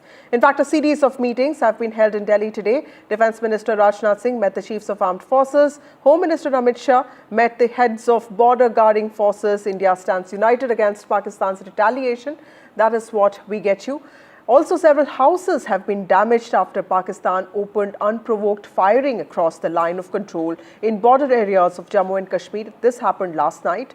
Now, the Pakistani shelling was reported in Poonch, Rajouri, Baramulla and Jammu districts as Indian armed forces thwarted a wave of missile and drone attacks from Pakistan. Now, videos on social media show that the heavy shelling by Pakistan left many residential houses, shops and vehicles completely damaged. We are right now here at Gurdwara Singh Sabha in Poonch district. Behind me, if you can see those hilltop, and behind that hilltop, we have got the international border. And why we are reporting from here, this is the kind of destruction the Gurdwara has faced due to the shelling. The Poonch is one of those border districts which is facing intense shelling for the last 3-4 days since India started its retaliation against the Pahalgam attack. And this Gurdwara has also faced the brunt, and this led to around 16 people who were killed. So right now the situation is tense, but the people here say that Pakistan's deliberate targeting of civilian installations, Gurdwara Sahib, a place of worship, is something which shows off its nefarious design to even create communal discord in the country. I'm joined here by the chief preacher, or what we call the Granthi of this Gurdwara Sahib. We'll try to understand that what is the situation here, because many people also believe that perhaps the vital installations, army installations in and around this area could be the reason why Pakistan keeps firing, and it could be a hit and miss both. But this is what I've picked up after speaking to these people. जी जी कोई बात नहीं, ये बताएं प्रधान जी कि क्या situation, आप भी आ जाएं तो जी, तो ये कब हुआ था ये और कितने लोगों की जानें चली गई थी? ये 7 तारीख को सुबह 7:30 बजे 7 बजे हमारे गुरुद्वारे साहब में जो डेली रूटीन के मुताबिक जो कीर्तन की समाप्ति होती है, यहाँ पर लगभग 100 के करीब संगत थी। लेकिन 15 मिनट के बाद 7:30 बजे पाकिस्तान की तरफ से मोटर आके गिरता है, जिससे ये गुरुद्वारे साहब को बहुत बड़ा नुकसान हुआ है। हमारे जो यहाँ के हेड रागी थे भाई अमरीक सिंह जी, वो 10 मिनट पहले यहाँ से घर जाते हैं तो वहाँ पर उनकी भी शहादत हो जाती है।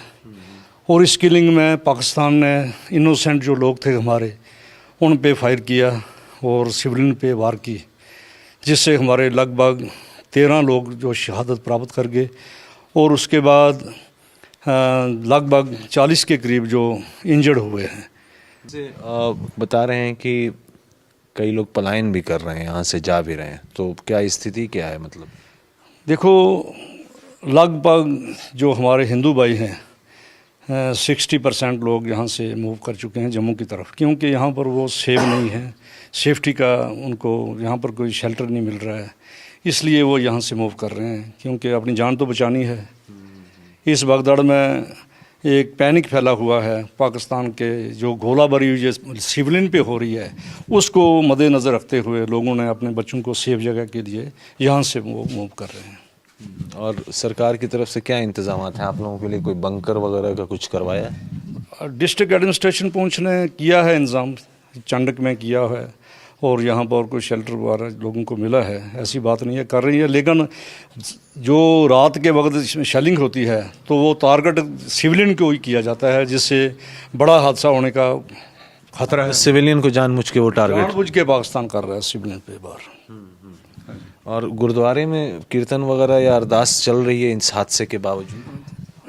देखो, 7 तारीख का जो इंसिडेंट हुआ उसके बाद हमने 7 तारीख को तो नहीं, 8 तारीख से दोबारा जो डेली रूटीन को बहाल किया है।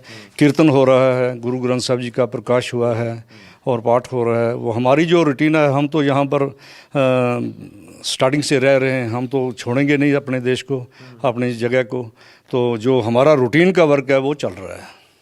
ठीक है। So this is the situation here, like people are gathering, they are coming for prayer as well, but they are very upset with the fact that Pakistan is deliberately targeting the places of worship, and they very well know that why Pakistan is doing it, because they feel that this is all being done to attack civilian installation, civilian houses, civilians themselves, because Pakistan wants to make it a big spectacle out of it, that how they have been damaging India. But amid all this, there is a sense of panic and grief as well. A lot of people have migrated from Poonch district. They are moving to safer locations. They also say that though the district administration has put arrangements in place for people to move to safer location, yet that is not sufficient due to the ongoing crisis. With camera person Momin Sheikh from Poonch, Mohammad Ghazali, NDTV. Meanwhile, a series of meetings are happening in the power corridors of Delhi to ensure India's readiness to counter any threat from Pakistan. And this includes the threat of cyber attacks. In fact, Finance Minister Nirmala Sitharaman is believed to have chaired a review meeting today evening to assess the cyber security preparedness of India's banking and financial institutions. Remember, this comes at a time when there are growing concerns about potential threats of cyber attacks, especially considering the rising tensions that are soaring between India and Pakistan. What we understand is that this meeting is expected to bring representatives from several key institutions, including public, private banks, Reserve Bank of India, the NPCI, which is the National Payments Corporation of India, the backbone of India's digital revolution, also the Bombay Stock Exchange, the NSE, and several other institutions. And this is all to ensure that they are working together with different sectors to ensure critical infrastructure, digital infrastructure, and also financial services infrastructure is protected from cyber threats, especially from Pakistan. Joining me now is Saket Mishra, former IPS officer, also former investment banker turned politician. We also have Napinay, who is a Supreme Court lawyer. Thank you both of you for joining me on this broadcast. Saket Mishra, to you first. We're talking about economic security, sir, and you understand this better than a lot of people I know. Economic sanctions are often seen as an alternative to war, but they often do not have that kind of desired impact. In that regard, does it help for India to continuously lobby against Pakistan to be put in that grey list of FATF? Do you think that will also help India achieve its objective?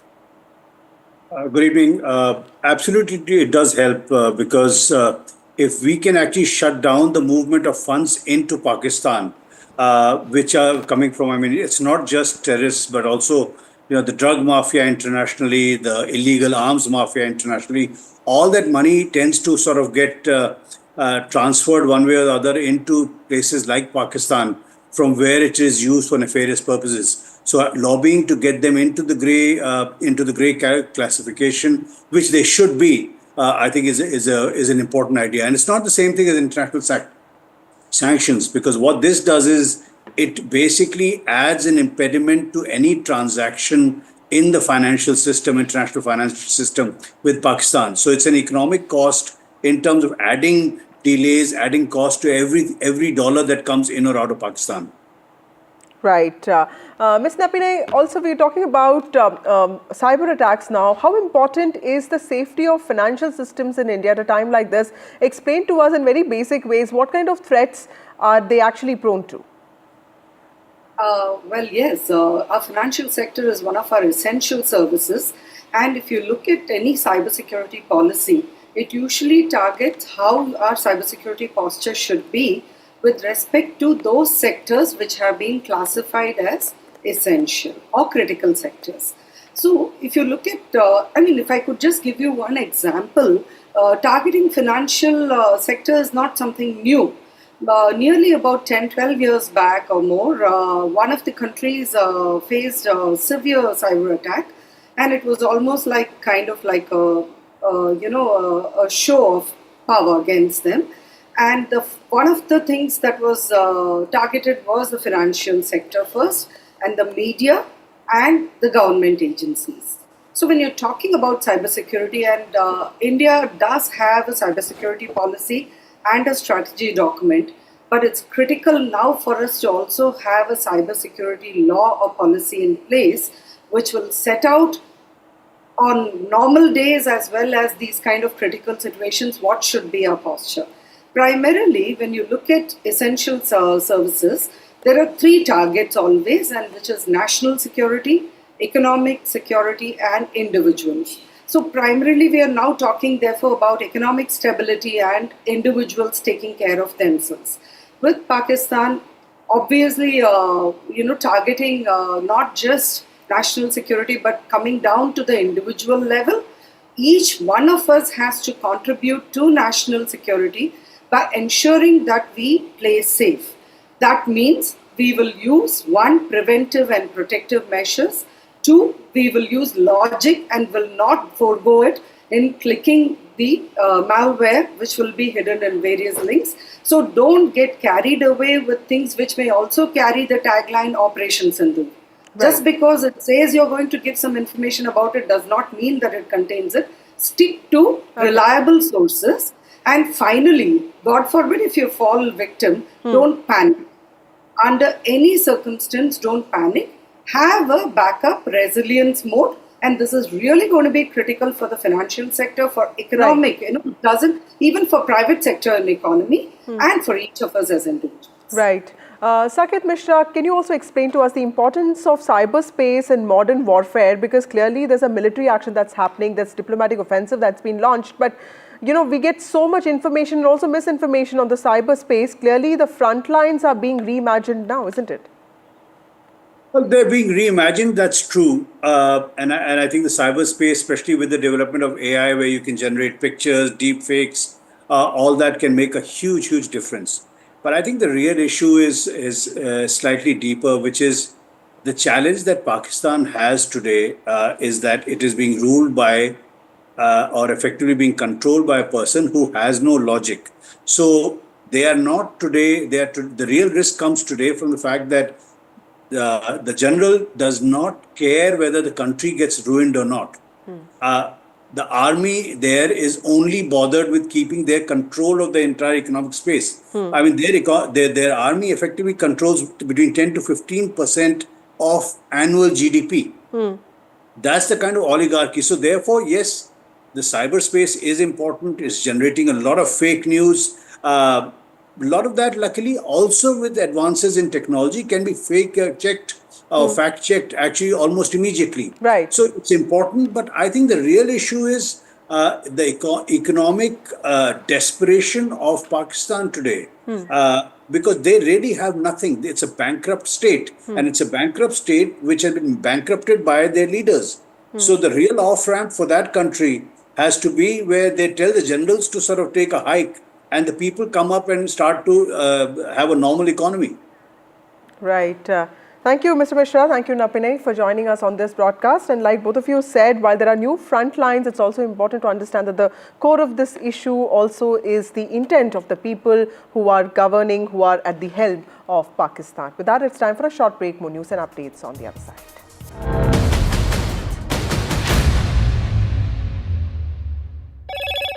Hello, Moto. Motorola. India's leading AI smartphone brand.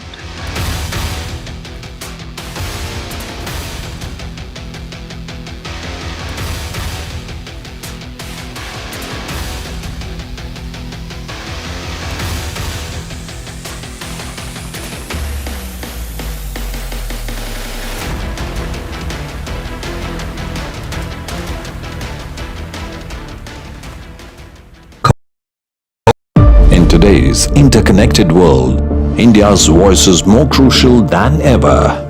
When India speaks, the world listens. At NDTV World, we are that voice, bringing you intelligent and insightful news from India and beyond. From geopolitics and diplomacy to economic shifts, migrations, tech disruptions, and the stories of our diaspora. We cover the news that shapes our global future. NDTV World, your new home for global news is here.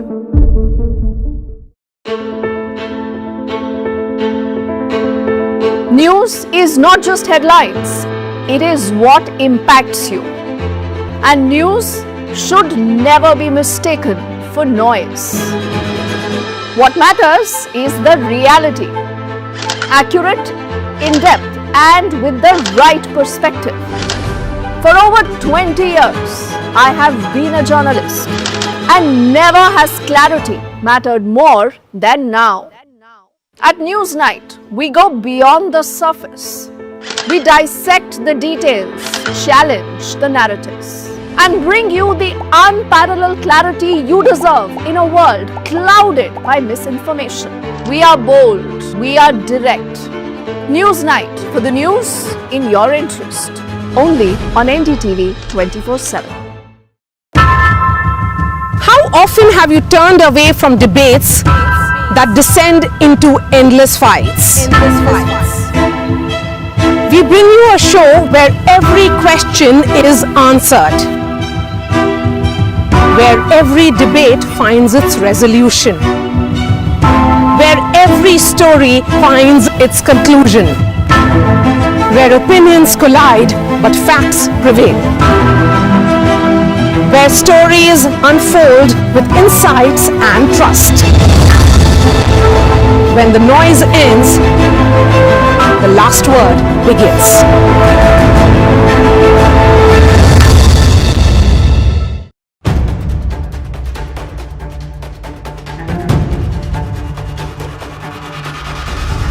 If it matters to you, if it matters to you, if it matters to you,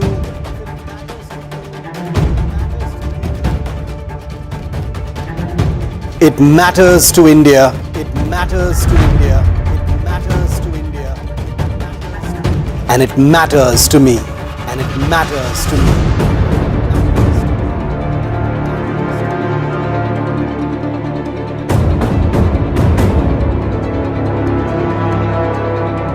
India Matters with Shivaru, only on NDTV 24/7.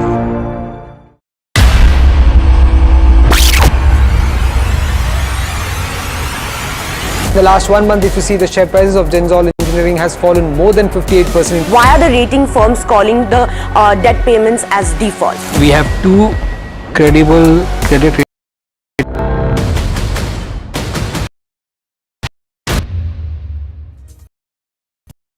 Welcome back. In the midst of ongoing Pakistan tensions, security along the northeastern states' borders with Bangladesh was further tightened today, and numerous precautionary measures have also been taken. In fact, 4 northeastern states, Tripura, Assam, Mizoram and Meghalaya, that have shared borders with Bangladesh have held high-level security reviews with central agencies. My colleague Ratnadeep joins us with more details on this. Ratnadeep, well, there's been a lot of focus on the western frontier. Clearly, the eastern borders are also extremely important. Tell us about the meetings that have been held in the last few hours. What has been on top priority? That's right. In fact, if you talk about the eastern front, particularly India's borders with Bangladesh, there have been an alert on the border ever since last year when the Sheikh Hasina regime fell in Bangladesh. But now the border security has been totally beefed up. What we have been able to gather from BSF sources all along the border, particularly now the focus remains on the 1800-kilometer long border that India shares in the northeast with Bangladesh, the 4 states of Tripura, Mizoram, Meghalaya and Assam. In fact, this afternoon, Tripura Chief Minister Dr. Manik Saha held a closed-door meeting with top BSF officials and other central agencies, reviewing the preparedness on the borders with Bangladesh in Tripura. Remember, through Tripura and Assam, we have seen over the past couple of months an increased number of infiltration of illegal immigrants. Most of these cases, people have been held in the border. Particularly in Assam, the state government has taken up a strategy for months together that immediately when anybody has been apprehended in the border for illegal entry, that person has been pushed back. Now, in terms of the border with Meghalaya, the Meghalaya government has issued orders for night curfew all along the borders, and also the Mizoram government has asked the state police to help BSF in terms of the border area management. Remember, there are several key railway stations and railway tracks which are close to the border areas, and therefore the Northeast Frontier Railways and BSF have come together for joint patrol. The RPF and the GRP along with BSF are patrolling the tracks. So the idea is to keep away illegal infiltration, because what agencies are looking at that there might be elements from the other side of the border who might actually try to sneak in, and they might be threat to the internal security of the country, and particularly this region when there is already tension in the western front.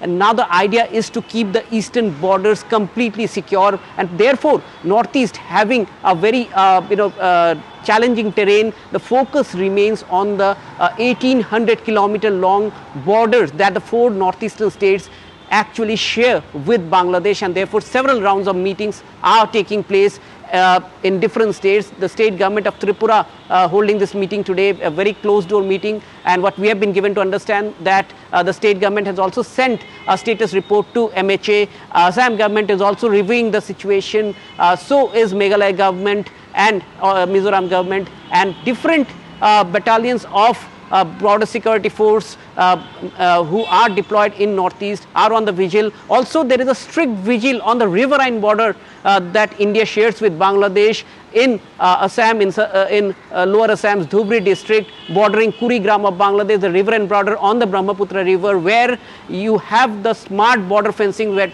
latest surveillance equipments are being placed, and in that border also there is a high alert. Thank you so much, Rathadeep, for joining us with those details. 1800 kilometers frontiers between northeastern states and Bangladesh, also very important at a time when tensions are soaring between India and Pakistan. There have been meetings in northeastern states to specifically secure those borders, tighten those borders, and ensure numerous precautionary measures to also check infiltration. With that, it's time for a short break. More news and updates on the other side.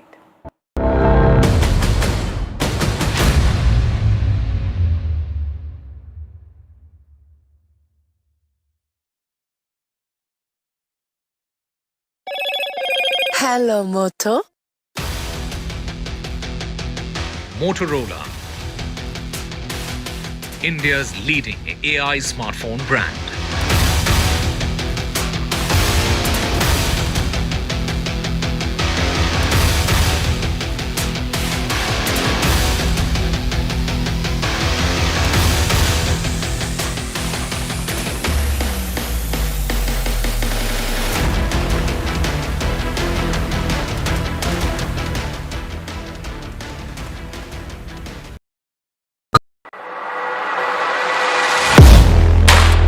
Do you really know the company you invest in?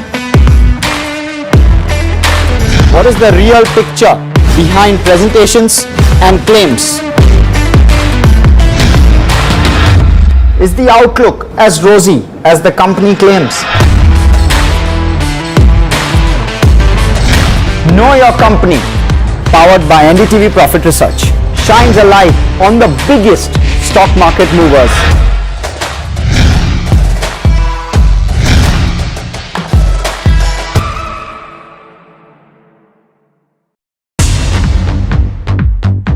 More news that matters.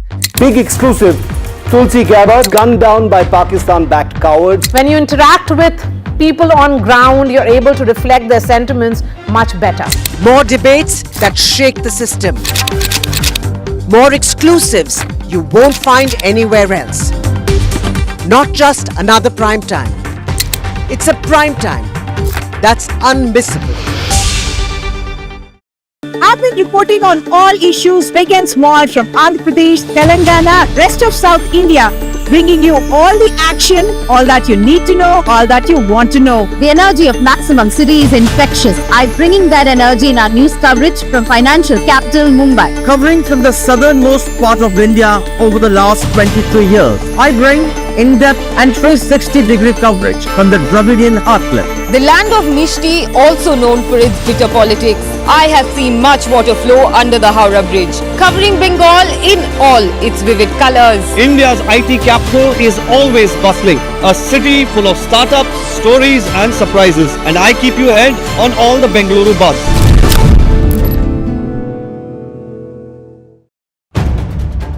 If it matters to you, if it matters to you, if it matters to you,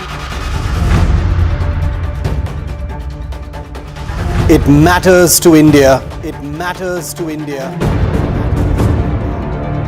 And it matters to me. And it matters to me. India Matters with Shivaru. Only on NDTV 24/7. In today's interconnected world, India's voice is more crucial than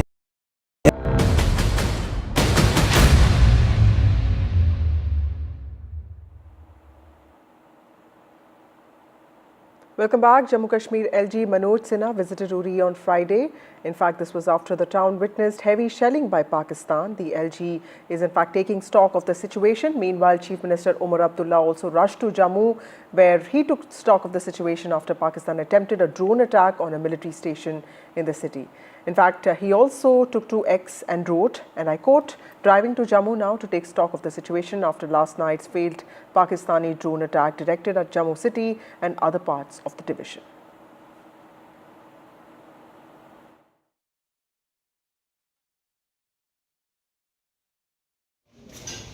How is yours? How is yours? Punjab. How is yours? How is yours? Punjab. उनके तरफ जो civilian को निशाना बनाने की कोशिश की गई, जिस तरह जम्मू शहर पे उन्होंने ड्रोन का हमला किया, मुझे नहीं लगता है कि वॉर के बाद कभी तरह जम्मू शहर को निशाना बनाया गया हो। लेकिन हमारे डिफेंस फोर्सेस उनको ये क्रेडिट जाता है कि उन्होंने ये सारे ड्रोन जो हैं उनको नाकामयाब किए और उनमें से एक भी ड्रोन जो है निशाने पे नहीं पहुंच पाई। मैंने पहले दिन बात करते हुए ये कहा था कि लेकिन अब ये हालात हमने नहीं बनाए। पहलगाम में हमारे लोगों के ऊपर हमला हुआ, बेगुनाह लोगों की कत्ल की गई, उसका हमें जवाब देना पड़ा। Well, as tensions between India and Pakistan soar, all the bordering states are on high alert. One of them is, of course, Rajasthan. In the midst of India-Pakistan tensions, now Jaisalmer, one of the bordering districts, there's a lockdown that has begun there. Cops have asked all shops to close down, and there's a blackout that has begun in Jaisalmer. My colleague Harsha has the details. The lockdown has begun in Jaisalmer, and the police has gone around shutting down markets and asking people to go home. After the attacks that happened in Jaisalmer, they are taking no chances, and as a precaution, in fact, the market has been asked to shut down early. So by this evening, early this evening, markets, shops, establishment, and all people have been asked to go home. It's going to be like a lockdown situation, in fact, and you can see that people have already started shutting shop and are going. Now there is last minute vegetable buying that is also happening because people have also been asked that lights should not be turned on. So here we have this vegetable vendor. भैया सरकार की क्या आदेश है? बंद करने को कहा है? जी जी आमजन पूरा सरकार को सहयोग कर रहा है और सरकार बहुत अच्छा कार्य कर रही है। क्या आदेश है? सरकार को आदेश है 5 बजे तक पूरी मार्केट बंद हो जाएगी और 6 बजे के बाद घर से कोई बाहर नहीं निकलेगा। तो आप जल्दी से सब्जी खरीद रहे हैं शाम के लिए? बिल्कुल, ज़्यादा परिवार के साथ समय बिताने का भी मौका मिलेगा, देश की सेवा करने का भी मौका मिलेगा। भैया पुलिस प्रशासन ने बोला है बंद करने को, ऑटो वालों को भी जाने को बोला है जी। क्या बोला है? कि 6 बजे तक आप यहाँ से रवाना हो जाना, घर चले जाना। ठीक है। और बिजली वगैरह नहीं रहेगी? हाँ, शाम के समय 6 से सुबह 6 बजे तक बिजली बंद रहेगी। आपने जल्दी से सब्जी खरीद ली आज, लगता है घर के लिए खाना बनाने के लिए? 2 दिन का लिया है। हाँ। 2 दिन का सब्जी ले लिया है। लॉकडाउन की हो सकता है कुछ भी हो जाए, लेकिन हमें हमारे आर्मी के ऊपर भरोसा है। जिस तरह कल उन्होंने उनका जो मिशन विफल किया उसकी तरह और भी मिशन विफल होगा। भारत माता की जय। So as you can see, people here, the mood definitely is not one of worry or tension. In fact, people are quite, sort of supportive, encouraging of the government. And here, lockdown it's quite clear that in a little while from now, all these markets, shops will be shut. In Jaisalmer, with camera person Sushil Kumar, Harsha Kumari Singh, NDTV. Well, there will also be a mock drill in national capital, New Delhi. Air sirens will last about 15 to 20 minutes. Government has asked people not to panic. Government has also asked people to stay calm. In fact, this is India preparing civil defense system. Remember, the Air Force repulsed 2 waves of drone and missile attacks by Pakistan yesterday, and those attacks were targeting Indian military installations in Jammu, Kashmir, Rajasthan and Punjab. And as part of the preparations for any threat of any kind, this is also New Delhi preparing with a mock drill. आज से दिल्ली में siren लगाने शुरू किए हैं। ये siren की range 8 kilometre radius की है। ऐसे दिल्ली में आज रात से ही 40 से 50 और सायरन हाई राइज बिल्डिंग में, ऊंची बिल्डिंगों में लगने शुरू होंगे और ऐसे आपातकाल की स्थिति में हम इसको चलाएंगे। Well, amid the escalating tensions between India and Pakistan today, there is a sort of a mock drill that is being organized here in the national capital. Behind me, you can hear the air raid sirens that will continue, for 15 to 20 minutes. You can hear them. They are quite loud and they are being used to send a signal to the civilians to be prepared. In fact, we'd like to show you the visuals here as well. In fact, the cabinet minister in the Delhi government, Parvesh Verma, is currently here. He's monitoring the situation. You can see that he's present here and he's looking that as soon as the air raid sirens start, then what is the preparation that will happen on the ground. He's there here today to monitor the entire situation. Now the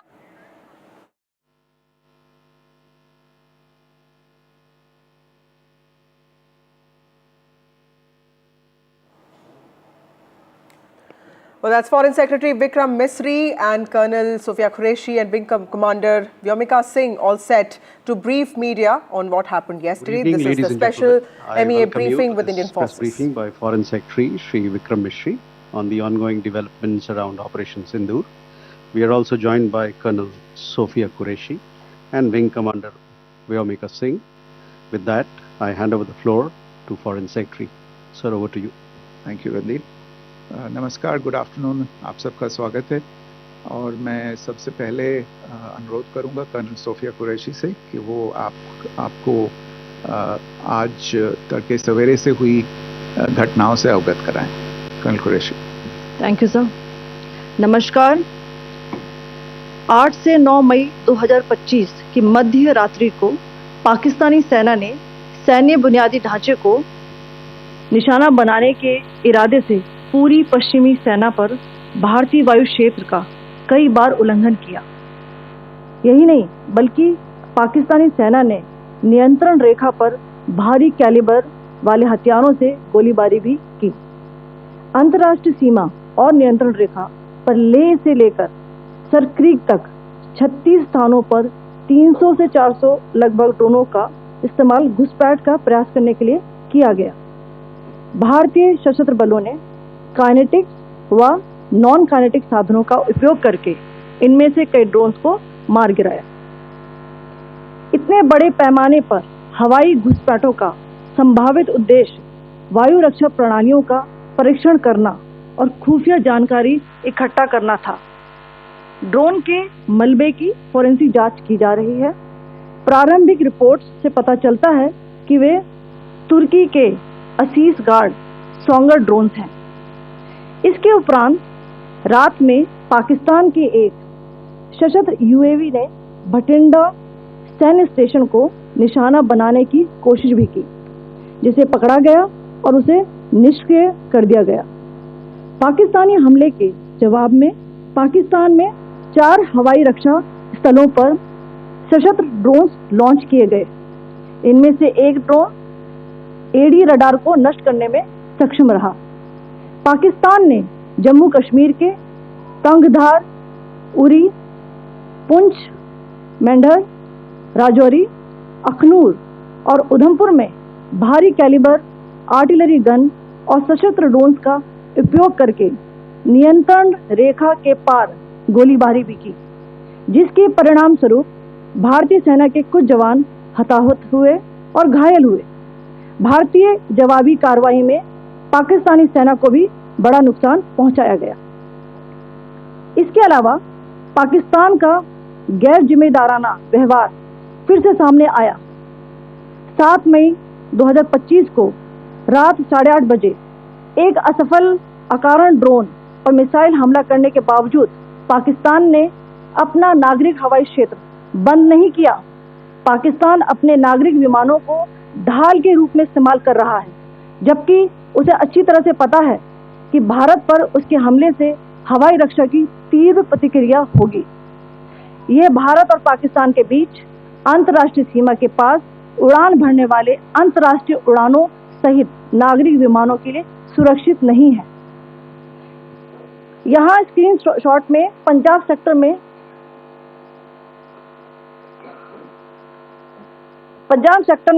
high air defence alert स्थिति के दौरान application flight radar 24 का data दिखाया गया है।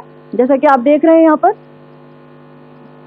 भारतीय पक्ष का हवाई क्षेत्र घोषित बंद के कारण नागरिक हवाई यातायात से पूरी तरह से रहित है। कराची और लाहौर के बीच के हवाई अड्डे मार्ग पर नागरिक एयरलाइंस उड़ान भर रही है। हाई अलर्ट किया गया है विमान फ्लाइनेस एविएशन का एयरबस 320, जैसा कि आप यहाँ देख रहे हैं, जो कि शाम को 5:50 बजे दमम से शुरू हुआ और रात को 9:10 बजे लाहौर में उतरा। ये सारा डिटेल्स आप यहाँ देख रहे हैं, ये डिटेल्स यहाँ लिखा हुआ है। Can you see this?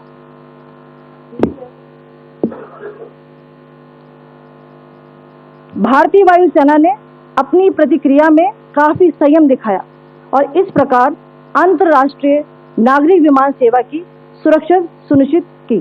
धन्यवाद। जय Hind.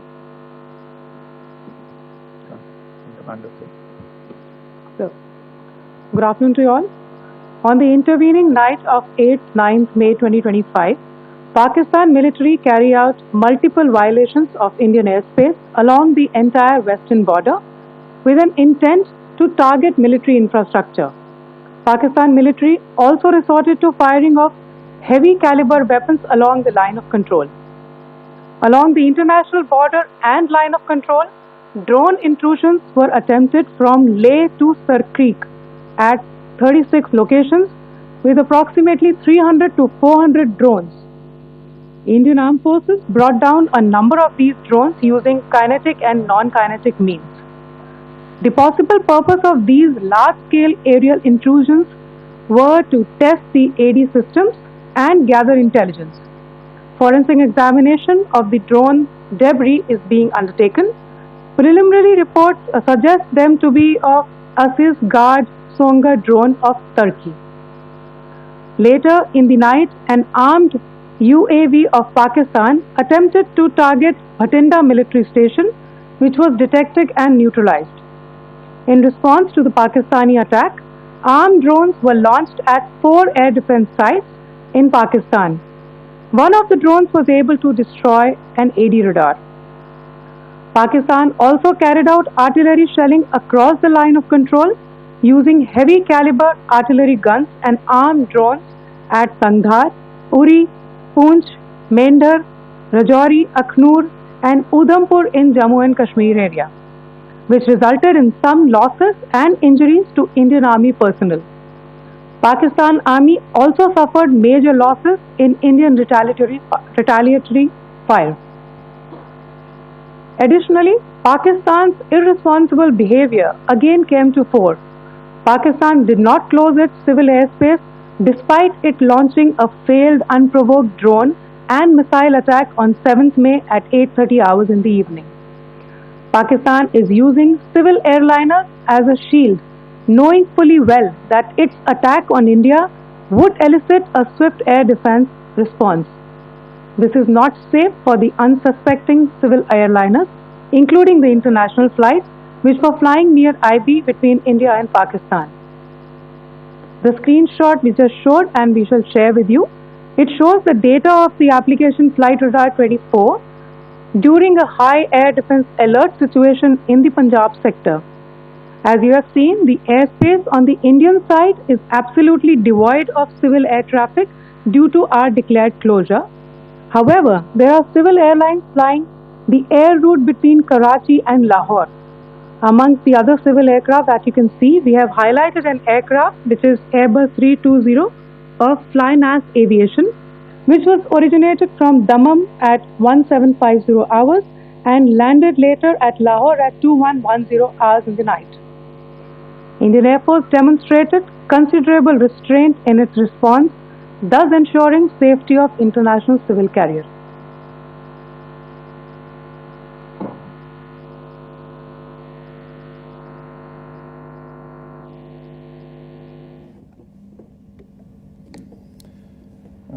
Thank you, Colonel Qureshi, Wing Commander Singh. I have just a few points to share in addition. कल रात की पाकिस्तानी सेना की कायरतापूर्ण गतिविधियों से आपको कर्नल कुरैशी और विंग कमांडर सिंह ने पहले ही अवगत करा दिया गया है. These provocative and escalatory actions that were taken by Pakistan last night were targeted at Indian cities and civilian infrastructure, in addition to some military targets. The Indian armed forces responded proportionately, adequately and responsibly. ये जो हमले हुए कल रात को भारतीय सैन्य इकाइयों ने पर्याप्त रूप से और एक जिम्मेदाराना रुख अपनाते हुए इन हरकतों का उत्तर दिया.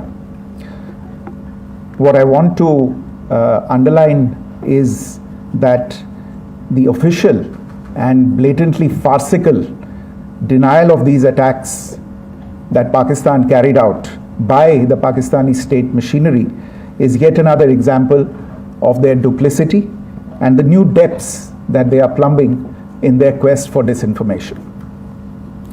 The other point in the same vein is Pakistani claims that they did not target or attack any religious places. You would recall that yesterday I shared with you an incident related to the attack on a Gurdwara in Poonch.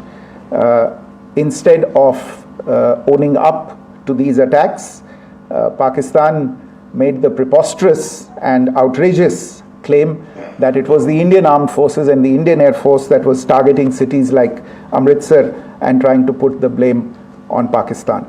This is nothing but a desperate attempt by Pakistan to disown its acts of aggression, but it is also true to type in its effort to deceive and mislead the world. It will not succeed. The Gurdwara in Poonch in particular was attacked by Pakistan, and some local members of the Sikh community, including a Ragi of the Gurdwara, lost their lives in this incident, as I shared yesterday. TV पर आप इस हमले के चित्र देख सकते हैं. In addition, that we would attack our own cities is the kind of deranged fantasy that only the Pakistani state can come up with. Perhaps they do it because they are well versed in such action as their history would show. The last point I wanted to make this evening is again this disinformation that is coming from Pakistan about India targeting the Nankana Sahib Gurdwara through a drone attack. This is again yet another blatant lie and part of Pakistan's disinformation campaign. As we saw in the Pahalgam attack, Pakistan is again trying desperately to impart a communal hue to the situation with an intention to create discord. Again, we are not surprised. India's steadfast unity in itself is a challenge to Pakistan. Let me stop there. I have time only for a few questions and be happy to try and answer them. First, I call Siddharth. Siddharth, please. Hi, sir. I'm Siddharth from Beyond. So this is Siddharth, behind, please. The other Siddharth. Yes. Hi, sir. I'm Siddharth from CNN News 18. Sir, I only want to know from you the status of Kartarpur corridor. Is it open or not? You can. I think you're all aware of the situation along the entire India-Pakistan border and the areas around the line of control. In view of the existing security scenario, the services of the Kartarpur Sahib corridor have been suspended till further directions. We'll update you as and when there is a change in the situation. You have a question here, Rishabh? So, good evening, Rishabh from Times Now. So, you spoke about religious places being hit in Jammu. There's another religious place which is Caroline Nun church that has been hit. What do you have to say about it? Yeah, actually, we do have some information about this extremely regrettable and condemnable incident. During heavy shelling across the line of control in the early morning of 7th May, a shell fired from Pakistan landed just behind the Christ School run by the Carmelites of Mary Immaculate congregation in Puj. Tragically, the shell fired from Pakistan hit the home of 2 students of the Christ School. Both students unfortunately lost their lives and their parents were severely injured. Another Pakistani shell struck a Christian convent of nuns belonging to the congregation of the Mother of Carmel, damaging water tanks and destroying solar panel infrastructure. Several priests, nuns, school staff and local residents took refuge in an underground hall beneath the Christ School during the shelling by Pakistan. The school happened to be closed at the time, fortunately. Otherwise, more losses would have occurred. Again, we have seen the Pakistani side targeting and shelling places of worship with a particular design. This includes gurdwaras, these convents and temples. This is a new low even for Pakistan.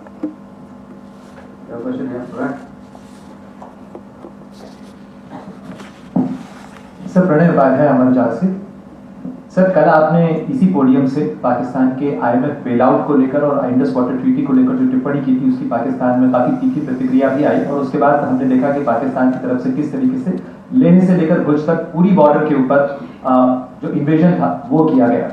मौजूदा situation के अंदर पाकिस्तान के bailout package को लेकर और पाकिस्तान के attempts को लेकर आपका क्या असेसमेंट है और दूसरा ये भी जानना चाहेंगे कि पाकिस्तान की तरफ से ये जो अटेम्प्ट किया गया था उसका भारत ने अभी तक उस तरीके का कोई जवाब नहीं दिया गया है, तो क्या भारत इसका जवाब देगा जो कार्रवाई हुई है बीते 24 घंटों में? देखिए प्रणय, जहाँ तक इंडस वाटर्स ट्रीटी का सवाल है, मैंने कल विस्तार से उसके बारे में इसकी चर्चा की है. Indus waters treaty is in abeyance and as such I have nothing further to add to the decision that was announced by the Cabinet Committee on Security. जहाँ तक IMF bailout का सवाल है, आपको ज्ञान होगा कि IMF की आज मीटिंग हो रही है. हम वहाँ पे अपना पक्ष रखेंगे और जो हमारा मत है इन चीज़ों को लेके वहाँ पे साझा करेंगे दूसरे मेंबर्स के साथ. ये बोर्ड पे निर्भर है कि वहाँ पे क्या निर्णय होता है. और जहाँ तक जो कार्रवाई हुई है उसका जवाब देने का जो आपने जो प्रश्न उठाया है, जो आज ब्रीफिंग हुई है, जो आपको सूचना मिली है, मैंने भी कहा है कि जो आज सवेरे तड़के सवेरे जो गतिविधियां हुई, भारत ने उनका एक जिम्मेदाराना पूर्ण तरीके से और एक पर्याप्त तरीके से उसका जवाब दे दिया है.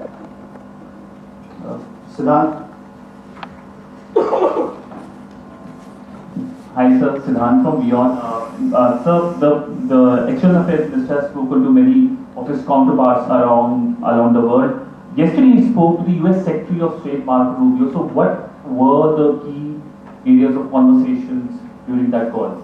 Yes, the minister had a conversation with the US Secretary of State. As you can imagine, the focus of discussions was the terrorist attack in Pahalgam and the response that India mounted after that on the 7th of May. The Secretary of State shared his thoughts on these developments with the minister. The minister deeply appreciated the US's commitment to work with India in the fight against terrorism, and he also underlined the targeted measures that India had taken in connection with Sindoor. The minister also underlined that India would firmly counter any attempts at escalation from there. But in follow-up to that, as you are aware, there have been a number of other conversations. The minister had a conversation with the UK Foreign Secretary, David Lammy, today. There too, the discussion centered around countering terrorism, for which there must be zero tolerance. And I understand just a short while ago, the External Affairs Minister has also spoken to the Foreign Minister of Norway, Espen Barth Eide, which was also focused on recent developments stemming from the terrorist act in Pahalgam. One last question, Sudeep. Sir, once again, thank you for doing this. Shri Ranjan from Bloomberg. Once again, India had struck Bahawalpur the other day, which is also connected with the murder of one of us journalists, Daniel Pearl. If you could give us an understanding of what exactly are the reports that you're getting. You're right. Bahawalpur is the headquarters of the Jaish-e-Mohammed terrorist group that is proscribed by the United Nations. Its leader, Maulana Masood Azhar, is a proscribed individual. It is, you brought up the connection with the tragic death or killing of Daniel Pearl of the Wall Street Journal. The Jaish-e-Mohammed was in some way directly or indirectly responsible for the death of Daniel Pearl. But the real connection is through Ahmed Omar Saeed Sheikh, the British Pakistani jihadi who was held in India but was finally released in 2000, and he was the person who lured Daniel Pearl to his eventually leading to his murder. So these are all obviously connected figures, connected individuals, connected institutions, and the attack on Bahawalpur, on that facility of the Jaish-e-Mohammed in Bahawalpur is, I would imagine, a fitting part of this unfortunate incident. Thank you all. Thank you, sir. With that, we come to the closure of this press briefing. Thank you very much. All right, so that's the end of the press conference today. The Foreign Secretary, a representative of the Air Force and a representative of the Army, basically making several points. I'm going to go through some of them. Firstly, in terms of the attacks overnight, military infrastructure was targeted by Pakistan last night. There were drone intrusions at 36 locations. Between 300 and 400 drones were launched by Pakistan. Many of these drones were brought down. The goal, the armed forces believe, was to test the air defense systems to gather intelligence. Turkish drones were used. They named the drone which was used to gather intelligence. In addition to that, there was an armed UAV and an armed drone which tried to attack Bhatinda. That drone was neutralized. They were neutralized using kinetic and non-kinetic means. In other words, some were shot down, others were jammed using jammers. There was an air defense radar in Pakistan which was destroyed as a retaliatory action by the Indian Armed Forces. I believe India carried out her own drone strikes in 4 areas which resulted in the destruction of a Pakistani radar station in Pakistan. One of those, there was also heavy artillery shelling which was reported all along the line of control, the international border in Jammu and Kashmir last night. There have been losses and injuries to Indian Army personnel. Pakistan's behavior, the government says quite clearly, is irresponsible. And I think very significantly they pointed out to how Pakistani airspace was not closed when their attacks were coming in. In other words, civilian airliners were being used as a shield. Let's listen in. Pakistan did not close its civil airspace despite it launching a failed unprovoked drone and missile attack on 7th May at 8:30 hours in the evening. Pakistan is using civil airliners as a shield, knowing fully well that its attack on India would elicit a swift air defense response. This is not safe for the unsuspecting civil airliners, including the international flights which were flying near IB between India and Pakistan. During a high air defense alert situation in the Punjab sector, as you have seen, the airspace on the Indian side is absolutely devoid of civil air traffic due to our declared closure. However, there are civil airlines flying the air route between Karachi and Lahore. Indian Air Force demonstrated considerable restraint in its response, thus ensuring safety of international civil carriers. Now, the Foreign Secretary did also brief the media, where he made some important points, but he said that Pakistan was blatantly trying to communalize the issue by targeting sites of religious worship. There were certain schools, missionary schools, which had also been targeted in Jammu and Kashmir that resulted in the death of at least 2 students, injuries to their parents.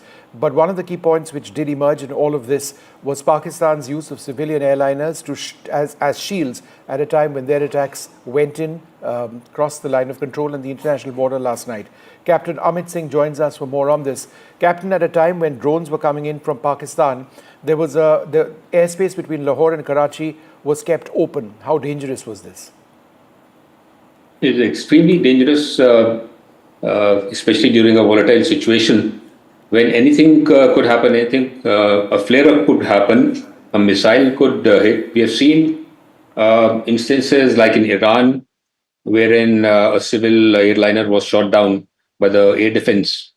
So this was a very high-risk situation. The responsibility of the airspace closure rests with Pakistan, but also with the local authority of the airline which is operating. For example, if it is a fly NAS from Saudi Arabia or a fly Dubai, which was operating, so both UAE and Saudi government are responsible for the operations or the lives of people or taking a risk. There was either of them, a Dammam to Lahore flight which landed, I believe, after 10 p.m. at Lahore. That is the height. That is, entirely during the period when many of these attacks were taking place. Again, India was able to discriminate. We used our radars to ensure that that particular airliner was not targeted. But at a time when there are very hectic air attacks coming in from Pakistan, it shows restraint. It shows the ability to discriminate successfully. To ensure that there is no quick fire scenario which emerges. But again, the larger story of how Pakistan allowed these civilian airliners to operate, that's fairly shocking, right? It is fairly shocking because the first thing which is done is to segregate the civil aircraft so that if a trigger-happy person decides to, or by mistake fires, So that has happened in the past a couple of times. Bigger airliners, 777, 737 have been shot down. And this is a very high risk situation, which, of course, knowingly this risk has been taken by the authorities there, knowing very well the quantum of risk which is involved and the lives of innocent civilians are involved. So that is, as it was said in the press briefing, it was used as a shield because to restrict the ability, and they knew that Indians will not violate or will take extreme caution to basically engage in that sector. So that is a kind of a threat that do not overstep. Otherwise, you could risk, because that will be, if something happens in the international forum, they will have a upper hand. Because if a civil airliner is down by an attack from the Indian side, so that is what they are wishing for, basically. A huge escalation as well, and that seems to be certainly something to look out for. I'm just going to remind our viewers of what the big developments have been in that press conference. Yesterday night, we saw intensive drone attacks by Pakistan. Now, this is what the spokespersons of the Air Force and the Army mentioned. This was military infrastructure being targeted. 36 locations were struck. Up to 400 drones. In fact, between 300 and 400 drones were used. Many of these drones were brought down. The goal of many of these intrusions was to probe Indian air defenses. There were certain Turkish drones which were being used. Remember, Turkey is an ally of Pakistan. They've not condemned Pakistan for the Pahalgam terror attacks. And they've hit out at India for our response to that. An armed UAV, in addition to what I mentioned earlier on, was used to attack Bhatinda. That particular unmanned aerial vehicle was neutralized. India, in response, did attack Pakistan. Armed drones were launched, I believe, at 4 locations, which resulted in the destruction of an air defense radar of Pakistan. Now, that's very big news, because there would have been 2 air defense sites of Pakistan which were destroyed yesterday. One which took place in Lahore earlier on the day, and the second one took place last night, the location of which was not mentioned. There was also very heavy shelling which took place by Pakistan last night. There have been losses to Indian Army personnel, injuries as well. India has dubbed Pakistan's activities, their actions, to be irresponsible, and civil airspace, they pointed out, was not closed. Civil airliners have been used as a shield at a time when these attacks were coming in from Pakistan. I'm also joined by Mahesh Sachdev, who joins us now, and Tarakat Thab and Mohan Ranganathan. Captain Ranganathan, let me come to you first. If there are incoming air intrusions or drones for Pakistan to keep its airspace open, what does that suggest to you? Definitely during the time of uncertainty, they should have closed the airspace. But looking at the diagram which is being projected on your screen, it is just one flight. Okay, so it could be like what Amit said, the airliner and the country from where it originated, they are equally responsible for safety. It is not just the question of the trigger-happy Indian Air Force or the Pakistan Air Force.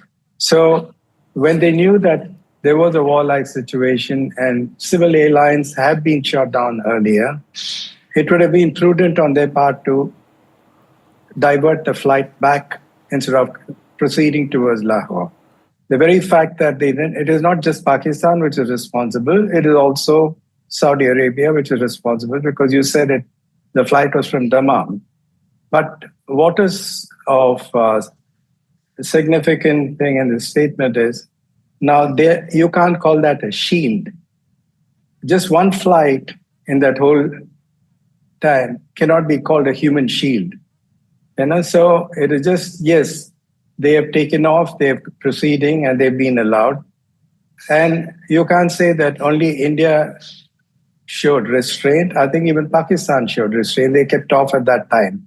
So this, you're wrong and I'm wrong kind of attitude is not correct. Yes, it was an unsafe situation, and the Saudis are equally to blame for letting that flight go. But what is important is airlines should avoid flying in that area. We've seen so many in recent times where aircrafts have been shot down by missiles or drones. So it is much better to avoid that area completely. In fact, Amit Singh, let me come in over here, Captain Amit Singh. This is it is fairly preposterous for an airline to allow its flights to go through when so many flights are avoiding Pakistani airspace, and in a situation like this, to not be informed, the pilots in the aircraft, of a situation which is developing. It seems that the airline was completely out of touch with what was happening. Security, safety is the primary concern of all airlines. I mean, this almost seems illegal what they did. Yeah, so safety assessment is not only done by Pakistan before closing. Like I said, the local regulator has to do it, and the airline themselves have to do it. So everybody's aware of what's happening, the developments, and the airlines are electing not to fly. So there is a safety threat assessment. Everybody does it.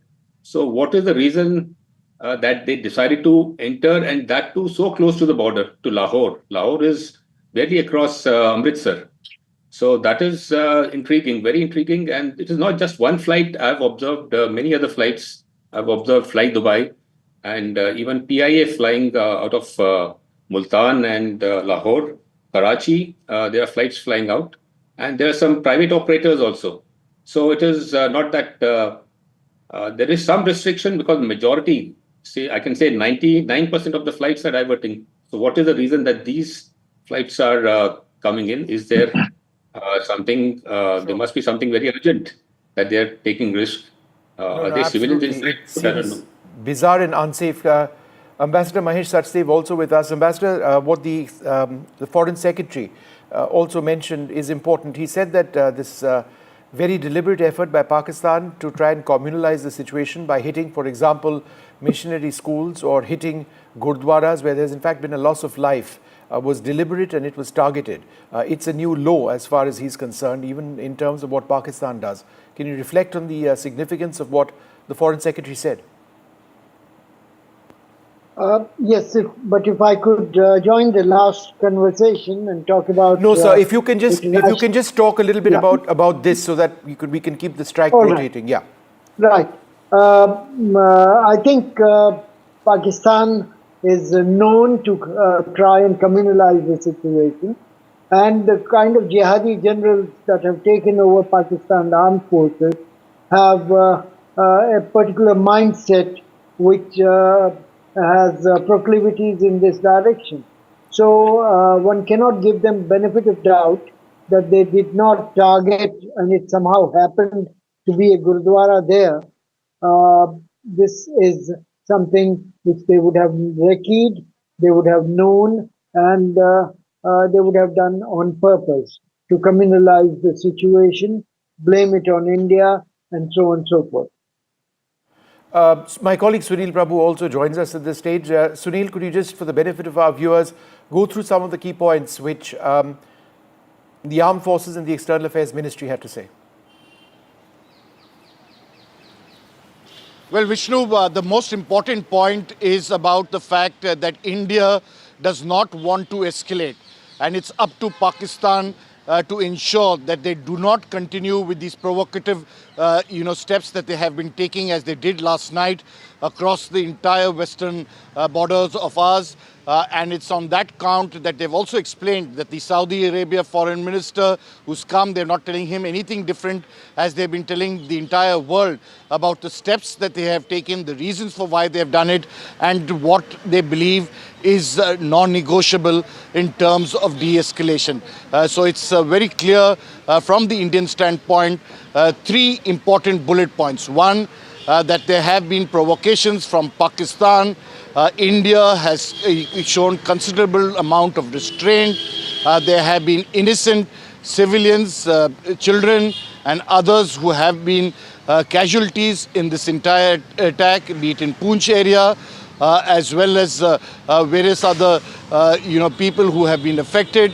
The other, of course, that you're using, Pakistan is using civilian aircraft, the A320 aircraft, which has an international air carrier, and it's using that as a base to continue to try and ensure that these drones and these unmanned vehicles that they are sending across to our borders get that shield of civilian aircrafts, and that's something that they have cautioned. And lastly, and most importantly, that India is taking every step towards ensuring that it protects its boundaries and they will not take any escalation from the Pakistan lightly. All right, Tara Karta with us as well. Dr. Tara Karta, I think one of the key points that Sunil brought up, it's not something that we've not heard before. India doesn't want to escalate, but while we keep offering that statement, Pakistan seems to be looking the other way, and they seem intent on escalation. How do you see this, and do you get some sort of hope from the fact that we haven't seen a great deal of military action throughout the morning? Do you believe that this could be the first step towards de-escalation? No, I don't think so, because so far they have not shown, unfortunately, I'm not being hardline here, they have not shown a single sign that they want us to back off. In fact, they've done the reverse. They've done everything they can to push us, step by step forward. And we've been exercising restraint, statements across, which you've already talked about. Like I said, I'm not sure if this is entirely explained by General Asim Munir's extreme vulnerability right now. I don't know, but I'm assuming that is the reason. But he is also joined by his co-commanders. So then I would assume that all the co-commanders are on the same page with him in this reckless escalation which they've been doing since the Pahalgam terror attack. The terror attack itself was a slap on your face. Let's not forget that. Such an attack happened after 10 years. So I at the moment, I don't see anything. In fact, I'm just wondering if they are sort of holding fire for some other reason. Mohan Ranganathan, sir, let's talk a little bit more about aviation. We've sort of expressed the concerns on flights operating in Pakistan. How safe are flight operations in India? See, talking about safety in India, it's pathetic. I'm very sorry to say that, because we don't have a regulator who enforces regulations. They dance to the tune of the ministry and the DGCA, the airlines. So safety-wise, we are flying on horoscope. I can tell you that. And now with the monsoons coming, you will see for yourself.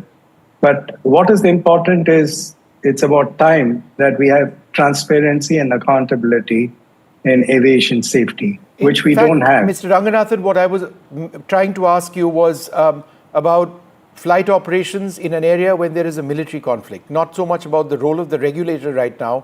People want to know if it's safe to operate. You should not be. You should not be operating anywhere near a military zone. It is even when the situation after an aircraft was shot down in the Gulf area. I had written an article in Hindu that even Air India was taking a risk flying close to that area where they fly direct, while all the others were going past. So when there is a war zone, you should not be flying anywhere near that area. Okay. I'm now told that after yesterday's drone attack, and I would look to reconfirm this, but it seems likely that India has extended closure of 28 North Indian airports till the 14th of May from the 10th of May. This is, it's an important indicator that India doesn't see, and this is what Tara was mentioning, that perhaps there is no de-escalation. If we are extending the shutdown of airports from the 10th of May to the 14th of May, it's perhaps because we anticipate it, and we anticipate the situation continuing, perhaps even getting worse. Is that your reading as well, Ambassador Sachdev? I would like to point out that tonight, Indian time, IMF reviews Pakistan's loan conditions for $1.5 billion of line of credit. And I think technically Pakistan would perhaps avoid giving the impression that they are escalating till that particular event is over. It's very important to Pakistan's economy partly because the money itself is important, but partly also that more than 5 times that money hinges on the terms and conditions approved by IMF. So I would like to believe that Pakistani nomenclatura would have taken a decision deliberately to lie low until that particular Rubicon is crossed. Thank you. All right. Amit Singh, your thoughts on this, initial information coming in that we have extended the NOTAM notice to Yemen, saying that, not NOTAM, we have increased the number of days by which 28 airports across the country are shut down. Do you believe that this is an important step? This is a necessary step. After MH17 was shot down, ICAO has issued guidance on flights near conflict zones. So they have given a number of recommendations, and we are complying as per the ICAO recommendations and what a sane person would do. So we are doing very well in terms of avoiding the conflict zone. It is just the area in between where I don't know for what reason, what payload those aircrafts were carrying and what was the necessity for that airline to operate. So that is what, I don't know, we'll never come to know. Tara, come in over here. Where do you see this situation presently? And let me be more specific with that question. We've had the Saudi foreign minister in India and in Pakistan as well. Do you see them playing an important role? Yeah, sorry. I was just going to mention that last time and I forgot. There is that small window of ray of hope that the Saudis, I was trying to check what is the amount of financial dependency. It's pretty huge. It's not just about $3 billion loan, also the special oil facility. There's a huge dependency there. But like I said, I'm sorry to say that, perhaps I shouldn't say it, it's a relatively junior minister who has dropped into Pakistan. I'm assuming that the other people have spoken to both sides. And incidentally, there is also NOTAM at sea. Both Pakistan and India have issued 2 separate NOTAMs. So that I'm assuming is operational, despite which is the present Air Blue and Lahore, PIA aircraft is still operating there. So it's very puzzling. How can you have a NOTAM as well as aircraft going there I'm sorry to impinge on the earlier debate, but if I can just put that in. Tara, the fact that we've had, the operations themselves yesterday were efforts at trying to probe Indian defenses. That's what our belief is, that any number of these drones didn't necessarily carry a warhead, but they were aiming to probe our defenses. It seems to indicate that Pakistan wants to test, the battlefield, as it were. So do you therefore see this as being a military step, which is a prelude for something worse? See, they have a very solid drone capability. They haven't as yet used their most armed drones, the Chinese ones. They used it against Bhatinda. In fact, I was coming to that next last night. Yeah, that was I heard you saying that. So they've used it now, but so far they haven't used that. Then there are reports from various sources that they've also got the Turkish, that new version of the Bayraktar drone, which is a 4,000-kilometer drone. I don't know if it's true and I don't want to create a scare, but that Turkish aircraft which landed was certainly not carrying, gifts for the Pakistan army. Number 3 was the Turkish warship which was there 2 days ago in Karachi.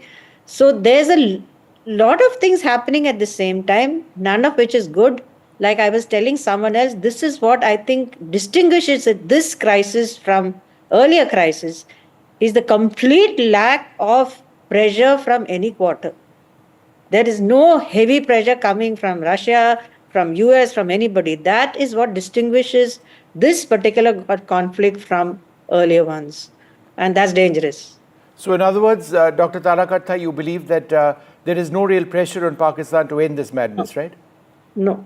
So I don't know about the Saudis, certainly not from the US. You heard J.D. Vance's statement. Russia has issued a mild kind of saying we'll mediate.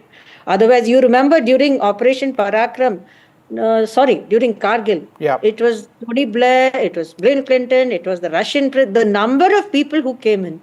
Now I don't see anyone. All right.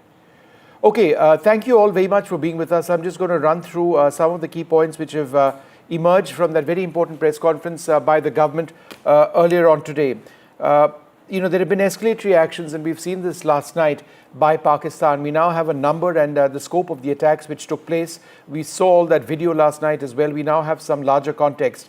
Up between 300 and 400 drones were launched by Pakistan, 36 drones from Siachen to the northeast to Sir Creek in Gujarat. Many of these drones were brought down using kinetic and non-kinetic means. This was seen to be an attempt by Pakistan using Turkish drones to test the air defense systems of the Indian integrated defenses. There was separately an armed unmanned aerial vehicle which tried to attack Bhatinda. That was repelled. India, as a response, launched armed drones. We destroyed a Pakistani air defense radar.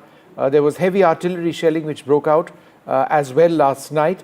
There have been losses to Indian Army personnel, injuries as well. We don't have a number on that. We've asked.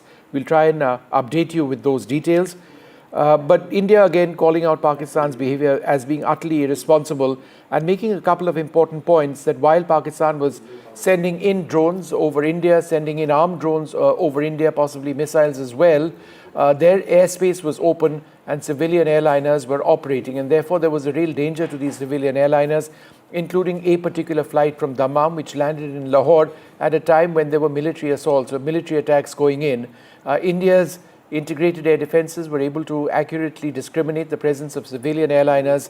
That would normally be the case. However, in the fog of war, in the heat of the moment, at a time when surface-to-air missile units are entirely active, when fighter jets are entirely active, you don't want civilian airliners. This was an Airbus A320 to be operating in a highly contested area, an area which is seeing military action. Therefore, the argument being made by India, very clear, is that civilian airliners are being used as a shield and that unsuspecting airlines were definitely vulnerable. Questions by our panel of guests who I spoke to just a few moments back also indicates that the airline itself is responsible for having operated in conditions such as this. It needed to have been avoided.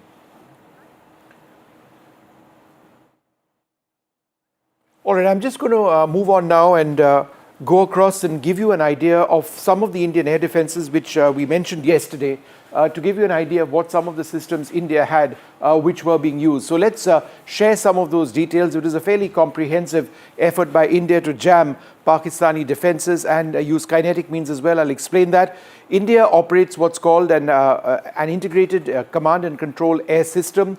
Basically, that integrated air command and control system, or IACCS, is a hub that brings together sensors across the country to ensure that there is a complete picture of the order of battle for our military planners. They know exactly what is taking place.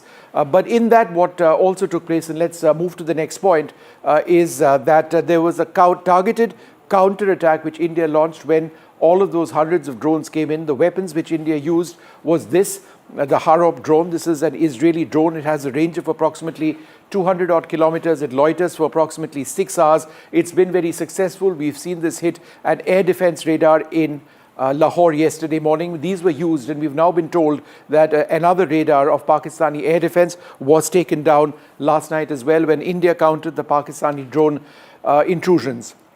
Apart from that, there was the engagement of drones themselves. There were kinetic means, non-kinetic means. By kinetic means, we use surface-to-air missiles, including shoulder-fired missiles such as the Igla. That is a common weapon system used by the Indian Army and the Indian Air Force that took out certain drones as well. But a large number of drones were also taken out using non-kinetic means, including anti-drone guns, similar to what you see over there, where efforts were made to jam the frequencies through which drones communicated with their handlers and navigated as well, which is why those were important. In addition to this, we used a very interesting system called the Samar. This is an improvised system. The air-to-air missiles that they use include Russian R-73 and R-27 missiles. These are R-73s. These are missiles which India has had in use for a long period of time. They are expiring. The shelf life is expiring. So they've put them on trucks, and they are guided to these drones. and they've been fairly successful in engaging these targets. Now, we've got far more sophisticated surface-to-air missile systems as well. Perhaps those were used. We haven't got detail of that at the moment, but this is what took place last night. We'll take a short break, come back with more.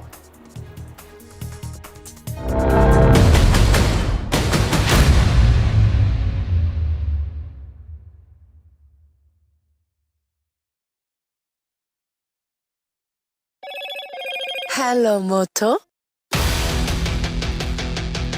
Motorola, India's leading AI smartphone brand. India says Pakistan is weaponizing civil aviation.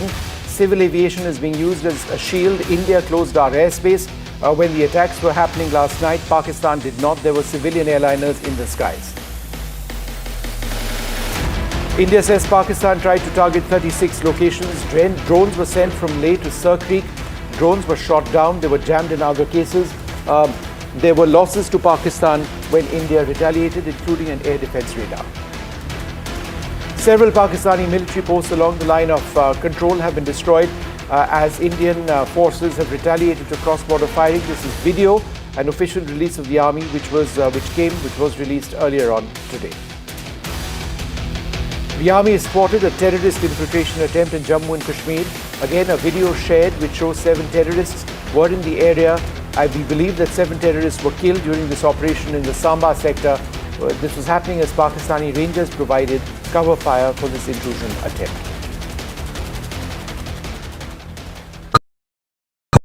That's huge! That is a biggie! It's out there! Gold glass clear glass, बाहर हो या near, सब कुछ दिखे clear. Gold glass optimistic reflective glass लगाओ, धूप की गर्मी को दूर भगाओ और बिजली का बिल भी बचाओ।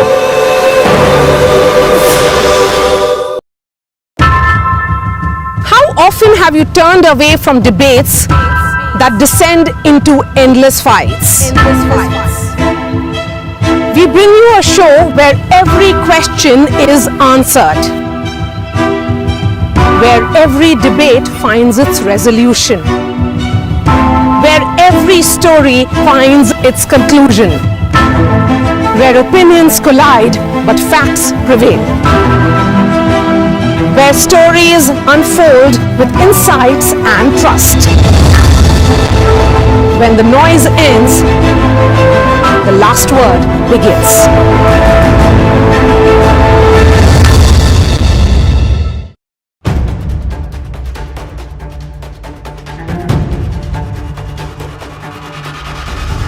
If it matters to you, if it matters to you, if it matters to you,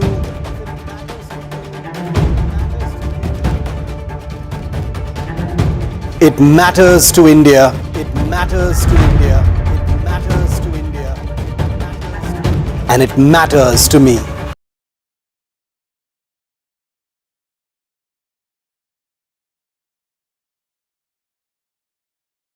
To me.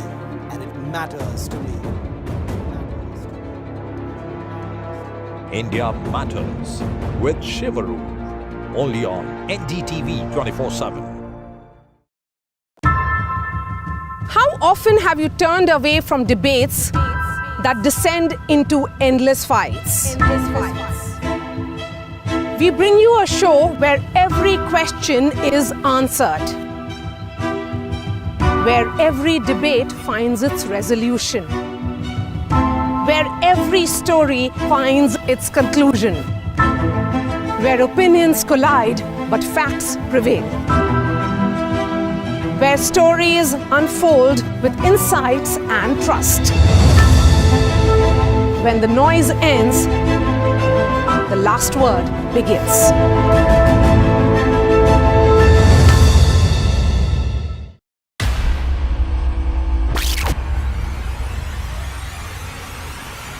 The last 1 month, if you see, the share prices of Genzol Engineering has fallen more than 58%. Why are the rating firms calling the debt payments as default? We have 2 credible credit rating agencies on March 4th coming and downgrading the stock to D. Statements are consistently being proven wrong, and transactions are being taken place which are different from what they were originally pictured to be. The company claimed it would roll out 6,400 electric vehicles. But what it has rolled out is a shocking scam. Funds meant for the project were funneled allegedly back to the promoters, the Jaggi brothers. What did the money buy? Not EVs, of course, but a lavish flat in Gurgaon's luxurious DLF Carmelias.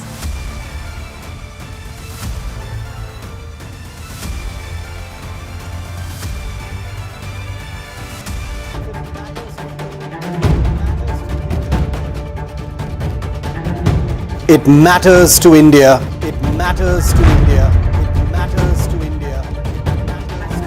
And it matters to me. And it matters to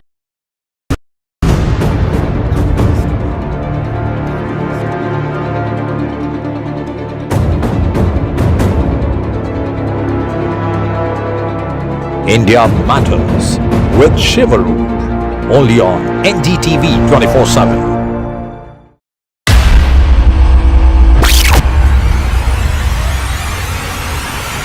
In the last 1 month, if you see, the share prices of Jensol Engineering has fallen more than 58%. Why are the rating firms calling the debt payments as default?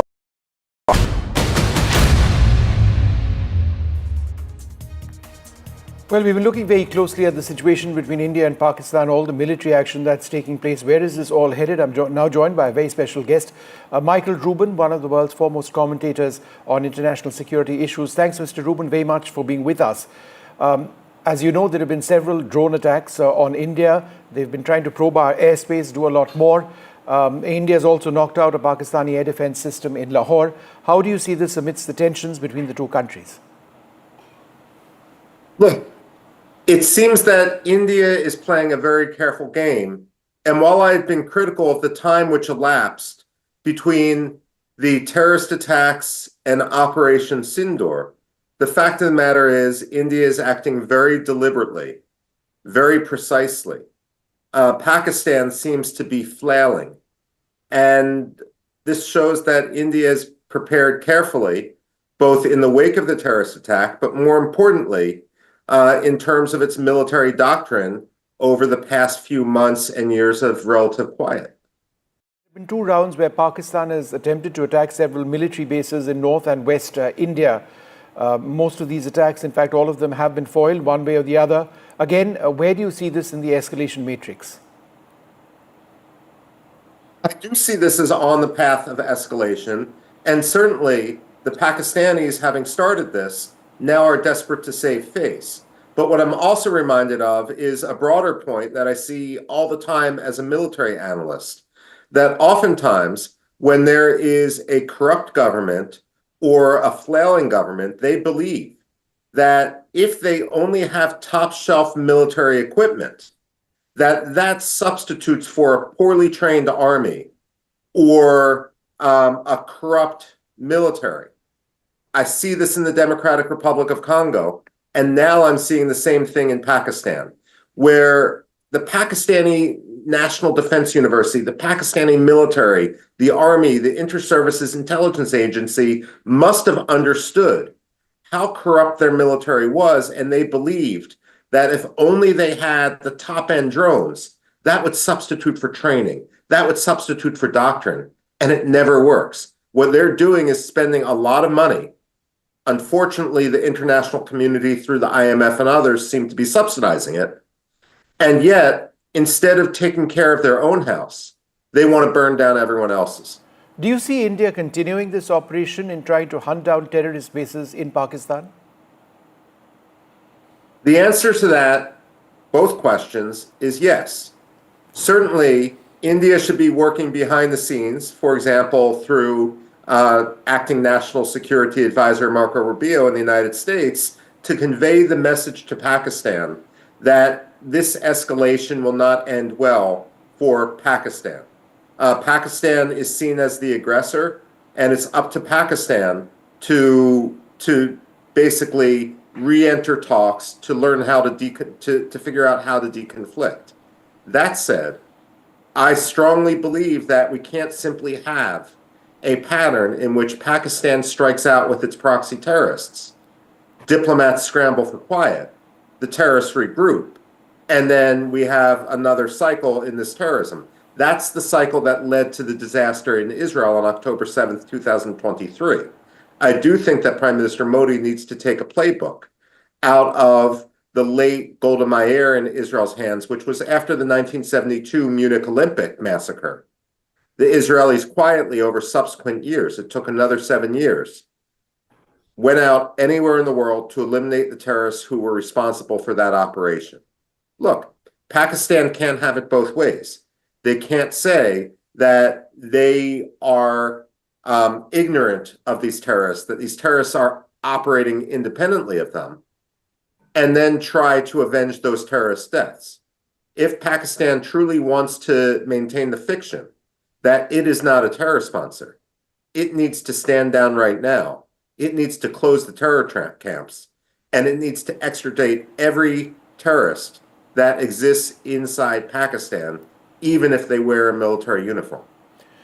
When Pakistan threatens India using, on a potential use of nuclear weapons, do you believe that this is nuclear blackmail, that this is something which is nothing but a bluff? Absolutely. That's what the Pakistani defense minister has been doing. He's come off as blustering. He's come off as unstable. It doesn't necessarily contribute to Pakistan's image. And of course, this is why the rest of the world is concerned about any conflict. And it was the same thing back in 1999. The issue is, however, that Pakistan simply can't expect everyone else to self-deter and continue on with its terrorism. As there are back-channel negotiations, and there will be eventually if they're not already occurring, through the United States and others, the demand that India should make is a complete dismantling of Pakistan's terror infrastructure. Lashkar-e-Taiba, I would even say Jaish-e-Islami in Bangladesh, which Pakistan has been supporting, and so forth. The fact of the matter is, Pakistan started this conflict, and they are going to be the clear losers in this conflict, their attempt at nuclear blackmail notwithstanding. I think the larger worry is that what if there's another terror attack? Would India have the option of using a military option over and over again? Well, what India has shown very carefully with Operation Sindoor is a willingness to both escalate and be precise. Look, everyone, not only in Pakistan, but in the rest of the world, noticed that India did not, in its initial attacks, did not target Pakistani military facilities. That was an open invitation to Pakistan to take an off-ramp. But ultimately, what we saw with regard to the Gaza Strip, for example, Israel for years used the analogy mowing the grass. That because the cost of going into the Gaza Strip would be so high, what they would do in the wake of a terrorist attack would be to try to degrade the bomb-making factories, the missile-making factories, going after specific terror cells, and that would buy quiet for a few more years. Then the grass would grow, and they would have to do it again. And ultimately, that led to October 7th, when they decided they could no longer afford to mow the grass, they would have to uproot the lawn. I would urge India not to go into that pattern, because if you kick the can down the road and ignore the chief issue, which is Pakistan's terror sponsorship, then thousands of people are going to die because of the terror sponsorship. It's not going to go away. The chief demand India should have, made often and repeatedly to the United States, is that Pakistan needs to be designated a state sponsor of terrorism. And if Islamabad complains about this to Washington, then the answer to this should be what the answer was given to every other state sponsor of terrorism: stop sponsoring terror, and then we will reconsider our designation. A final question. Israeli technology has played a huge role for India.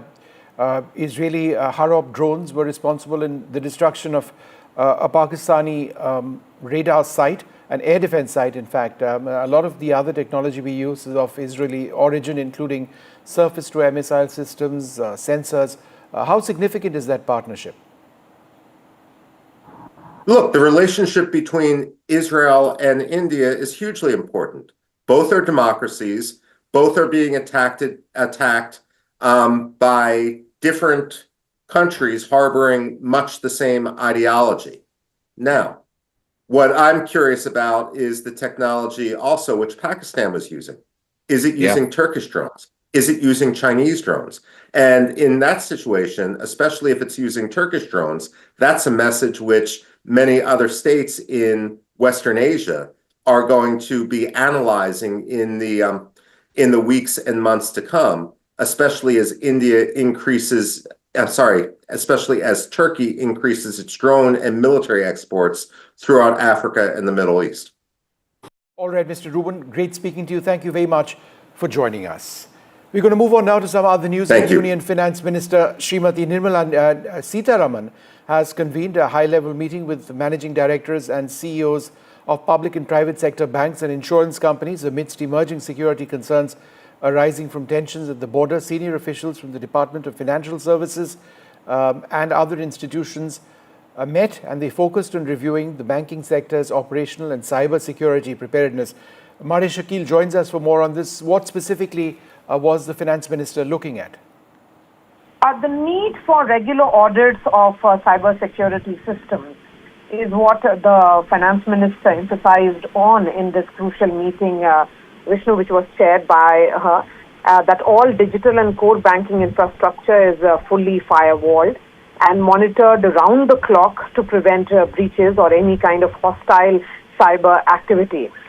This meeting was attended by the MDs and CEOs of public and private sector banks and insurance companies of several emerging, because of the emerging security concerns, which is arising because of the tensions at the border, Vishnu, and senior officials of the Department of Financial Services, that is in the Ministry of Finance, the CERT, the RBI, the NPCI were all in attendance because, as we have been highlighting, that there is that concern with regards to digital public-facing applications such as internet banking and UPI.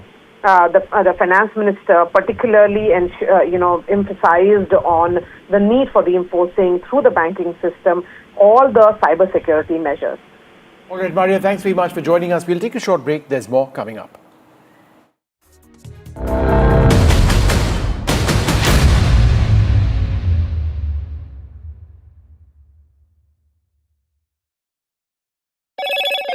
Hello, Moto.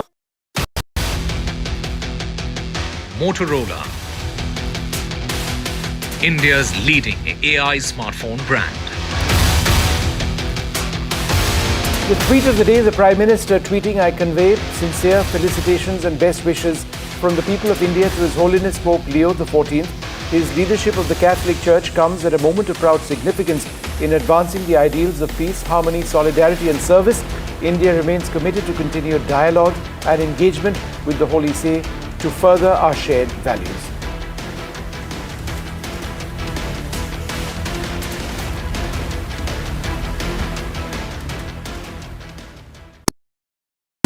तू ही तो है जिसकी सच्चाई वाली clarity की वजह से मैं आज यहाँ हूँ। गोल्ड प्लस सिल्वॉक्सी मिरर्स, ऐसी क्लैरिटी कि आपको सिर्फ सच नजर आए, चाहे कितने भी साल बीत जाएं। More news that matters. Big exclusive. Tulsi Gabbard gunned down by Pakistan-backed cowards. When you interact with people on ground, you're able to reflect their sentiments much better. More debates that shake the system. More exclusives you won't find anywhere else. Not just another prime time. It's a prime time that's unmissable. I've been reporting on all issues big and small from Andhra Pradesh, Telangana, rest of South India, bringing you all the action, all that you need to know, all that you want to know. The energy of Maximum City is infectious. I'm bringing that energy in our news coverage from financial capital Mumbai. Covering from the southernmost part of India over the last 23 years. I bring in-depth and 360-degree coverage from the Dravidian heartland. The land of Mishti, also known for its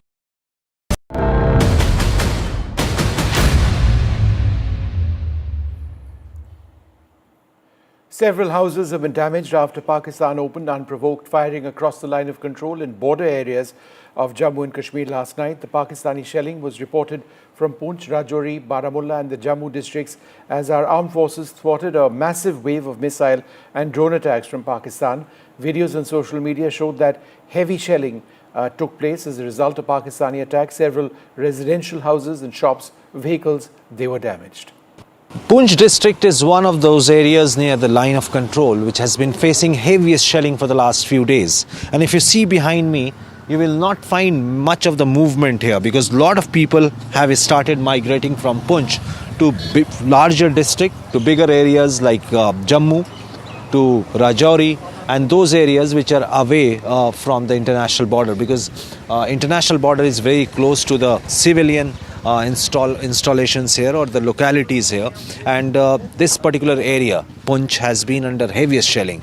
It also led to killing of more than 16 people on 7th of May after India retaliated. Pakistan started cross-border shelling, and whatever you see on this street, I'll ask my camera person to show you. Anybody having a nuclear family, is what we are being told, has started leaving from here. All the shops are closed. Heavy shelling is being reported. Loud explosions are heard every day after the sunset. I'm joined here by some of the local people. This is one of the medical shops here, one kiosk here. Then you have got a vegetable shop, a fruit shop here, and then an operational ATM of SBI, State Bank of India. We'll try to speak to these locals to get a sense that what do they feel about this shelling, about people leaving the city. क्या नाम है आपका? मेरा सोनू। कहाँ से हो? छत्तीसगढ़। छत्तीसगढ़ से। तो यहाँ कब से रह रहे हो? यहाँ हो गए 17-18 साल हो गए। 17-18 साल हो गए, फिर तो यहीं के हो गए तुम? बचपन से इधर ही। बचपन से यहीं हो। तो ये जो शेलिंग वेलिंग हो रही है, कब पता लगा? ये परसों से। परसों से। तो कहाँ थे जब शेलिंग हो रही थी? इधर ही थे, कमरे में लेटे हुए, जैसे बम फटा वैसे आए। डर नहीं लग रहा? तुम हंसे जा रहे हो। अब डर तो लगा, अब क्या कर सकते हैं। तो क्या सब्जी अभी बिक रही है? लोग सुनने जा रहे हैं यहाँ से? अब जा रहे हैं, जिसको जाना है जाएंगे। अब कहाँ जाएंगे हम, बाहर तो और रिस्क बहुत ज़्यादा है। यानी क्या नाम है आपका? महादेव। महादेव। कहाँ से महादेव जी? छत्तीसगढ़। महादेव की कृपा बनी रहनी चाहिए, है कि नहीं? अच्छा, तो ये क्या सीन है यहाँ? लोग जा रहे हैं सब छोड़ छाड़? हाँ, घर सब छोड़ छाड़ कर जा रहे हैं इधर। आप यहीं के रहने वाले? नहीं नहीं, मैं इधर 5 साल से रहता हूँ। कहाँ के रहने वाले? छत्तीसगढ़। आप भी छत्तीसगढ़ में? कहाँ से हैं छत्तीसगढ़ में? जानगी चप्पल है। अच्छा, तो जब यहाँ शेलिंग वेलिंग गोली बारूद चल रहा था तो यहीं थे 7 तारीख को? हाँ, इधर ही थे। तो क्या लग रहा है, यहाँ से जाने का दिल करता है घर, या अभी यहीं रहना है? अभी इधर ही रहना है। डर नहीं लगता है? नहीं डर लगता। आप बताएं, क्या नाम है आपका? अमित दर्जी। कहाँ से अमित आप? पश्चिम बंगाल से। पश्चिम बंगाल? दार्जिलिंग, पश्चिम बंगाल से। तो यहाँ जो इतना शेलिंग वेलिंग हो रहा है, क्या माहौल क्या है? लोग यहाँ रह रहे हैं, जा रहे हैं, क्या कर रहे हैं? जो जिसको डर डर लग रहे हैं वो सब भाग रहे हैं। हम तो बड़े देर से इधर ही है, फैमिली सारे इधर ही है। हम भागेंगे नहीं, इधर ही रहेंगे। इधर ही रहेंगे? मरेंगे भी इधर ही, जिएंगे भी इधर ही। This is the situation on the ground here. Lot of people do say that the situation is risky, but there are many who say that despite the risk being involved, they will still not leave the city of Poonch. They will stay put here. But there are some who are moving to safer locations, either towards Punjab or either towards Jammu or even to villages which are not in the firing line from the LOC. And behind me you can see it's complete silence here. There is no traffic. All these shops, whether it's a designer shop here or a grocery store, some of the medical store, all of them are closed. There are, barring a few, the entire market is closed or shut down here. We can see the security forces also asking people, the district administration asking people to stay indoors. We are also told that the district administration has made certain arrangements. There are civil society groups who are running free meals for people who are in distress or those who are stranded in the city of Poonch. With camera person Momin Sheikh from Poonch, Mohammad Ghazali for NDTV. Well, some news coming in. All the armed forces chiefs are presently at the residence of the Prime Minister. It's a very high-level security meet, the highest level possible. The Prime Minister meeting the service chiefs as Operation Sindoor goes on. There were strikes last night. The Army, Navy and the IAF chiefs are with him. It needs to be seen what emerges out of that. Don't expect too many details, but we'll try and keep tracking this. It just sort of gives you a sense of how the government is entirely apprised of the situation developing, or one that is developed on the frontiers. We'll come back to that news in a little while from now. In an exclusive chat with NDTV World, the German ambassador to India, Dr. Philipp Ackermann, has said that the world has its gaze fixed on the Indian and Pakistani situation. As the situation keeps escalating, he did hope that diplomacy will soon take center stage. Let's listen in.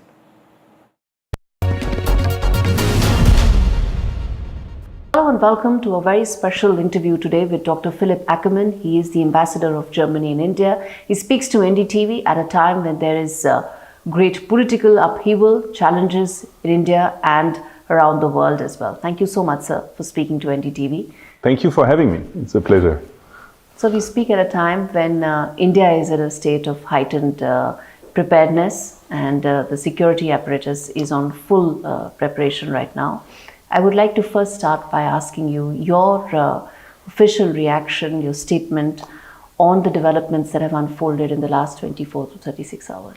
So I think what we should start with is, saying how shocked and how, perturbed we still are by the terrorist attack in Pahalgam on 22nd of April. I think that's the starting point, and you might have seen that the German government then has really showed a very, very high degree of solidarity right away, because we feel that this is one of the most perfidious terrorist attacks we've seen in the last years, and I think it is a disgrace, and it is a terrible, terrible happening, which our hearts go out to the families of those who lost their loved ones, and we are really still under shock about this event. Now, after this, the tension has unfolded, and we have been following what happened as much as we can. Information is not easy to get, but I think what we are hoping for now is that at some stage diplomacy will come in the game again, and we'll have the beginning of a de-escalation. I think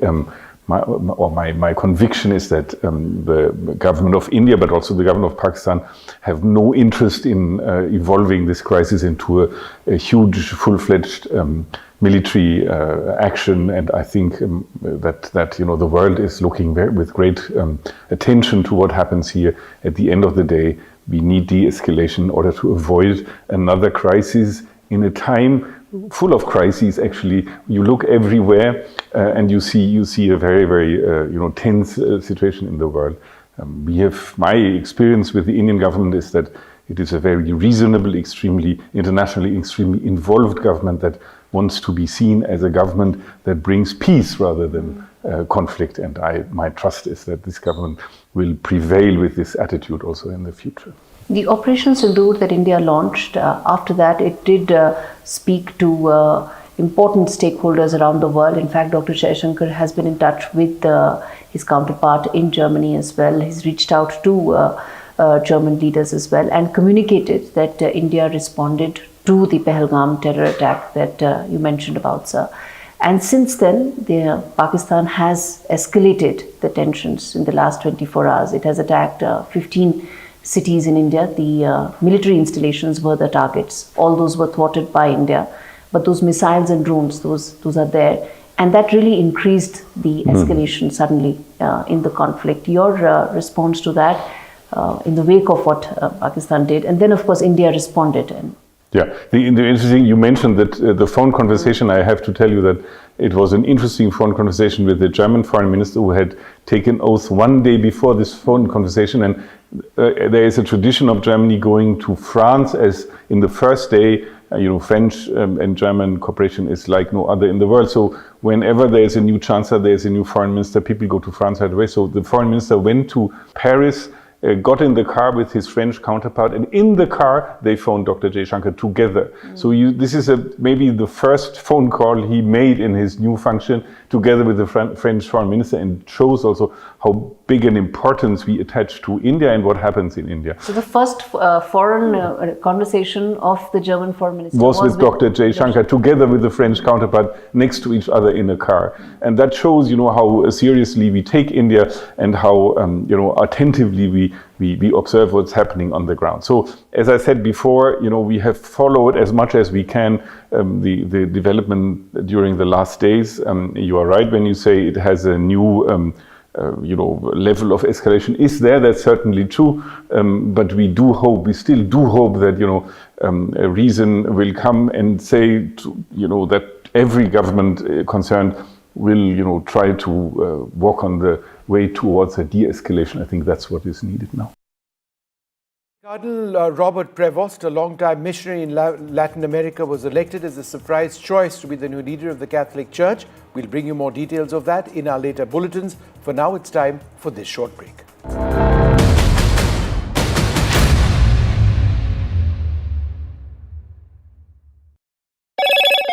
Hello, Moto. Motorola, India's leading AI smartphone brand. Cardinal Robert Prevost, a long-time missionary in Latin America, was elected as the surprise choice to be the new leader of the Catholic Church, becoming the first US Pope and taking the name Leo XIV.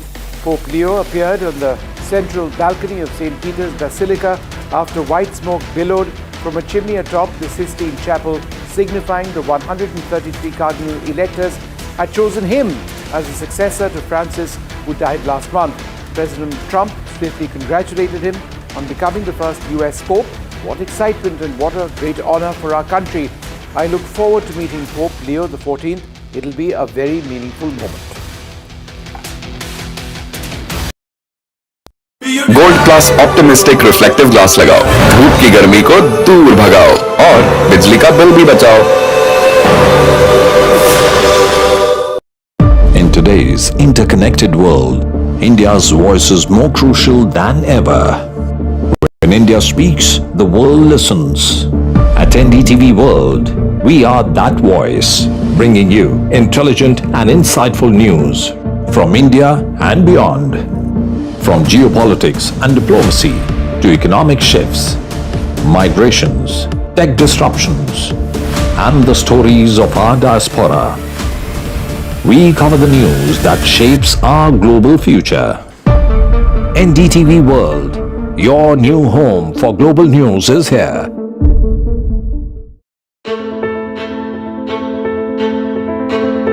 News is not just headlines. It is what impacts you. And news should never be mistaken for noise. What matters is the reality. Accurate, in-depth, and with the right perspective.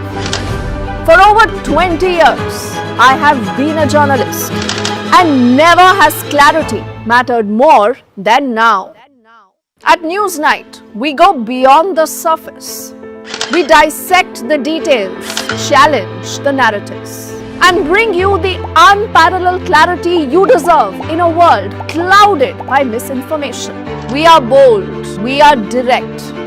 Newsnight, for the news in your interest. Only on NDTV 24/7. How often have you turned away from debates that descend into endless fights? We bring you a show where every question is answered, where every debate finds its resolution, where every story finds its conclusion, where opinions collide but facts prevail, where stories unfold with insights and trust.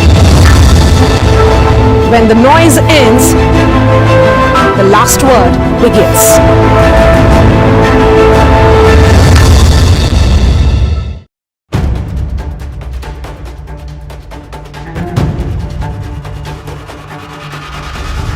If it matters to you, if it matters to you, if it matters to you,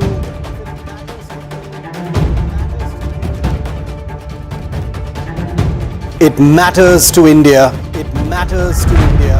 It matters to India. And it matters to me. And it matters to me.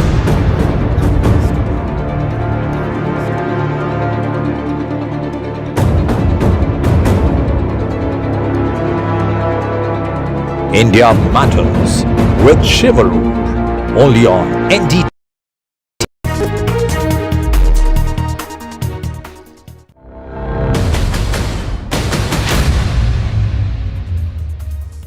Hello ladies and gentlemen, you're watching NDTV. In a major revelation by the Indian Armed Forces, Pakistan used civilian aircraft as a shield against Indian air defense systems and kept its airspace opened, even attacking India on the 8th of May. Now, of course, those attacks have been neutralized, but what we understand is that Pakistan did not close its airspace yesterday. It allowed civilian aircraft to operate while it sneakily launched Turkish-made drones at Indian cities on Thursday.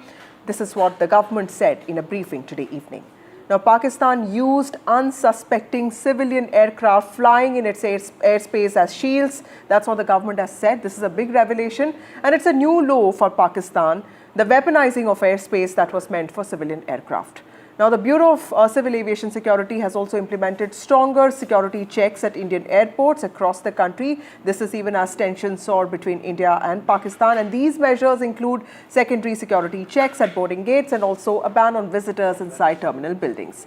But when it comes to airspace, specifically at a time of conflict, who governs its use or misuse? What do international laws and agreements say when it comes to military convention on civil aviation from airspace to airports? That is what we will try and focus on today. But before that, let me also give you a glimpse of what happened at the briefing today. Pakistan did not close its civil airspace despite it launching a failed unprovoked drone and missile attack on 7th May at 8:30 hours in the evening. Pakistan is using civil airliners as a shield, knowing fully well that its attack on India would elicit a swift air defense response. This is not safe for the unsuspecting civil airliners, including the national flights which were flying near IB between India and Pakistan. During a high air defense alert situation in the Punjab sector, as you have seen, the airspace on the Indian side is absolutely devoid of civil air traffic due to our declared closure. However, there are civil airlines flying the air route between Karachi and Lahore. Indian Air Force demonstrated considerable restraint in its response, thus ensuring safety of international civil carriers. With an intent to target military infrastructure, Pakistan military also resorted to firing of heavy caliber weapons along the line of control. Along the international border and line of control, drone intrusions were attempted from Leh to Sar Creek at 36 locations with approximately 300 to 400 drones. Indian Armed Forces brought down a number of these drones using kinetic and non-kinetic means. The possible purpose of these large-scale aerial intrusions were to test the AD systems and gather intelligence. Forensic examination of the drone debris is being undertaken. Preliminary reports suggest them to be of Aziz Guard Songa drone of Turkey. The Gurdwara in Poonch in particular was attacked by Pakistan, and some local members of the Sikh community, including a Ragi of the Gurdwara, lost their lives in this incident. Pakistani claims that they did not target or attack any religious place. Instead of owning up to these attacks, Pakistan made the preposterous and outrageous claim that it was the Indian Armed Forces and the Indian Air Force that was targeting cities like Amritsar and trying to put the blame on Pakistan.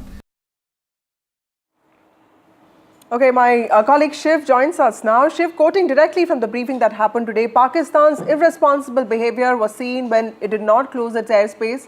Pakistan is using civilian aircraft as a shield against Indian air defense systems. Civil aircraft was seen flying between Karachi and Lahore. What does this revelation mean for India and the case that it has rightly built against Pakistan? Vasudha, Pakistan has always been accused at the army level of situating its artillery guns and Pakistan army posts inside civilian villages on their side of the line of control in order to restrict the Indian army from firing back, because the Indian army has morals and does not fire on civilian establishments, and therefore, civilian villages are used as a human shield. Take that analogy into the air now, and what the Pakistan Air Force has basically done, as is being said by the Indian government today in that briefing, is that they've launched a swarm of drones at India without shutting their airspace, which basically means should India react to those drones and fire surface-to-air missiles or air defense systems, then any civil airliners flying in Pakistani airspace stand endangered and at risk of being shot down by those Indian missiles. In other words, Pakistan doesn't care about the safety of airliners in its airspace. It would rather put them at the risk of being shot down by an Indian missile just to prove some kind of circular point about India. That alone tells you what Pakistan's integrity and morality is really about. It basically takes the entire concept of a human shield, which only terror groups are accused of doing, the Pakistan army has been accused of doing in the past, and taking it into the air at a much higher level. This has international implications, because remember, India is a member of international civil aviation bodies, Vasudha, and this means that with India making a formal allegation of this kind against Pakistan, alleging that it has refused to close its airspace when that would have been the technically obvious thing to do when it is launching an aerial attempt to attack Indian establishments, not closing its airspace has put international airliners at risk. So I'm very curious to see how civil aviation bodies in other countries, airlines that use Pakistani airspace and airports will react, because with India saying it, with the weight that India carries, how can anyone ignore it is my question. Absolutely, Shiv. Also, because you're in Jammu and Kashmir, there was another point that Vikram Misri, the Foreign Secretary, made today, and that was about the heavy shelling that we witnessed by Pakistan in Jammu Kashmir's district, specifically Poonch. He talked about how this hit the house of 2 students of a convent school, killing them. You also went to Uri, which also saw deaths of civilians. Tell us, what are people feeling about this? There's a huge amount of anger, because virtually every part of Uri and Kupwara and the forward areas, has been evacuated because of multiple, casualties in those areas. There have been deaths in the Tangdhar area of North Kashmir. We couldn't get till there because it's completely out of bounds. I just returned from the home in Uri today of the first fatal casualty, a woman called Nargis Bano, her grieving family. We met them and we reported on their grief today. But a very important piece of information that the Foreign Secretary gave out in his briefing today, Vasudha, was that in the shelling and the crossfire that has happened, there have been some Indian Army casualties as well in Poonch. He did not specify a number, and a certain number have also been injured. He also did confirm a story that we've been breaking here on NDTV at least 5 days ago, which 3 days ago when Operation Sindoor actually started, which is that the Indian Army has wreaked havoc on the Pakistan side of the line of control, on Pakistan army posts, inflicting a huge amount of casualties and damage on their side. He did refer to that for the first time. So we basically have a confirmation that a lot of damage has been inflicted on the Pakistan side of the LOC in Poonch Rajouri, while also acknowledging that India has suffered losses in some of those Pakistan army posts. We're trying to get a number. It should be coming out very soon. But things are not looking good. It's been a 3rd night running since Operation Sindoor of ceasefire violations on the line of control. Right. Thank you, Shiv Arur, for joining us with those details. We'll keep coming back to you for more details. Also, joining us now is Lieutenant General Sanjay Kulkarni, and he is a defense expert. We also have Colonel Rajiv Agarwal joining us. He's a senior consultant, Chintan Research Foundation. We have Captain Yashika Tyagi. She is an ex-Indian Army officer. Ambassador Yash Sinha, former diplomat. We have Rajat Sethi, political analyst, and we have Sanjay Lazar, who's an aviation expert. Thank you all of you for joining me on this broadcast. To you, Mr. Lazar, first, because we're talking aviation. Commercial aviation is an exemplar of safety. We all take flights quite often. Military action against civilian aircraft is relatively rare. but the consequences are often significant. I was reading up on this and I saw that Ukraine also shut its airspace when the war was on. But are there any international rules that govern the use or misuse of airspace, especially during conflicts? Thank you for having me, Vasudha, on your show. First of all, it's shocking to have seen the press conference from Foreign Secretary who pointed out that Pakistan had used this airspace and civilian airspace. The rules of the air are very clear, and they go back to 1919, actually prior to the World War I, when international law was made, codifying military airspace as well as civilian airspace. And that's what we've seen a violation of. Article 12 is very clear, and it lays out that military airspace will be different from the civilian airspace, which are controlled by air traffic controllers. During a wartime, we have what is known as a MARSA. Military assumes responsibility of separation of aircraft. You also have what is air defense identification zones.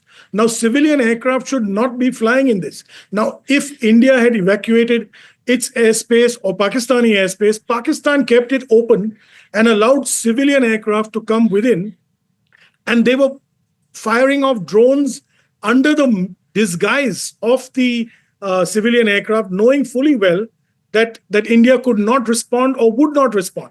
And this is, this goes below any defense force. I mean, we've got so many defense experts on the show with us today, and they will tell you this is just not a done thing, either in land warfare or air warfare or naval warfare. There are rules of engagement, and this clearly violates them. We have a history of over 30 incidents in world aviation where militaries have struck out, or air forces have struck out at civilian airliners.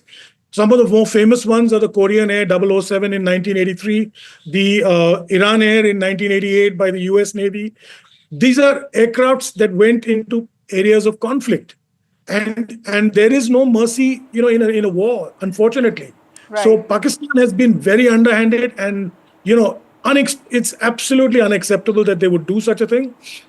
I believe the Foreign Secretary pointed out that we had a FlyNAS 320 that was flying out of the airport there, and that's a civilian aircraft going to the Middle East. And it's unthinkable that Pakistan would launch an attack on India whilst this was going on. It's beats me. I mean, I've never heard something, and I heard Shiv saying this earlier, and he's absolutely right. It's a breach of international law and of military law. Right. Let me get in other experts also. Captain Tyagi, Yashika Tyagi, how do you see this violation by Pakistan, this breach of international law? Like Mr. Lazar was also saying that the law is very clear on this, that military airspace is different from civilian airspace. The revelation that's been made by armed forces today, how do you see this, ma'am?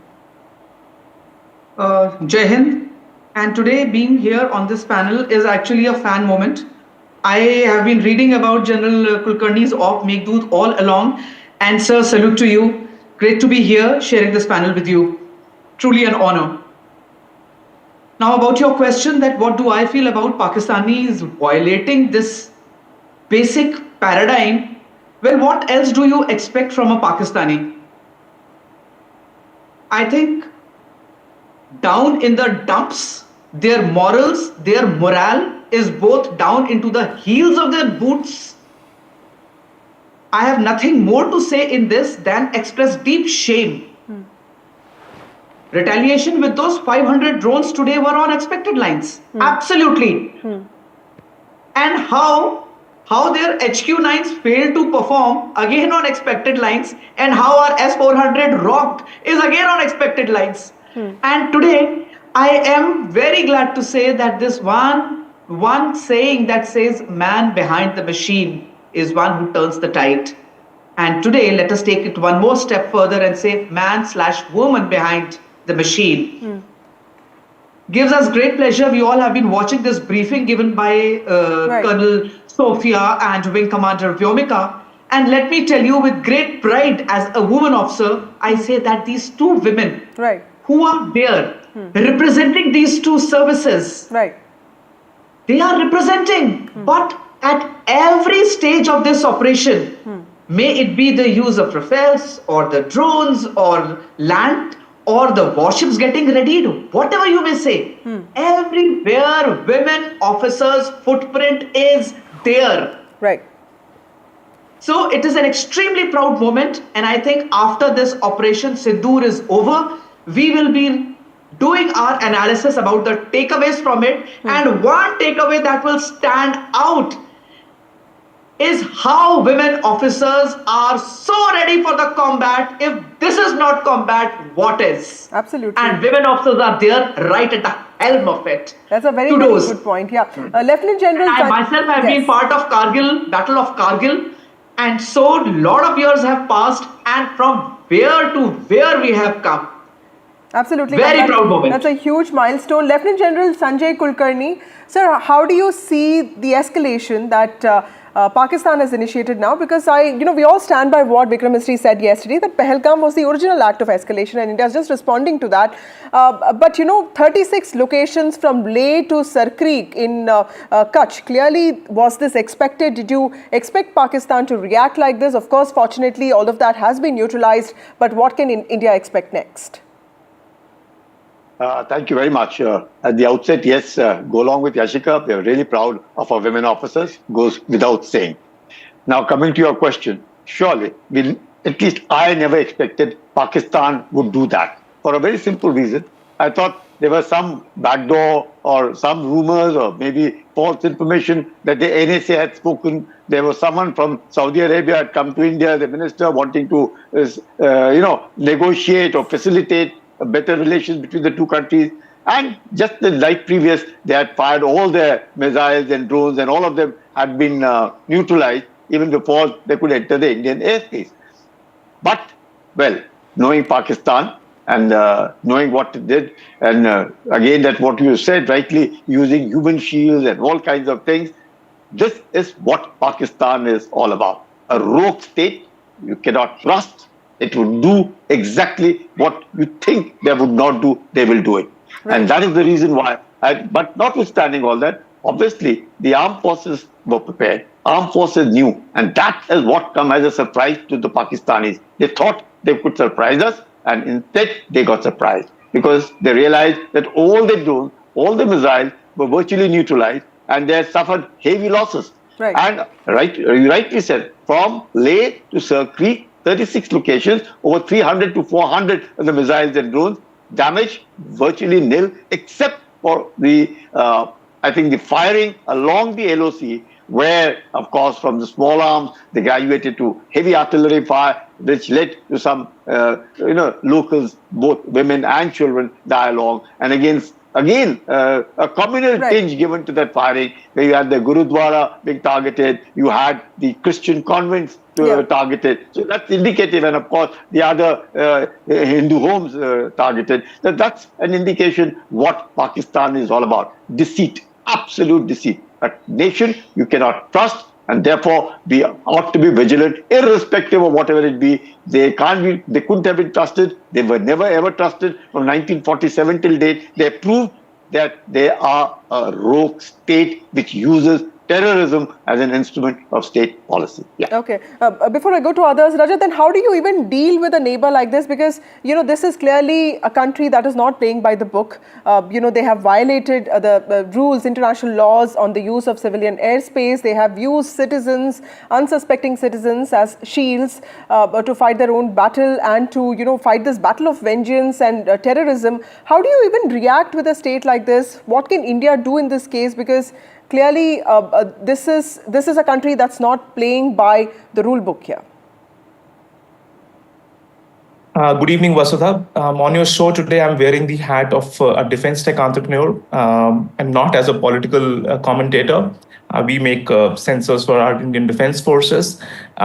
Therefore, I have some understanding of the sinister design with which they would have left their airspace for civilian operations open. And I am not surprised with this. They have perhaps drawn from their partners in Iran, who, if you remember, in January 2020, Iran had initiated certain missile strikes on the US after General Qasem Soleimani was shot down by US and killed by US. And as a result of opening the civilian airspace, it resulted in a fatality and shooting down of a Ukrainian civilian airlines where 176 civilians lost lives. So clearly, I mean, you're dealing with a state where military jihad complex works together. They are used to putting civilians in the harm's way. Their end game is not protecting their civilians. I mean, you fight a war to defend and protect the right of every single citizen, but that's not how they are wired. So you are dealing with a beast which will not play with any rules of international law during the wartime. You're dealing with a rogue state which has no bottom limits. They can cross all kinds of Rubicon. And this is the reason why a mature country like India has to be cautious. And I think if they're calling out this bluff of Pakistan in public sphere, now the onus has shifted on to Pakistan. Right. If tomorrow any civilian fatalities happen and a civilian aircraft comes into the line of fire against our AD systems, it is Pakistan which should be accountable for it. And I think this press conference has made it amply clear before the international audience that the responsibility is with the rogue state. Right. That's very well said. Colonel Agarwal, help us understand some basic, responses that people are looking at. What can we expect next? Because what we saw yesterday was quite terrifying. But what does this escalating India-Pakistan tension mean for normal people, for common citizens of the country? And what can India expect next? What happened yesterday, does that mean that we need to prepare for an all-out war, or this escalation is still something that is manageable? So, Vasudha, we are still at a very low end of the spectrum as far as the escalatory ladder is concerned. Till now, when we targeted the 9 locations and the 21 targets, they were all terror infrastructure. So, we kept the conflict or the attack restricted to terror, and that was made very clear by the Foreign Secretary that it is non-escalatory and we have targeted only the terror. What Pakistan has done, although they are claiming that they targeted military infrastructure, but from the debris and the pieces that have been found today after the drones were shot down, it is very clear that many of the targets were civilian targets, and some were military targets. Right from the northernmost part, from Siachen base up to the Kutch, they have targeted so many locations. And this is an escalation because moment you target civilian and military targets, you are moving up the ladder. Right. And this is a provocation because Pakistan is very clear from day one that it is provoking India to join this conflict at the highest spectrum of war. Now, what India will do in response to this, we have stuck to what we have been doing, that we will only strike military targets that we have done, and now we have to see how it goes further. But we have to be prepared for the worst, and in this context, I would say that the civil defense drills that have been initiated today, also we had the first air raid sirens being practiced in Delhi. Right. They are very essential, not only from the physical point of view, but from the psychological conditioning of our citizens that you are also part of the conflict which is going to happen, because this time the conflict may not be restricted to the border or the line of control. Absolutely. Ambassador Sinha, thank you so much for waiting so patiently, sir. Pakistan, we know that has launched several Turkish-made drones, is what I think Colonel Sofia Qureshi also talked about today. But India's air defense network jammed several of them, shot others down. How do you see the kind of support that Pakistan gets from China, or even the friendliness of Turkey? And also, on the other hand, you also had Foreign Minister of Saudi Arabia and also Iran come to India. So clearly, both countries are using their diplomatic avenues there, India more so. How do you see this, sir?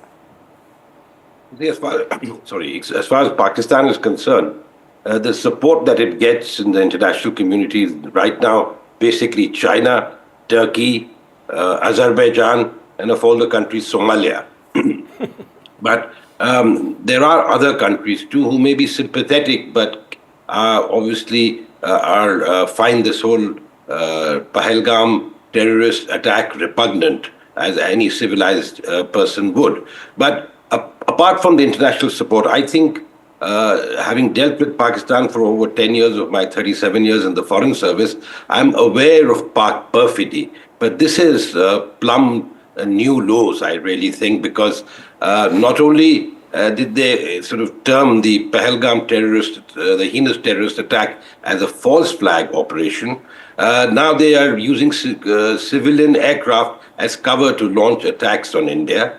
And then they target places of worship like Gurdwara, temples, churches, etc., and then blame the Indian armed forces for launching the attack. I mean, it is incredulous how much they can lie, fabricate. But that is the nature of the Pakistani state, and we must realize that. I think in India we still have some very fancy notions about Aman Ki Asha, etc. with these people, with the state at least, with the government. I think we must know that Pakistan really looks at us as an eternal enemy. And I've been saying it in other channels too. I think I would just make 3 quick points. One, we should go to, I'm sure the ICAO will take note of this. I do hope that there is some remedial measure for what Pakistan has done in terms of hiding behind civilian aircraft.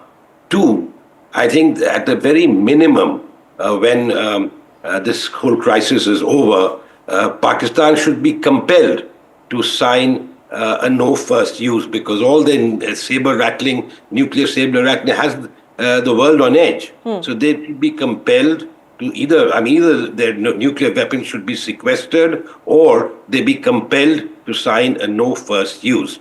Third, I think, and that's something that should happen because the whole world is seeing what Pakistan is all about as a state sponsor of terrorism. Pakistan must be declared a a state sponsor of terrorism, and with all its implications. Thank you. Thank you, Ambassador Sinha. Coming back to Sanjay Lazard, I understood the points that you made, but when you navigate the skies in a time like this during conflict, is there any possibility of arbitration specifically when it comes to violations like this? Now that Pakistan has violated something like this, putting so many civilians at risk, which international court is going to take this seriously, or for that matter, how does how does diplomacy or international diplomacy look at a violation like this? Mr. Lazar, you'll have to unmute yourself. Yeah, the ambassador is very correct, Vasudha. We have to take this up with ICAO, International Civil Aviation Organization. There is a Hague conference. The Hague Treaty provides for, like I said, separate parts, MARSA, and ADIZ, what is known as Aviation Direction Zones, which are separate. And violations of these are tackled within the convention itself. So I do believe that, the Indian diplomats will move both Pakistan as well as the ICAO, because technically, whilst we're not in a state of war, we are already at, a conflict stage, which is still a very low stage. But civil aviation is something that is, not meant to be toyed around with. We have seen so many incidences. The last one was in November or December of last year, where we saw Russia shooting down over Ukraine, an aircraft that came down. And this is something that, the international civil aviation will frown upon, nations will frown upon, and I think India will take it up pretty strongly to see that Pakistan has used human, aircraft and humans as a human shield to cast its bombs on India. There is ample scope, and I think India should act within the realm of the appropriate treaties and the conventions. Right. Ambassador Sinha, before you go, I just wanted to ask you, there is a lot that we talk about Pakistan being a failed state, the fact that its economy is not doing well. Then how can it afford something like this given its extent of external debt, or for that matter limited foreign exchange reserves? How is the country even prepared for something like this, or is it just posturing and projection? Vasudha, for the last 35 years or more, I have maintained that Pakistan is the sick man of Asia, surviving on a drip of international aid. And that international aid comes from the multilateral institutions like the IMF, World Bank, or bilaterally earlier from countries like the United States, and more recently from China and the Gulf. But as long as these countries, and there is a reason for it, because it's a nuclear weapon state, and countries are scared to contemplate the implosion of a nuclear weapon state. So what they do is continue to give assistance, even if it has very low levels, to keep it afloat. And what does Pakistan do? The assistance that they get, they use to either buy arms or to sponsor terrorism. So that is why I think our outreach to the IMF is particularly pertinent in these circumstances because the money that flows into Pakistan, instead of going to the common people, helping them, ameliorating poverty, being used for economic growth, is being used to purchase weapons and to pay jihadis to create mayhem in India. Right. Rajat Sethi, very quickly, everyone is talking about conventional deterrence, pointing out to the fact that if you break down terrorist infrastructure, they come up in a year or two. In those circumstances, is economic instruments such as trade or sanction the only way to ensure that the country falls in line? I think so. If a country like China and the United States get together and decide to hold Pakistan's feet to the fire, I'm sure there will be a change in behavior. Okay. Because they are the patrons. I mean, they're the people who sort of encouraged, or at least not encouraged, but the reason why Pakistan behaves the way they behave. Right. Rajat Sethi, would you like to come in here? You'll have to unmute yourself. Yeah, if you look at Pakistan and look at the numbers, they're growing at merely 1.5%. Their inflation is 30%. Their currency, I believe, has depreciated by around 20-25% in 1 year. They barely have any foreign exchange left, and this is why they are before the IMF. The external debt is 130 billion when their reserves are almost zero. So you can imagine this is a bankrupt state. It is surviving. This, in ideal scenario, would have broken up into multiple pieces. It is just that there are certain actors, certain players like China and all, we're just trying to withhold them, tie this shredded country economically in one piece together. And I think that glue that is there is this aspiration that one day they'll be able to overcome this current condition. But their fundamentals, their economic fundamentals do not indicate anything of that sort. Right. It is just surviving through that drip of economic support, I agree. And also as a test bed to future military drills, perhaps. I mean, China is happy if Pakis are getting and experimenting with their weapon and understanding how far their weapon can succeed in a real battlefield. I think this is just being used as a test. Practical way of looking at things. Like Last word, Colonel Agarwal. This is like a lab rat. How can also India sustain a policy of calibrated pressure without slipping into what we can call a reactive posturing, which I'm sure India will not do, but there's also pressure, and if Pakistan keeps retaliating like this, how does India ensure that it maintains its calibrated posturing and also ensures that its diplomatic offensive is on point? So, why have we reached Pahalgam this stage? It is only because we have been guilty of not acting when we should have acted. Did we act on a parliament attack on December 2001? We did not. Did we take any kinetic action when Mumbai took place? We did not. Even at Uri, Pathankot and Pulwama, we had solitary surgical strikes going in. That's the end of it. Terror cannot be eliminated by one solitary strike. You have to keep the pressure on. And across the LC, at any point of time, the armed forces and the intelligence agencies have inputs of how many terrorist launch pads are there, how many terrorists are there, how many training camps are there. But we monitor them. We don't take them out. We have to adopt a policy that if the head of the snake is raised, it has to be taken down. That sustained pressure along with economic and diplomatic efforts is the only way that you can take this menace out. Right. Thank you. Thank you all of you for joining me on this broadcast. In a special briefing in New Delhi today, armed forces have said that Pakistani army violated Indian airspace several times over the entire western border with the intention of targeting military infrastructure. In fact, it was also said that Pakistan fired heavy caliber weapons along the line of control. And while this is happening, while tensions are soaring, it's important to see how India responds, how it tailors its diplomatic messaging to maintain international support while executing unilateral strategic decisions. With that, it's time for a short break. For news and updates on the other side.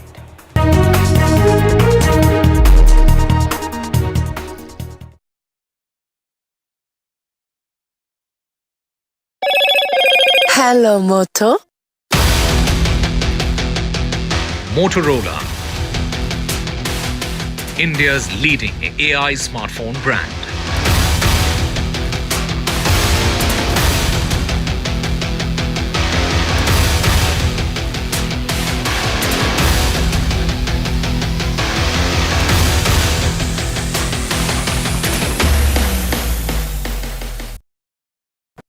That's huge.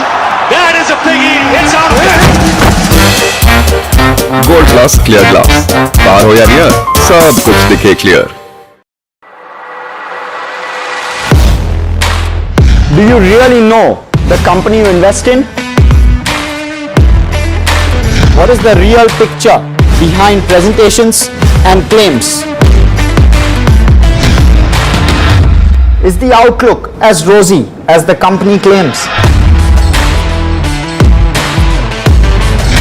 Know Your Company, powered by NDTV Profit Research, shines a light on the biggest stock market movers.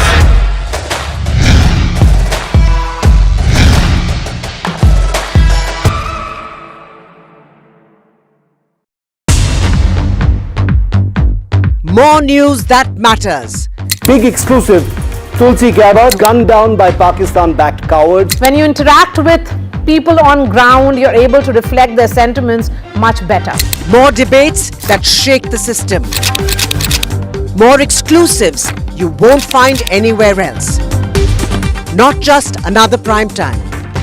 It's a prime time that's unmissable.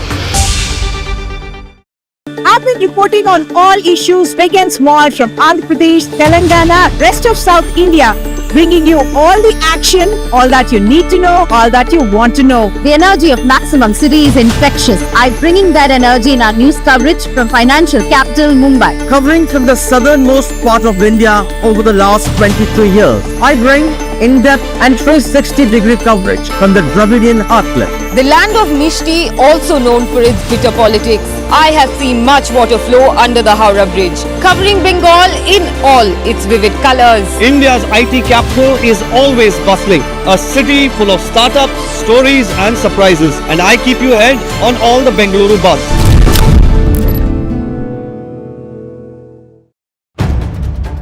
If it matters to you, if it matters to you, if it matters to you, it matters to India. It matters to India. And it matters to me. And it matters to me. India Matters with Shivaru. Only on NDTV 24/7. In today's interconnected world, India's voice is more crucial than ever. When India speaks, the world listens. At NDTV World, we are that voice, bringing you intelligent and insightful news from India and beyond. From geopolitics and diplomacy to economic shifts, migrations, tech disruptions, and the stories of our diaspora. We cover the news that shapes our global future. NDTV World, your new home for global news is here.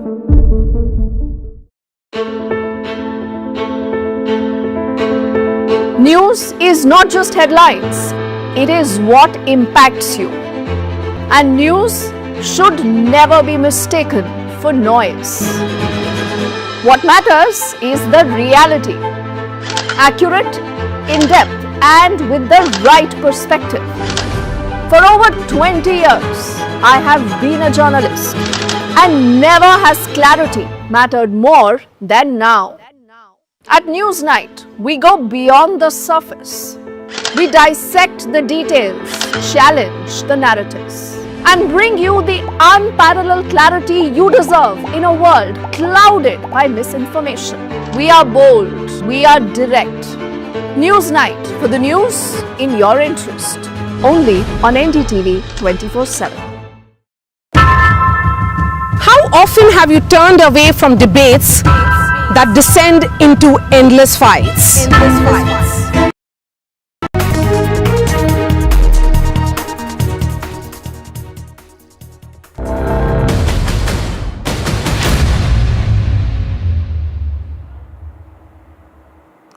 Welcome back. As tensions soar between India and Pakistan, Prime Minister Narendra Modi has met a group of armed forces veterans today. The Prime Minister has had an extensive interaction with veterans on various issues on the current situation. This included former Air Force chiefs, Army chiefs, Navy chiefs and other veterans who have extensively served the country. My colleague Ishika Verma joins us with more details on this. Ishika, Prime Minister Modi today held a security review meeting with chiefs, and of course after that later in the evening he also met veterans of the armed forces clearly to understand what are the options that India has and also how it needs to be calibrated. Tell us the significance of this meeting. Well, yes, Vasudha, as you rightly mentioned, if we look at right now, the entire country is on alert mode and a number of high-level meetings are being chaired by the Prime Minister.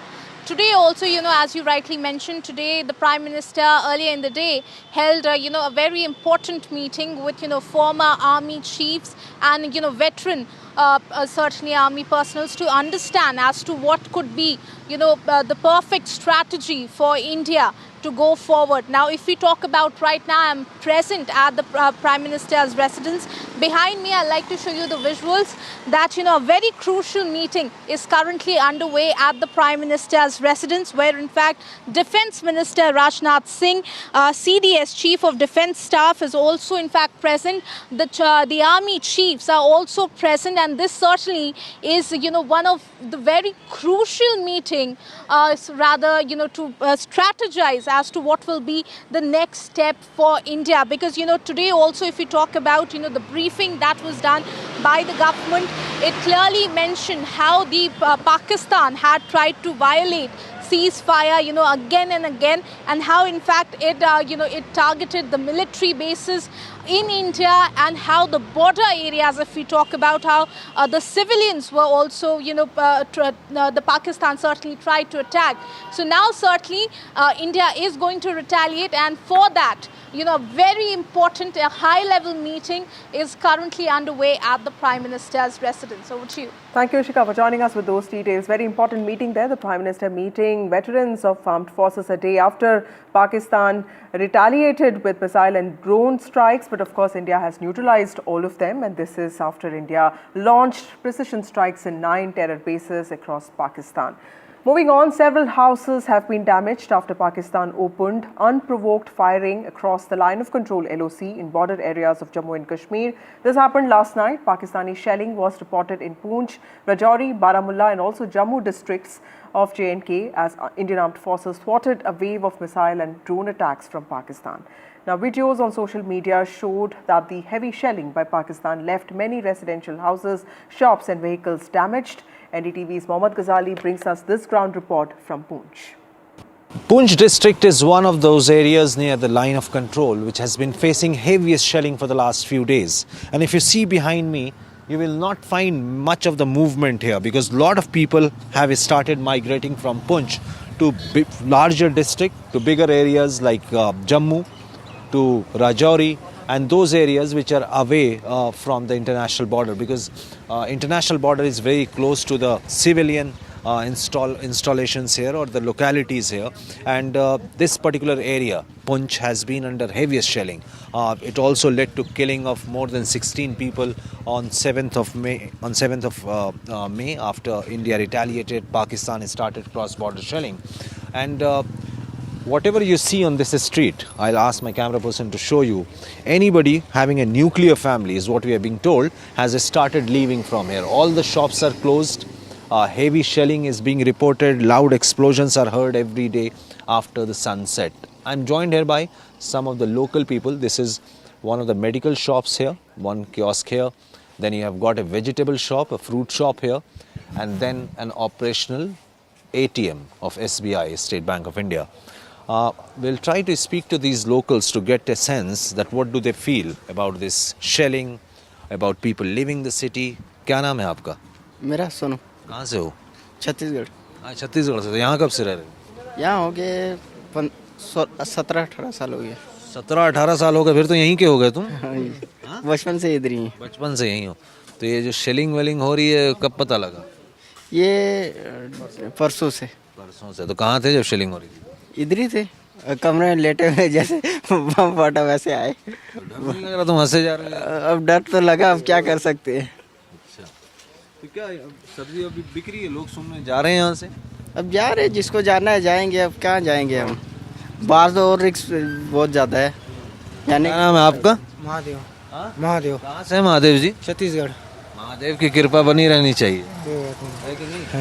अच्छा, तो ये क्या scene है यहाँ? लोग जा रहे हैं सब छोड़ छाड़ के? हाँ, घर सब छोड़ छाड़ कर जा रहे हैं इधर। आप यहीं के रहने वाले? नहीं नहीं, मैं इधर 5 साल से रहता हूँ। कहाँ के रहने वाले? छत्तीसगढ़। आप भी छत्तीसगढ़ में? कहाँ से हैं छत्तीसगढ़ में? जानगी चप्पल है। अच्छा, तो जब यहाँ शेलिंग वेलिंग गोली बारूद चल रहा था तो यहीं थे 7 तारीख को? हाँ, इधर ही थे। तो क्या लग रहा है, यहाँ से जाने का दिल करता है घर, या अभी यहीं रहना है? अभी इधर रहना है। डर नहीं लगता है? नहीं डर लगता। आप बताएं, क्या नाम है आपका? अमित दर्जी। कहाँ से अमित आप? पश्चिम बंगाल से। पश्चिम बंगाल? दार्जिलिंग पश्चिम बंगाल से। तो यहाँ जो इतना शेलिंग वेलिंग हो रहा है, क्या माहौल क्या है? लोग यहाँ रह रहे हैं, जा रहे हैं, क्या कर रहे हैं? जो जिसको डर डर लग रहे हैं वो सारे भाग रहे हैं। हम तो बड़े देर से इधर ही है, फैमिली सारे इधर ही है, हम तो भागेंगे नहीं, इधर ही रहेंगे। इधर ही रहेंगे? मरेंगे भी इधर ही, जिएंगे भी इधर ही। This is the situation on the ground here. Lot of people do say that the situation is risky, but there are many who say that despite the risk being involved, they will still not leave the city of Poonch. They will stay put here. But there are some who are moving to safer locations, either towards Punjab or either towards Jammu or even to villages which are not in the firing line from the LOC. And behind me you can see it's complete silence here. There is no traffic. All these shops, whether it's a designer shop here or a grocery store, some of the medical store, all of them are closed. There are, barring a few, the entire market is closed or shut down here. We can see the security forces also asking people, the district administration asking people to stay indoors. We are also told that the district administration has made certain arrangements. There are civil society groups who are running free meals for people who are in distress or those who are stranded in the city of Poonch. With camera person Momin Sheikh from Poonch, Mohammad Ghazali for NDTV. My colleague Ghazali there reporting from the ground from the Poonch district, one of the districts that has been affected by Pakistan's shelling. Moving on, top experts have spoken on NDTV. These are people who matter and they've spoken to NDTV. These are experts who decode India-Pakistan crisis. In one such exclusive conversation, former Indian envoy to UN, Ruchira Kamboj, spoke to NDTV's Nikunj Garg and Maria Shakil, and this is the conversation. Representative to the UN, Ambassador of India to the United Nations is joining us live. Ruchira Kamboj, really appreciate your time, Ambassador here on NDTV. How do you see the overall diplomatic efforts shaping international opinion, which is being taken over, as efforts being taken by India, particularly in the face of Pakistan's continued aggression and hostility, ma'am? Well, good to see you, Maria. And let me say, in response to your question, at the very outset, I would say Pakistan has made our task simpler by openly admitting before the full glare of the international media that they are the financiers, they are the perpetrators, and they are the abettors of terrorism. And second, the political leadership of India, as we all know, has moved swiftly, engaging key foreign counterparts. The members of the United Nations Security Council seem to have been briefed in detail, and we saw the images in your show itself. And at the most recent informal meeting of the United Nations Security Council, Pakistan stood isolated. We all know that, with no outcome to show after that meeting. Their permanent representative, in fact, cut a solitary defensive figure at the media stakeout.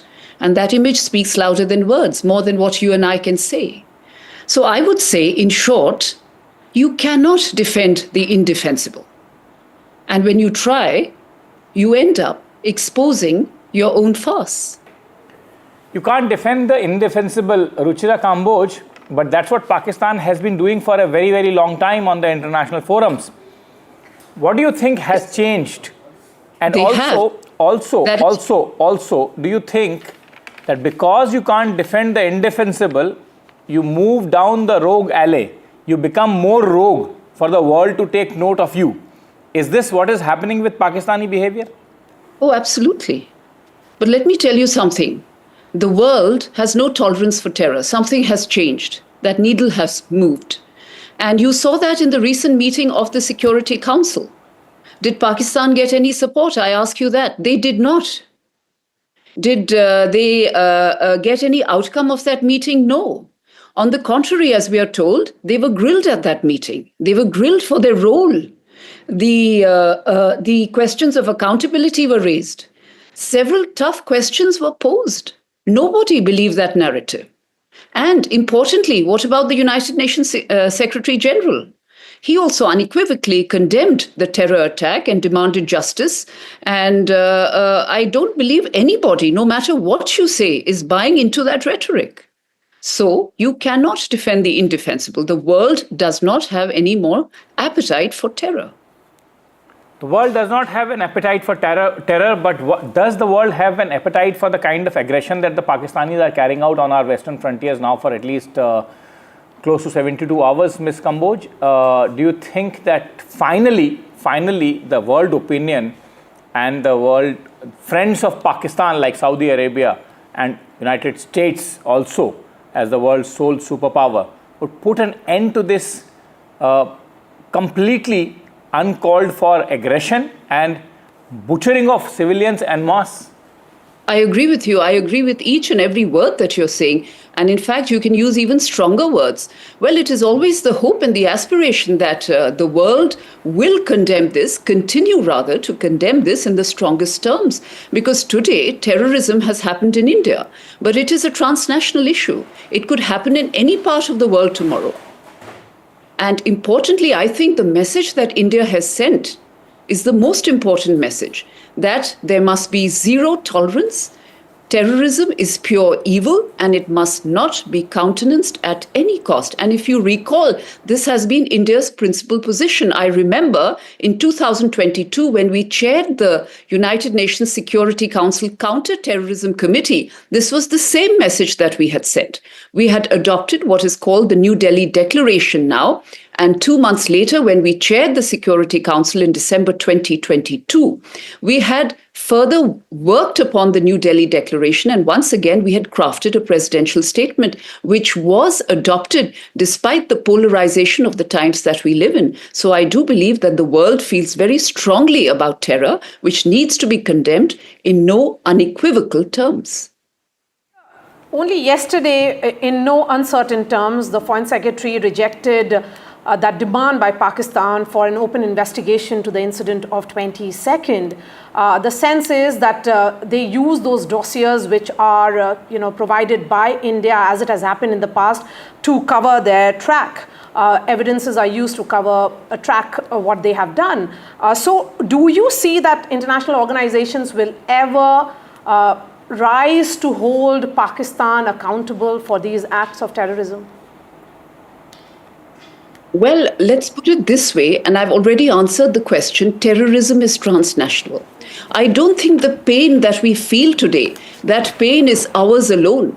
Few nations, Maria, few nations remain untouched by the scourge of terror today. Even United Nations peacekeepers, I recall, symbols of international cooperation, have been targeted in volatile theaters where terrorism and insurgency blur dangerously. We all know that.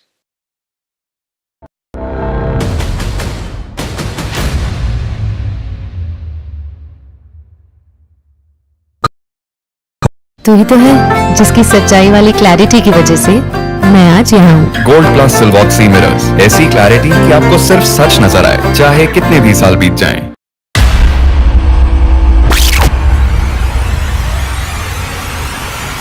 The last 1 month, if you see, the share prices of Genzol Engineering has fallen more than 58%. Why are the rating firms calling the debt payments as default? We have two credible credit rating agencies on March 4th coming and downgrading the stock to D. Statements are consistently being proven wrong, and transactions are being taken place which are different from what they were originally pictured to be.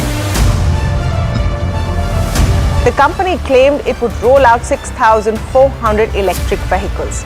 But what it has rolled out is a shocking scam. Funds meant for the project were funneled allegedly back to the promoters, the Jaggi brothers. What did the money buy? Not EVs, of course, but a lavish flat in Gurgaon's luxurious DLF Carmelias.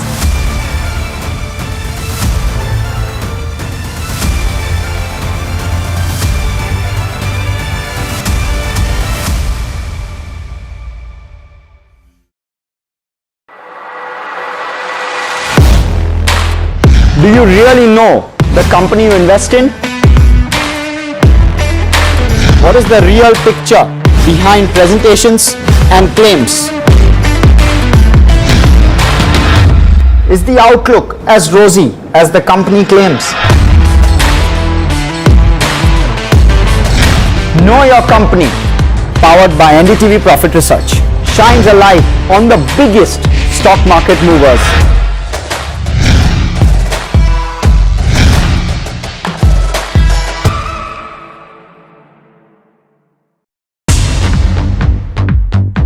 More news that matters.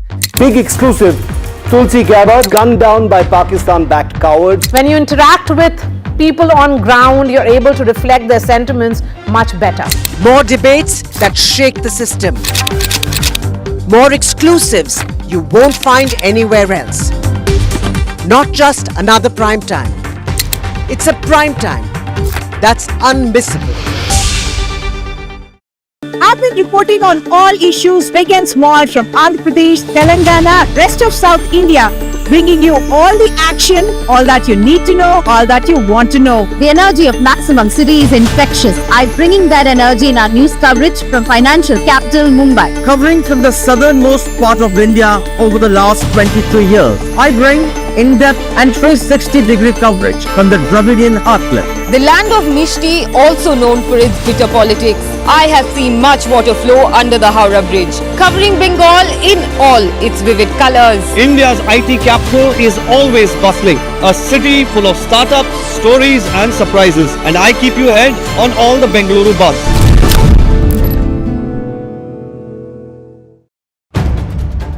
If it matters to you, if it matters to you, if it matters to you, it matters to India. It matters to India. And it matters to me. And it matters to me. India Matters with Shivaru. Only on NDTV 24/7. In today's interconnected world, India's voice is more crucial than ever. When India speaks, the world listens. At NDTV World, we are that voice, bringing you intelligent and insightful news from India and beyond. From geopolitics and diplomacy to economic shifts, migrations, tech disruptions, and the stories of our diaspora. We cover the news that shapes our global future. NDTV World, your new home for global news is here.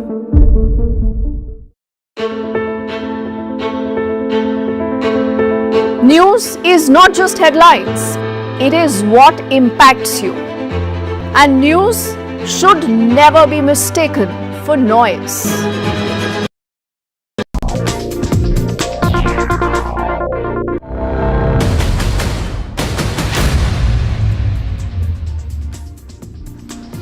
Good evening and a very warm welcome to our continuing coverage of a special broadcast of India Matters from here in Kashmir. I'm in Srinagar today, a day when it is day 3 of Operation Sindoor. And one of the big highlights of what day 3 brings is phase 3 of India's punitive attacks against Pakistan. The Ministry of External Affairs spokesperson and the Foreign Secretary and the Armed Forces officials have just announced what this really looked like, and it involved a big exchange of drone warfare across the line of control and the international border. We now know, for instance, the stunning reality of how at least 400 Pakistani drones that were aimed to penetrate Indian air defenses, to test Indian air defenses and attack some targets in India were all intercepted using Indian technology. All 400 of those Pakistani drones from Leh all the way to Sir Creek in Gujarat basically ate Indian dust. And here's the clincher. In India's retaliation, which was basically phase 3 of Operation Sindoor, India launched drones back at Pakistan last night, and at least one radar installation, a very expensive radar installation, was completely destroyed. Listen in. With an intent to target military infrastructure. Pakistan military also resorted to firing of heavy caliber weapons along the line of control. Along the international border and line of control, drone intrusions were attempted from Leh to Sar Creek at 36 locations with approximately 300 to 400 drones. Indian Armed Forces brought down a number of these drones using kinetic and non-kinetic means. The possible purpose of these large-scale aerial intrusions were to test the AD systems and gather intelligence. Forensic examination of the drone debris is being undertaken. Preliminary reports suggest them to be of Aziz Guard Songa drone of Turkey. And the second part of today's briefing has put Pakistan in a global spot of trouble and labelled it once again as truly a state sponsor of terror. The Indian government today has officially pointed a finger at Pakistan and said when they were launching that swarm attack of drones on India, shockingly, Pakistan did not close their airspace. In other words, they allowed civil airliners to fly in their airspace at a time when Indian surface-to-air missiles and air defense systems could have been triggered and could have endangered those flights. In other words, Pakistan didn't give two hoots about international airlines using its airspace as long as it could have trapped India into firing missiles at their drones and them mistakenly perhaps hitting an airliner. In other words, Pakistan was using passenger aircraft as a human shield trying to target India. Listen in for yourself. This is formal and from the Indian government. Pakistan is using civil airliners as a shield, knowing fully well that its attack on India would elicit a swift air defense response. This is not safe for the unsuspecting civil airliners, including the international flights which were flying near IB between India and Pakistan. During a high air defense alert situation in the Punjab sector, as you have seen, the airspace on the Indian side is absolutely devoid of civil air traffic due to our declared closure. However, there are civil airlines flying the air route between Karachi and Lahore. Indian Air Force demonstrated considerable restraint in its response, thus ensuring safety of international civil carriers. The big question now, with 3 nights since Operation Sindoor began, there has been conflict, there has been frenetic combat between the two sides, drone warfare has taken place, missiles have been fired, or many of these aspects have been captured on camera. It has been a tri-service operation. All of the armed forces on both sides are engaged in some way or the other. The big question now is, at the end of day 3, since those big strikes by India began, what next? Will there be an escalation again, or will there be a de-escalation? All of those Pakistani drones were shot down. Does that mean they will be pressured to launch another attack tonight, even perhaps against India?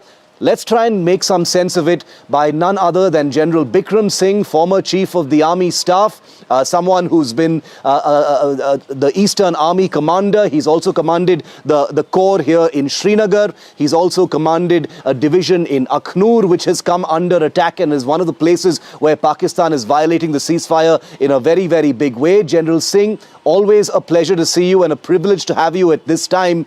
I wanted to start by asking you, General, your reading of the last 3 days and what you think could happen next. Things are extremely tense, very, very volatile, extremely high, rate of preparedness and readiness on the border as well at this time. Your take on what you think might happen next, sir?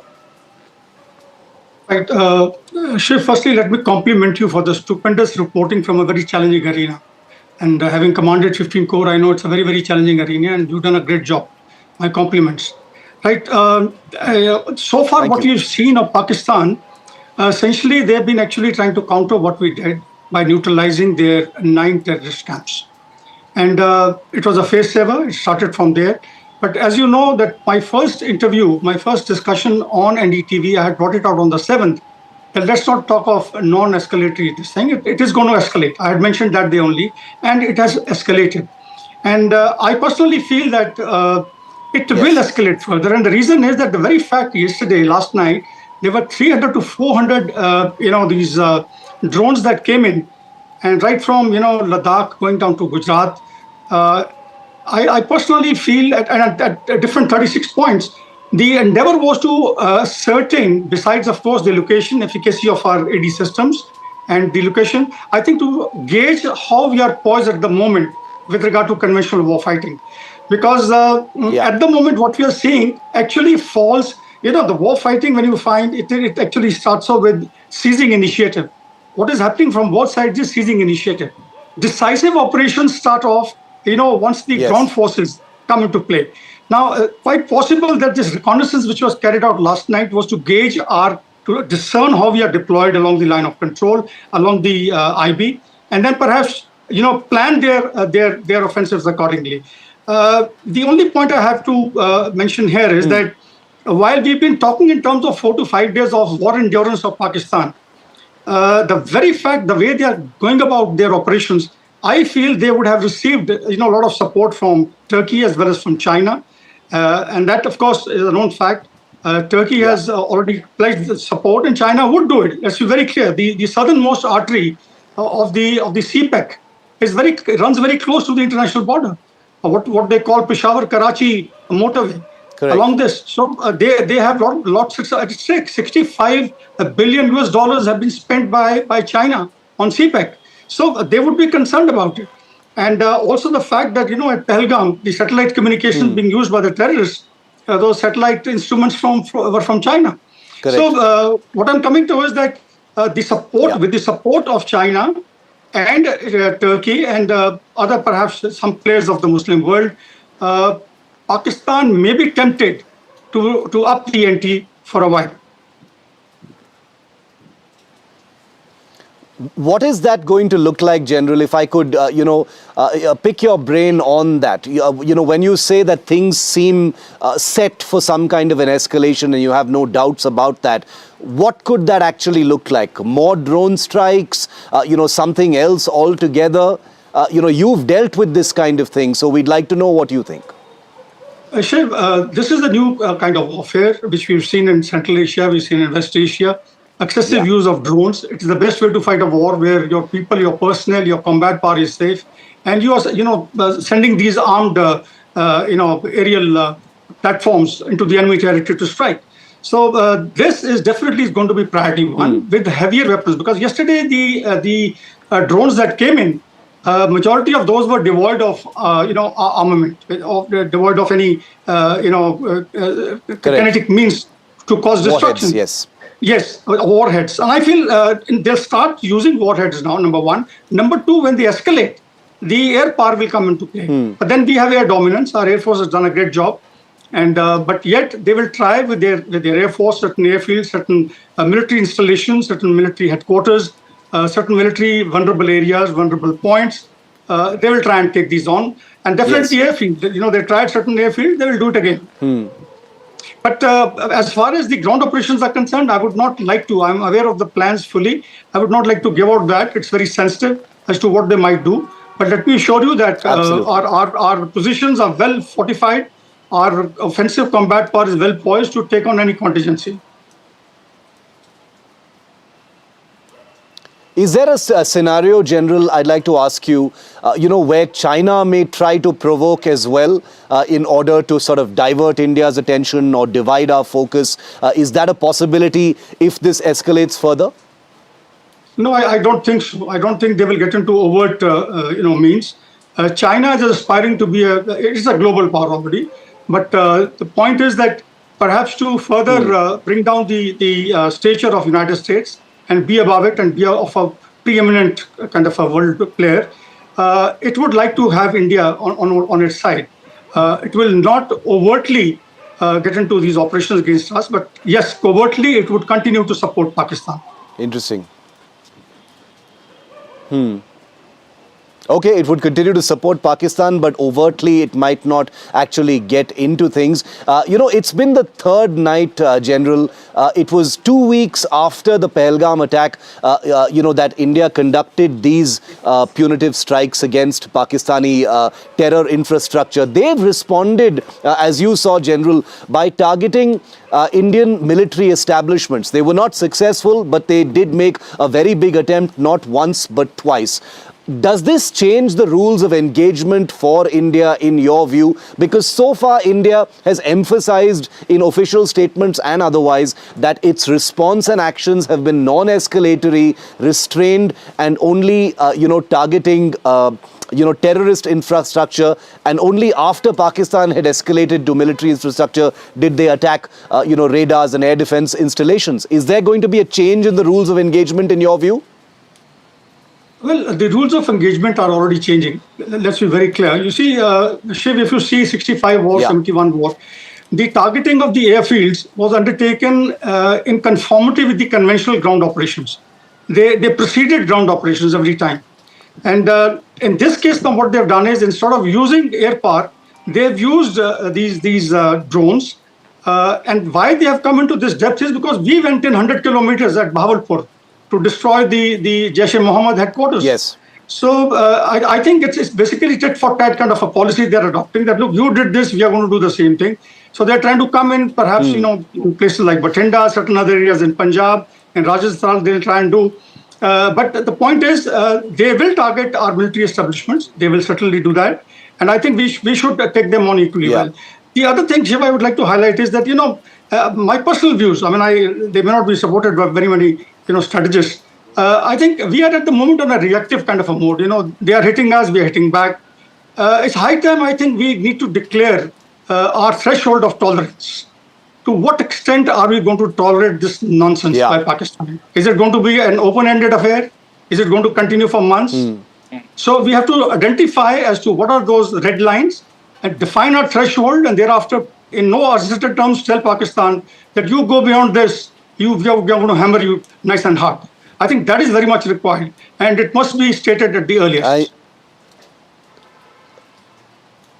This is very, very important point that you made, and I was having a conversation with someone who, had something to say about, the moral high stand that India takes, maybe, tying our hands as far as drawing those red lines for Pakistan is concerned. Last question, General, very, very briefly. I've just come back from Kupwara and Uri, where we've been reporting on these ceasefire violations. We're looking at shelling happening on both sides, Pakistan directly targeting civilian areas. When you were in charge and looking at these things, have things changed, or are Pakistan's playbook exactly the same, escalating from small arms to artillery, targeting civilian areas and that kind of thing, sir? Has that changed?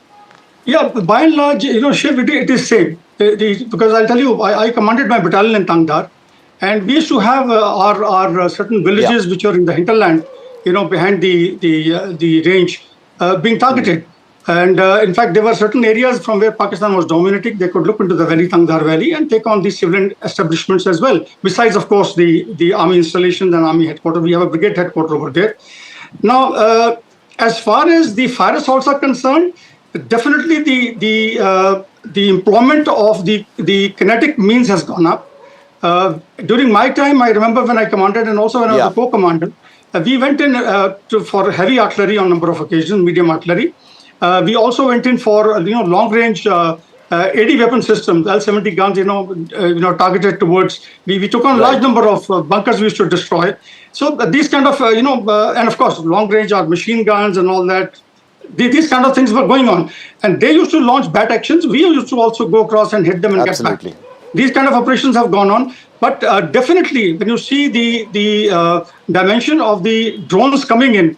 There is definitely rules of engagement being changed, but when you say rules of engagement, these are from the ability and I would say the freedom being given to the defense forces to use their armament. And the government has announced that they are given a free hand to the military. But I personally feel that it's high time we stop talking in terms of a responsible response. Let's not talk about when war fighting starts out. I'm very glad. Response. I'm very glad, General, that you made this point about, being reactive and this being they do something and you hit them back. It's about, setting the agenda, setting the benchmark and dictating the pace of this exchange. I couldn't agree with you more, and I'm so glad a former Chief of the Army Staff has said it. I thank you for your wisdom and your views on this evolving story that is shape-shifting with every hour. General Bikram Singh, always a pleasure and a privilege. Thank you, sir, for joining me here on India Matters. other side of this break, I'm going to show you precisely what those ceasefire violations actually look like. That's on the other side in this special ground report from Uri.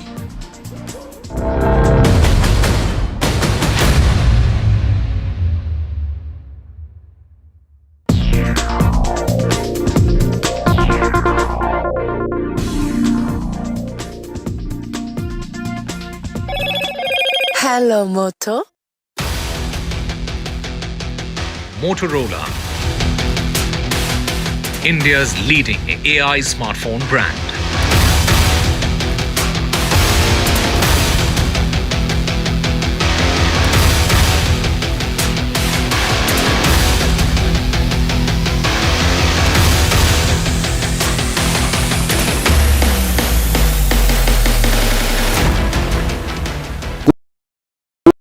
Gold plus optimistic reflective glass लगाओ, धूप की गर्मी को दूर भगाओ और बिजली का बिल भी बचाओ।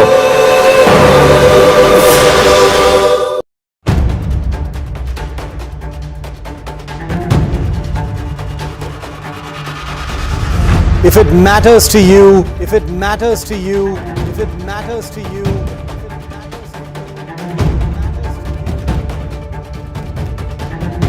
it matters to India. It matters to India. It matters to India. And it matters to me. And it matters to me.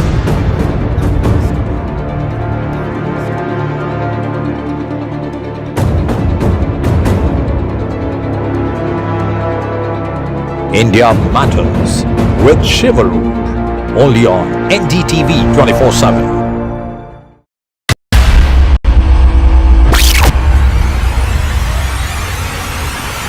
In the last 1 month, if you see, the share prices of Jinzol Engineering has fallen more than 58%. Why are the rating firms calling the debt payments as default? We have two credible credit rating agencies on March 4th coming and downgrading the stock to D. Statements are consistently being proven wrong, and transactions are being taken place which are different from what they were originally pictured to be. The company claimed it would roll out 6,400 electric vehicles. But what it has rolled out is a shocking scam. Funds meant for the project were funneled allegedly back to the promoters, the Junkie brothers. What did the money buy? Not EVs, of course, but a lavish flat in Gurgaon's luxurious DLF Carmelias.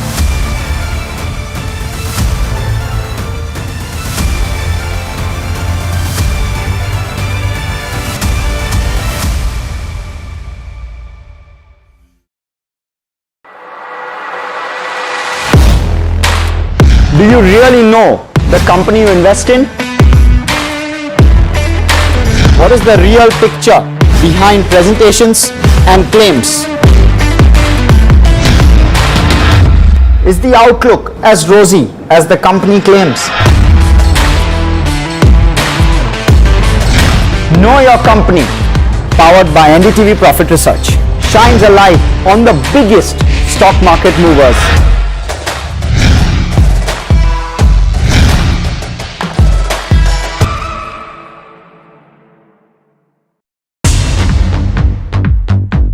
More news that matters. Big exclusive. Tulsi Gabbard gunned down by Pakistan-backed cowards. When you interact with people on ground, you're able to reflect their sentiments much better. More debates that shake the system. More exclusives you won't find anywhere else. Not just another prime time. It's a prime time that's unmissable.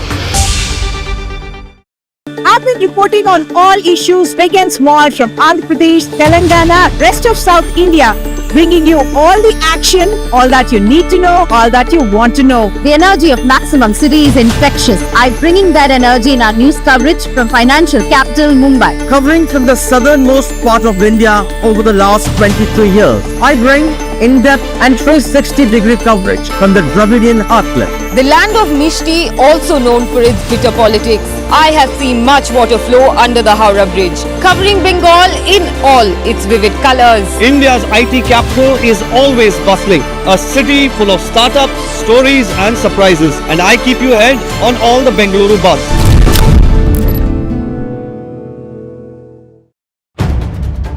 If it matters to you, if it matters to you, if it matters to you, it matters to India. How often have you turned away from debates that descend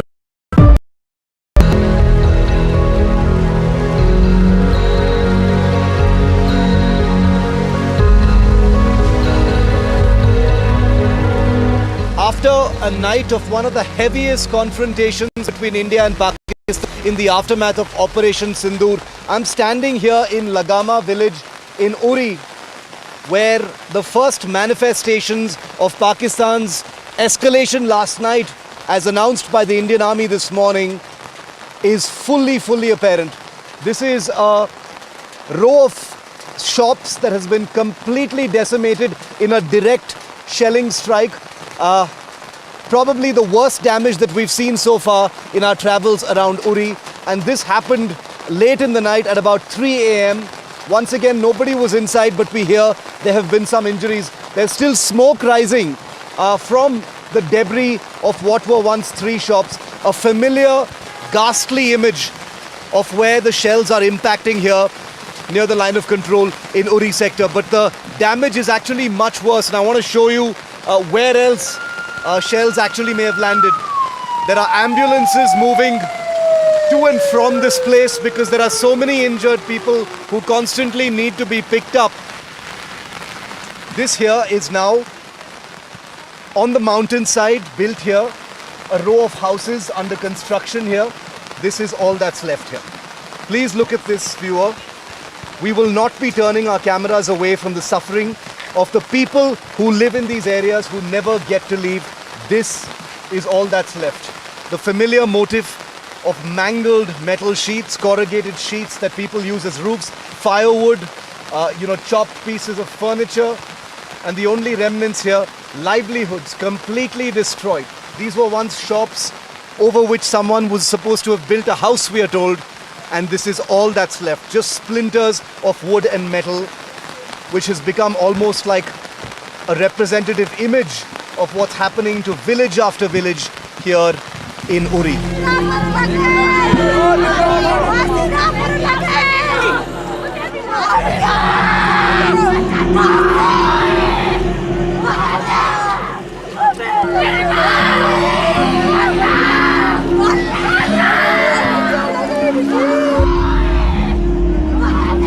This is absolute grief here in Uri, where we're reporting.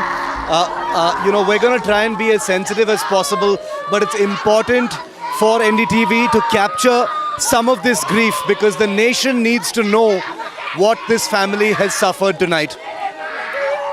I want you to listen to their voices, viewer, because they've lost a mother, they've lost a sister, they've lost a wife, they've lost a friend.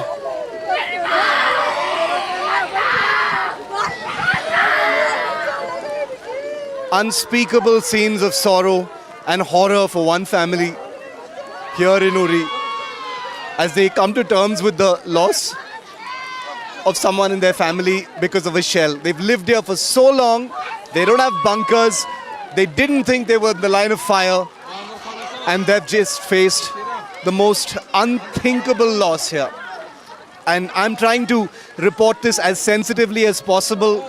My instincts tell me that it's terrible to show this kind of grief, but the nation's attention is fickle, viewer, and that's the reason why I do want to keep my cameras trained on this unspeakably sad moment here in Uri, very close to the line of control. A girl has lost her mother, she's lost consciousness.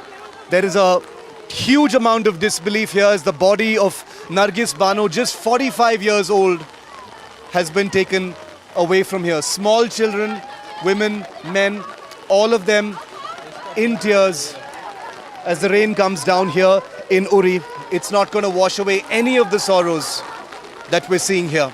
And we will continue to report. This is a picture of Nargis Bano. I want to warn our viewers that these are upsetting scenes. These are extremely upsetting and troubling and unsettling scenes. Just imagine what these families are going through.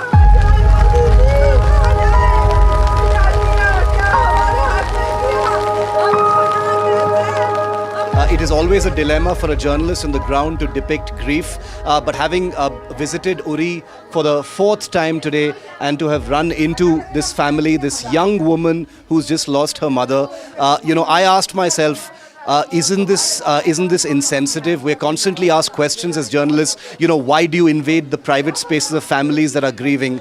And a few of these people just said to me before we went on air, they welcomed me. They said, we want our faces to be there so that the people of the country can see what has happened to us.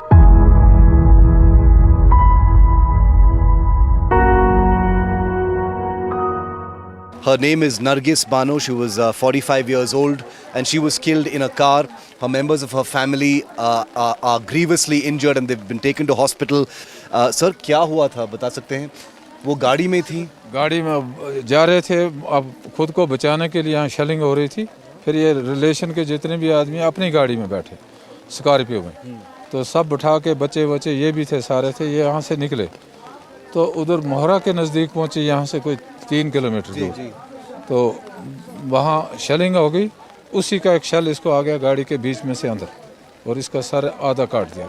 और कौन था गाड़ी में? और भी थी, दूसरी उसकी थी, दूसरे भाई की बीवी, वो भी जख्मी हो गई। और थे हमारे रिलेशन के काफ़ी बंदे उसमें, तो बाकी बच गए, तो यही बीच में आ गए। फिर इनको हॉस्पिटल लिया, बारामूला, मोहरा, फिर उसके बाद बारामूला, तो बारामूला पहुँचते ये फिर दम तोड़ गया।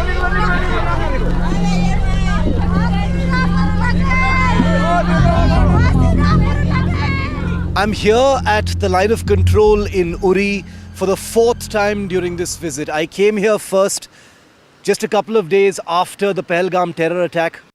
Then I came after ceasefire violations began by the Pakistan army. Then I arrived when Pakistan shelling began in the aftermath of Operation Sindoor.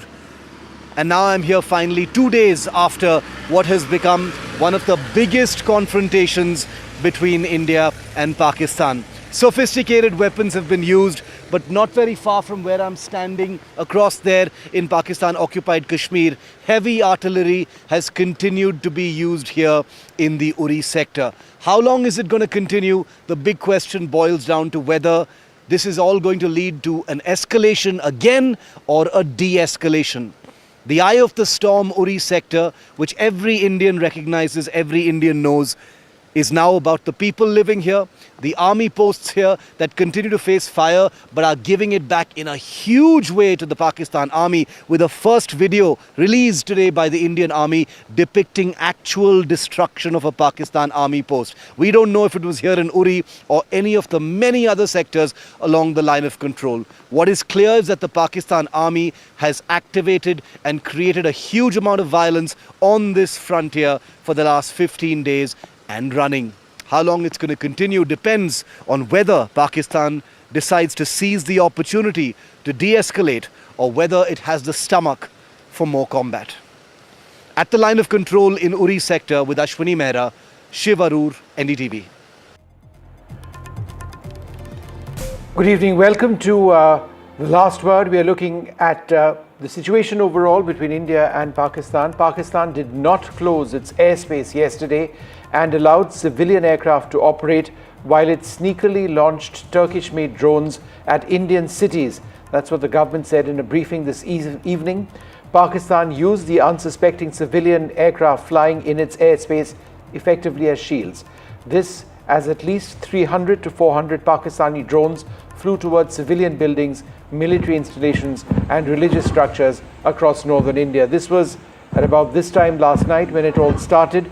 We can only hope that there are no further attacks which took place, because if it does escalate, then India will respond and respond very hard. With an intent to target military infrastructure, Pakistan military also resorted to firing of heavy caliber weapons along the line of control. Along the international border and line of control, drone intrusions were attempted from Leh to Sar Creek at 36 locations with approximately 300 to 400 drones. Indian Armed Forces brought down a number of these drones using kinetic and non-kinetic means. The possible purpose of these large-scale aerial intrusions were to test the AD systems and gather intelligence. Forensic examination of the drone debris is being undertaken. Preliminary reports suggest them to be of Aziz Guard Songa drone of Turkey.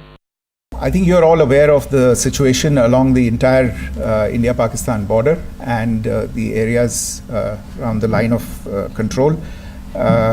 In view of the existing security scenario, the services of the Kartarpur Sahib corridor have been suspended till further directions.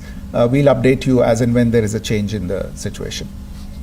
Well, there's some breaking news coming in right now. The Prime Minister is holding a meeting with the National Security Advisor and the 3 service chiefs, also the Defence Minister present. This is happening in Delhi at this stage on a day in which, again, it's been fairly tense. At this juncture, we are waiting to see what happens. Is it going to be a quiet night, or is there going to be anything further similar to what happened yesterday? We do not want an escalation. India has offered Pakistan an off-ramp. It's really up to them to take it, because if they don't, then India has the right to escalate, and we have the ability to hit them much harder. Joining us now, Lieutenant General D.S. Huda, the former Northern Army Commander. Thanks very much for being with us. One of the key points that came up earlier today in the briefing was that Pakistan was weaponizing civilian air flights. When they were launching drone strikes on India yesterday, they had civilian aircraft operating on their airspace, and they allowed this to take place. How callous and irresponsible is that? So Vishnu, sorry if the video is not clear. We have a blackout here in Chandigarh, so I just have a small light on.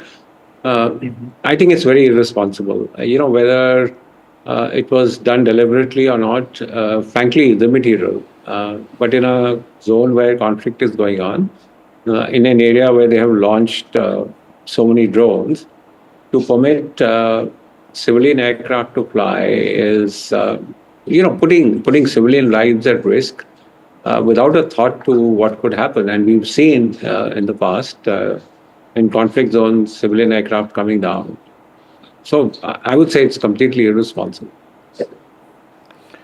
All right, we do expect some sort of clarification on the overall scene along the boundary right now, because there are some reports which seem to be coming in of tracer bullets, gunfire, air defense. This could be precautionary. It doesn't necessarily mean anything at this stage until we have information to suggest otherwise. But General Huda, how is it abundantly clear that India will retaliate very hard as Pakistan progressively carries out drone attacks, should they choose to do so? Absolutely, Vishnu. My own sense, and I think, in the government briefing, it was also brought out that the purpose of these attacks that have taken place, starting from Leh right down to Kutch, is to test out our air defense systems, to probe for weaknesses, to probe for vulnerabilities. And obviously, such an operation would only be carried out if something further is contemplated. So I would sort of, caution against thinking that this is it. They've done something, they'll do something similar in the future. You could well see a more significant strike planned by Pakistan as we go forward. And I think we need to be prepared for that. General Huda, interesting that you are in a blackout right now in Chandigarh. It's great that you can join us. When did this happen? How many minutes back? No, so 8 p.m. onwards, every day there is a blackout. I think it's a good thing that we are also sensitizing the local communities that they need to be careful. It's not merely about military to military conflict, but also the fact that particularly in areas close to the border, that you need to be careful. Just in the last few moments, there's an advisory which has come in from senior defense officials who are advising journalists to avoid, to exercise restraint, and that details are being collated at this stage on whether or not there is some sort of drone activity or other activity along the border. I can report to our viewers that there is information coming in. It's not been confirmed. And I think it's important that we keep that in mind, because there was a great deal of disinformation which flowed yesterday. We don't want to get into that situation at the moment. The other point which came up at the press conference was that there were about 400 drones, less than them, all the way from Siachen to Sir Creek, and that these were probing potentially Indian air defense responses. Would that indicate to you that, based on the intelligence gathered, Pakistan might attempt something else? Absolutely, Vishnu. I think we should be prepared for that. These are, drones that we've seen also in the Ukraine war. These are very low-cost options to test out what the efficacy of the air defense system is. Where is it that, you open up your radars, you give a signature of where your air defense systems are deployed. By the weapon system that you fire, you give an indication of what kind of air defense systems are in place. To me, this is a clear probing attempt in order to plan something more. Now, whether Pakistan wishes to escalate or not is a different matter. But the indications are clear that they're looking for areas, they're looking for places where possibly they could, use Pakistan Air Force to carry out some strike on Indian targets. General Huda, internationally, Pakistan stands entirely isolated at this stage. There was an important visit by the Saudi foreign minister to India and to Pakistan. Do you believe that is critical in terms of perhaps advising or getting Pakistan to think again before escalating this? It could well be, Vishnu, because we know Pakistan financially is in extremely dire straits.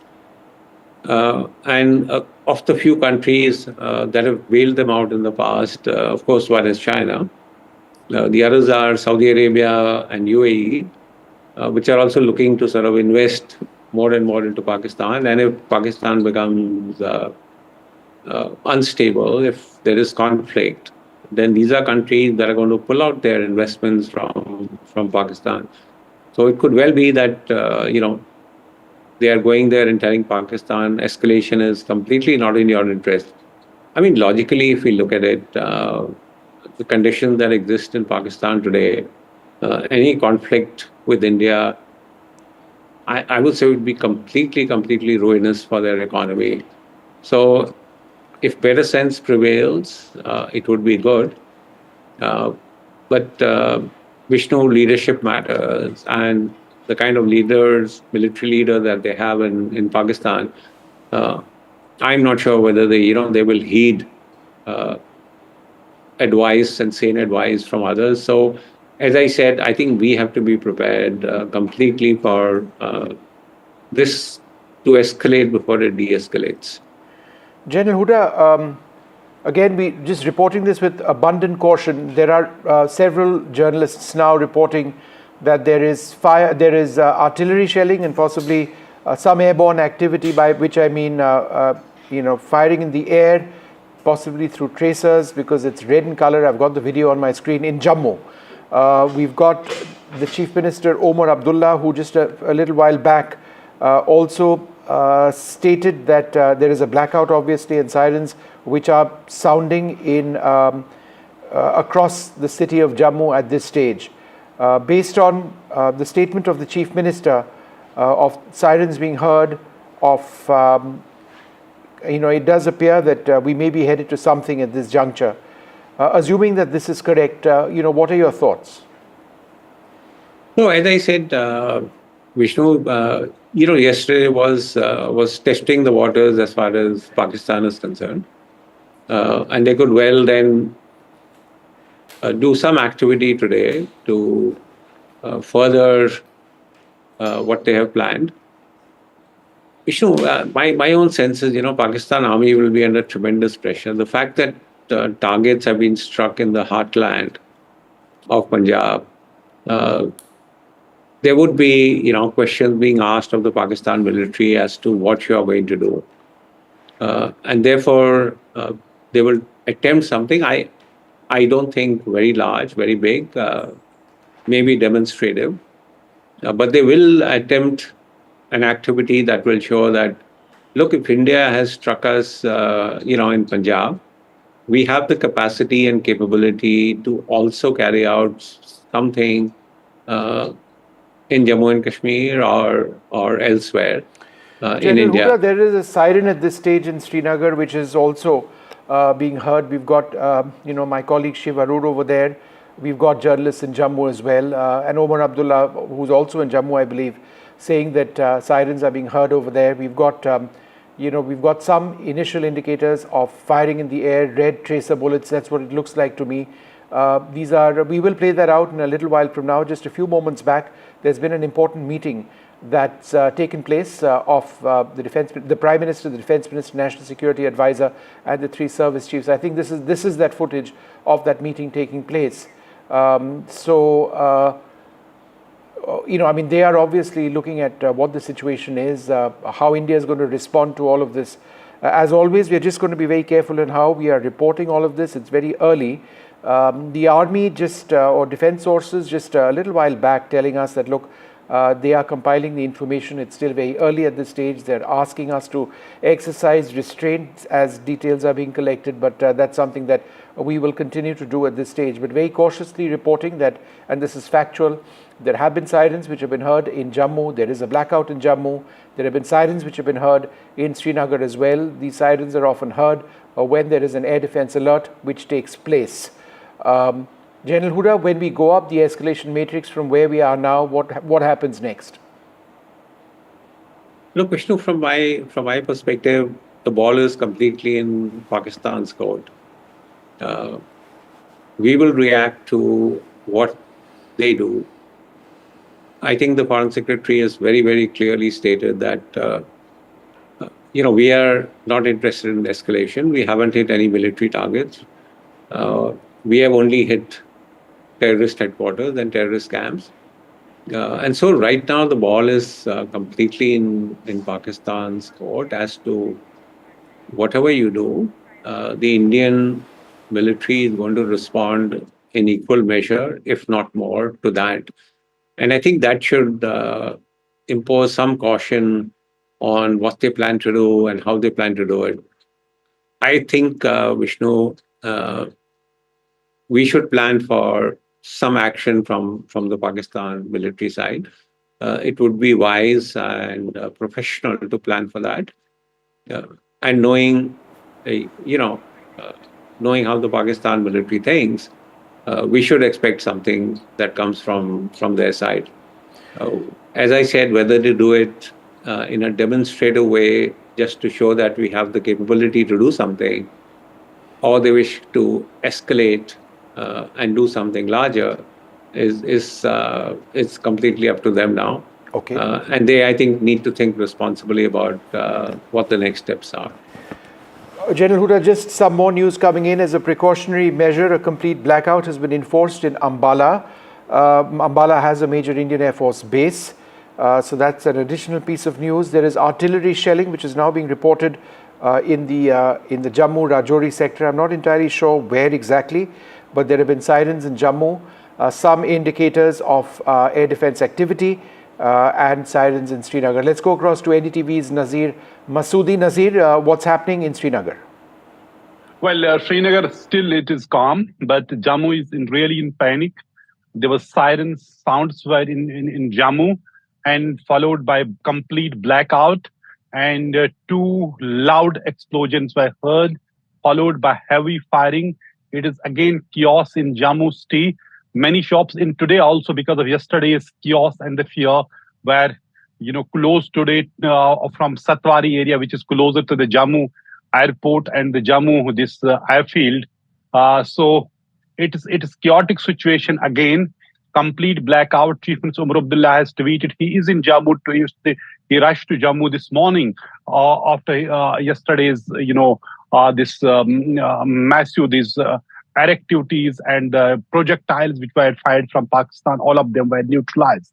But this time there's no clarity what exactly has happened, except 2 very loud explosions were heard in the Jammu city, and heavy firing. This complete blackout, sirens there. So clearly, our sirens have been. There's alert, and people have rushed to the to their safety. So this is a kind of a chaotic situation which we see since yesterday evening in Jammu city. Jammu city, a large city, one of the large cities in the country, is not far away from the international border or line of control.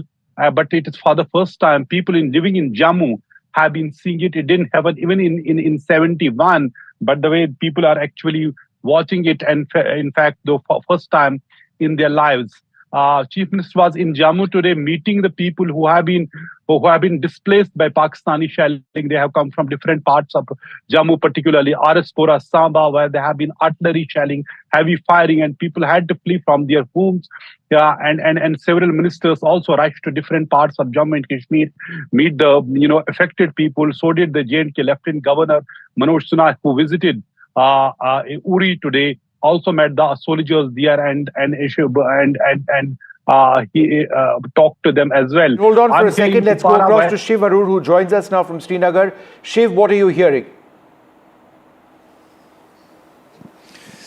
Vishnu, there was just a siren has blared for the first time since we've arrived here. Remember, last night there was a full night blackout, while there was that swarm drone attack that we know about today. Right now there was a precautionary siren that just blared. We're not very far, remember, from several different military establishments peppered around Srinagar, and it is one of the cities that has been on the target list for Pakistan, including on that first attempt 2 days ago, the day immediately after Operation Sindoor actually started. There's no blackout right now. I have to say that we've got to keep the information actually factual. We thought there might be a blackout along with the siren, but there's no blackout. That siren has blared. We're getting information from our network reporters that there are precautionary blackouts being activated in different border areas, border states and frontier areas as well. I've just returned from the line of control in Uri, Vishnu, where we've just reported a short while ago that for the first time, daytime ceasefire violations have taken place by the Pakistan Army in Poonch, in Uri, as well as the Karna Valley in Kupwara, which is right on the line of control.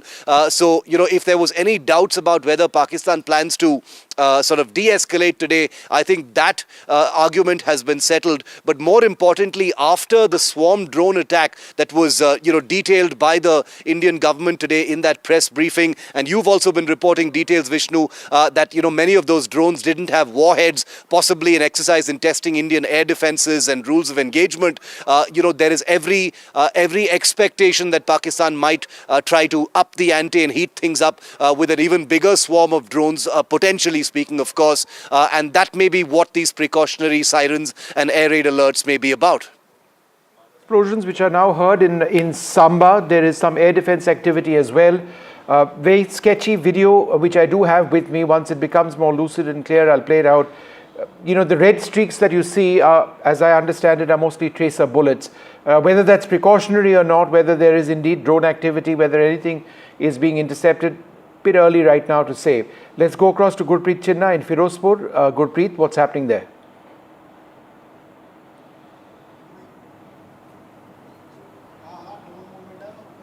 All right, apologies, we don't have Gurpreet at this stage. Let me come back to Shiv once again. So Shiv, let's, just for the benefit of our viewers, remind them of what we know so far. Number one, sirens in Srinagar, but not a blackout. A blackout in Jammu, evidence or suggestions of artillery shelling in the Rajouri Jammu sector. We don't know exactly where. Air defense activity reported in Jammu as well. Sounds of some explosions as well is all that we know. Ambala is in a blackout situation state right now. The Prime Minister has just met. I don't know if that meeting is still continuing. The Defence Minister and the 3 service chiefs and the National Security Advisor. It's again tense. Your initial thoughts at what we are seeing so far. It's very early.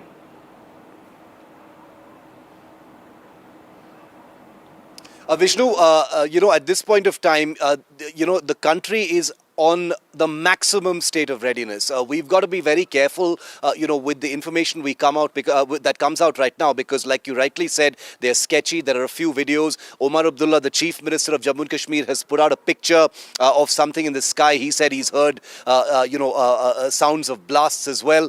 We don't know what that is right now. Was it something in the air? Was it the distant sound of artillery? We have no idea right now, so we don't want to conjecture. But it has been, preceded by that blackout in Jammu. That meeting between the Prime Minister and the three chiefs was a little earlier.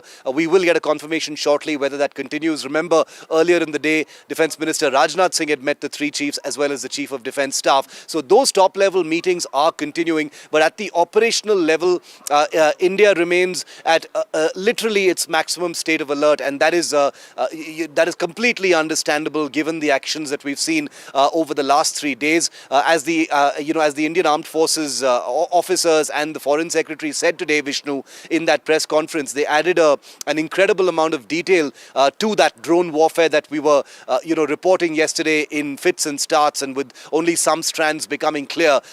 They talked about how 400 drones had been launched all the way from Ladakh to Sir Creek across the entire frontage of India and Pakistan, and all of them had been, done away with using kinetic or non-kinetic anti-drone measures. They also talked very interestingly about how India had countered that with its own drone attack inside Pakistan, and it had destroyed a radar facility of some kind in an unspecified location. We don't know where that is, and this would have been the second such suppression of an air defense system in Pakistan after the first day in Lahore. So things are very, very precarious right now. The sense is that Pakistan has failed to land a punch with all those drones and that drone swarm last night.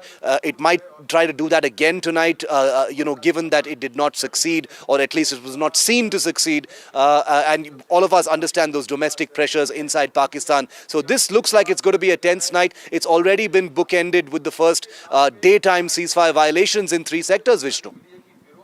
Drones have now been sighted in Jammu, Samba and the Pathankot sector, according to defense sources.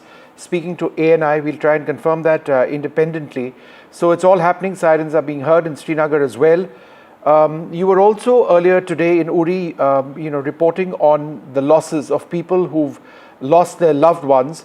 And we've also come to learn that there's been an effort by Pakistan to target religious institutions, whether it's gurdwaras or missionary schools. We've seen children being killed over there as well. Could you briefly reflect on that as we return in a moment to what's happening along the frontier?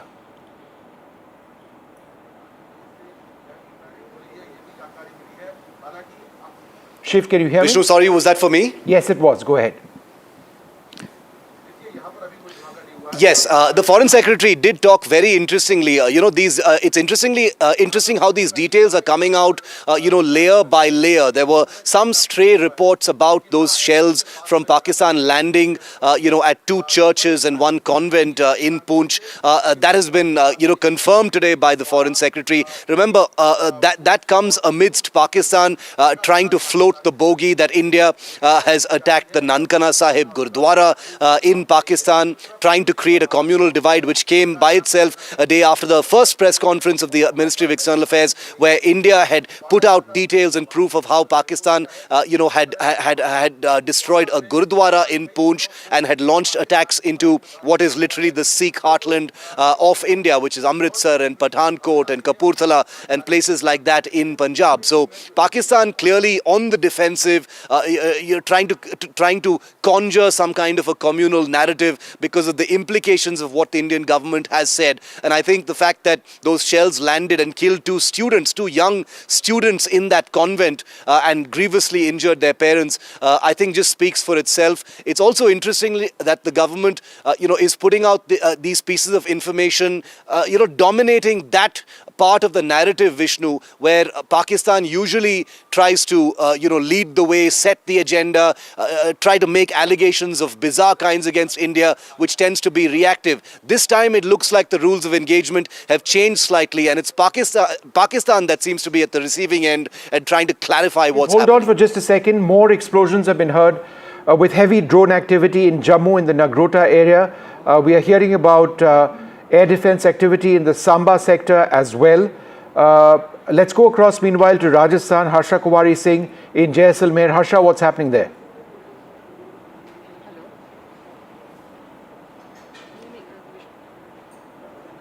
We'll come back to Harsha in a moment from now, but more explosions and heavy drone activity being reported in Jammu in the Nagrota area, Samba, the Pathankot sector as well.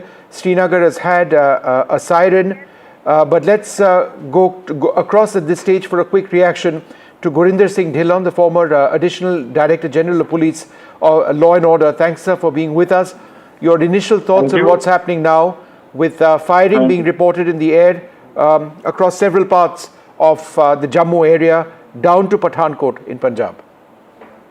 Good evening. I think what's happening regularly in the evening is that they are trying to use the same methods which they have adopted after the very successful calibrated Operation Sindoor, in which Indian Defence Forces only targeted the terrorist hideouts or training centers. Now, I think what Pakistan reaction on this is very clear that we need to stop for some times talking about de-escalation.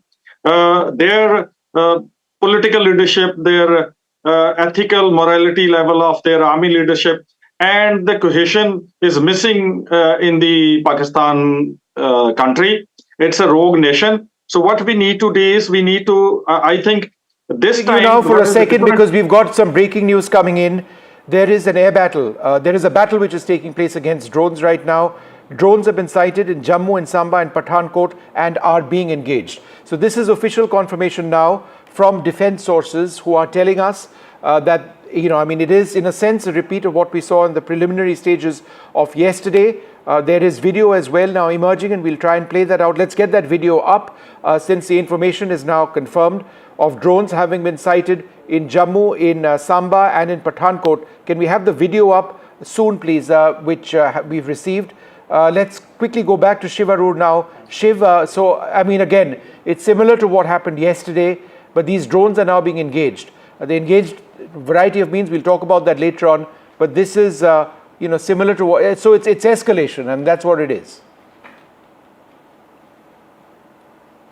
That is correct, Vishnu, and this was very much expected. Remember, after yesterday's swarm drone attack that went late into the night, and after India's retaliation, which actually destroyed a radar facility, this was, the least that was expected as far as Indian air defense was concerned. And we can confirm now the Indian Army has just told reporters that drones have been sighted in Jammu, Samba and Pathankot. That would, I think, in at least in some part, explain those blasts which have been heard over Jammu, similar to how this entire cycle of tension began last evening around this time, Vishnu. So we're going to keep a close track of that. We don't have any further information as to what drones these were, what they were trying to target. But the very list of these cities, Jammu, Samba and Pathankot, clearly means once again that military establishments must have been in their sights. Pathankot has a large airbase which has been the target of terror before.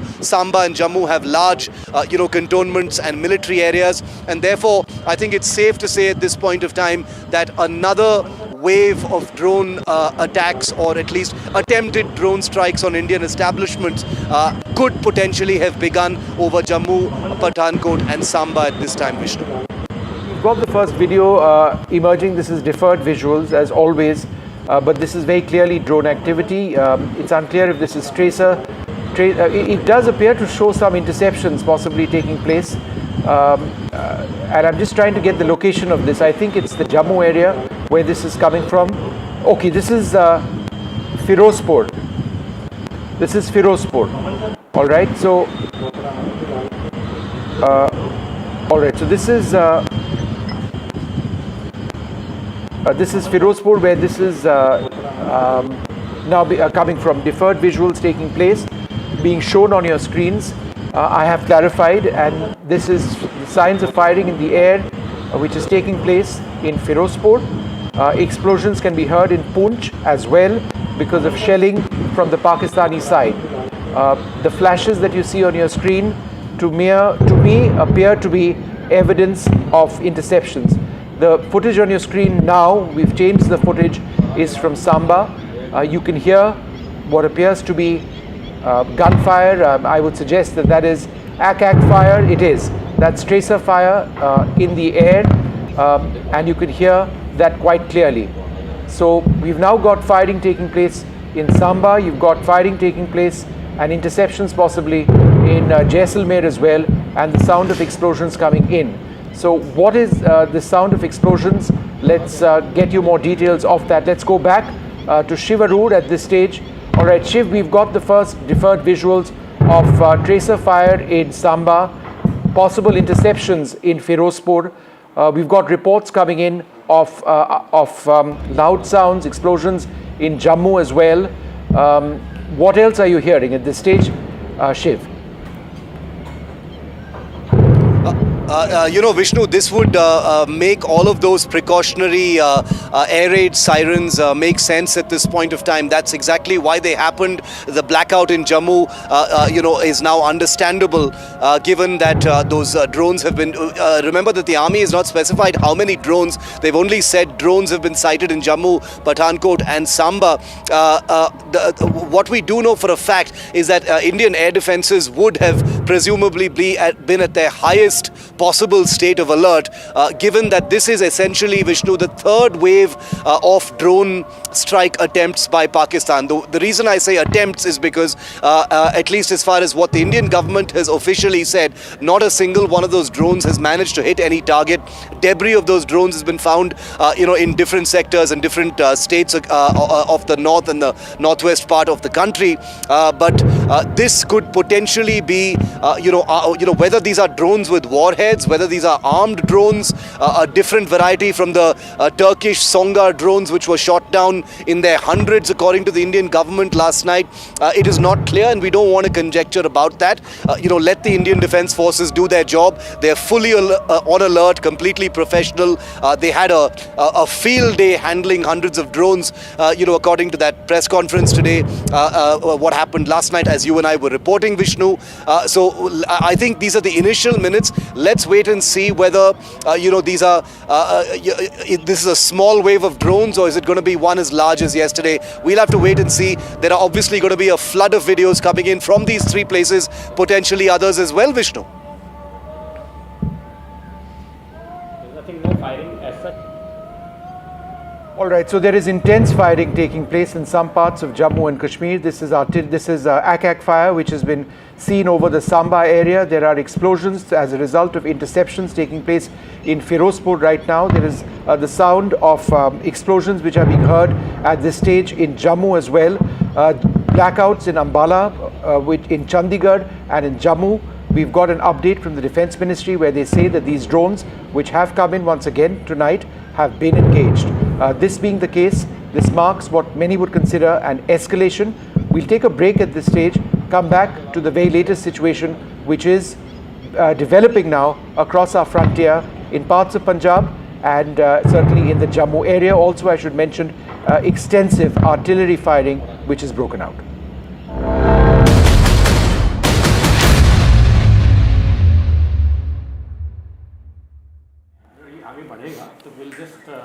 Hello everyone, this is The Big Fight and I'm Maria Shakil. On the intervening night of Thursday and Friday, in fact it is continuing even today, the Pakistani military carried out multiple violations of Indian airspace along the western border with the intent to target military infrastructure. Drone intrusions were attempted at 36 locations from Leh to Sar Creek in Gujarat with 300 to 400 drones, many of which were brought down by the Indian Armed Forces. The Indian Armed Forces launched drones at 4 sites in the country and destroyed an air defense radar of Pakistan. This marks the second successful hit on an air defense system in Pakistan in as many days. India continues to maintain that defense forces would respond to Pakistan's misadventures, but the actions taken by New Delhi will be responsible and has been sufficient. Meanwhile, a data collection unit has also been put in place to record every visual of Indian strikes on Pakistani terror hubs. India is documenting evidence of its strikes on terror infrastructure in Pakistan as part of Operation Sindoor, as well as attempts by Islamabad to push terrorists into India like it did on Thursday night, so that Pakistan has no way to obfuscate and hide behind propaganda. India has maintained that Pakistan is the original aggressor, and the current round of hostilities began with the Pahalgam terror attack on 22nd of April. Ceasefire violations and firing along the line of control has started again. On the diplomatic front, just hours ago, Saudi Minister Adil Al-Jubair arrived in Islamabad to meet Shehbaz Sharif. Remember, Jubair arrived in New Delhi unannounced yesterday and met Dr. S. Jaishankar against the backdrop of this heightened tension between the two nations. Where do we go from here, with India having drawn the red line with Operation Sindoor and Prime Minister Modi firmly putting up an unapologetically assertive security doctrine for India? Joining us now is Lieutenant General Atta Hasnain, former GOC of 15 Corps. Lisa Curtis is the Director of Indo-Pacific Security at the Center for New American Security. We have Ashok Malik, Partner and Chair at the Asia Group. Vice Marshal Manmohan Bahadur is joining us, and Nikunj Garg is Senior Managing Editor of NDTV. But first up, let's listen in to that press conference which was chaired by the Foreign Secretary earlier today. Pakistan did not close its civil airspace despite it launching a failed unprovoked drone and missile attack on 7th May at 8:30 hours in the evening. Pakistan is using civil airliners as a shield, knowing fully well that its attack on India would elicit a swift air defense response. This is not safe for the unsuspecting civil airliners, including the international flights which were flying near IB between India and Pakistan. During a high air defense alert situation in the Punjab sector, as you have seen, the airspace on the Indian side is absolutely devoid of civil air traffic due to our declared closure. However, there are civil airlines flying the air route between Karachi and Lahore. Indian Air Force demonstrated considerable restraint in its response, thus ensuring safety of international civil carriers. With an intent to target military infrastructure, Pakistan military also resorted to firing of heavy caliber weapons along the line of control. Along the international border and line of control, drone intrusions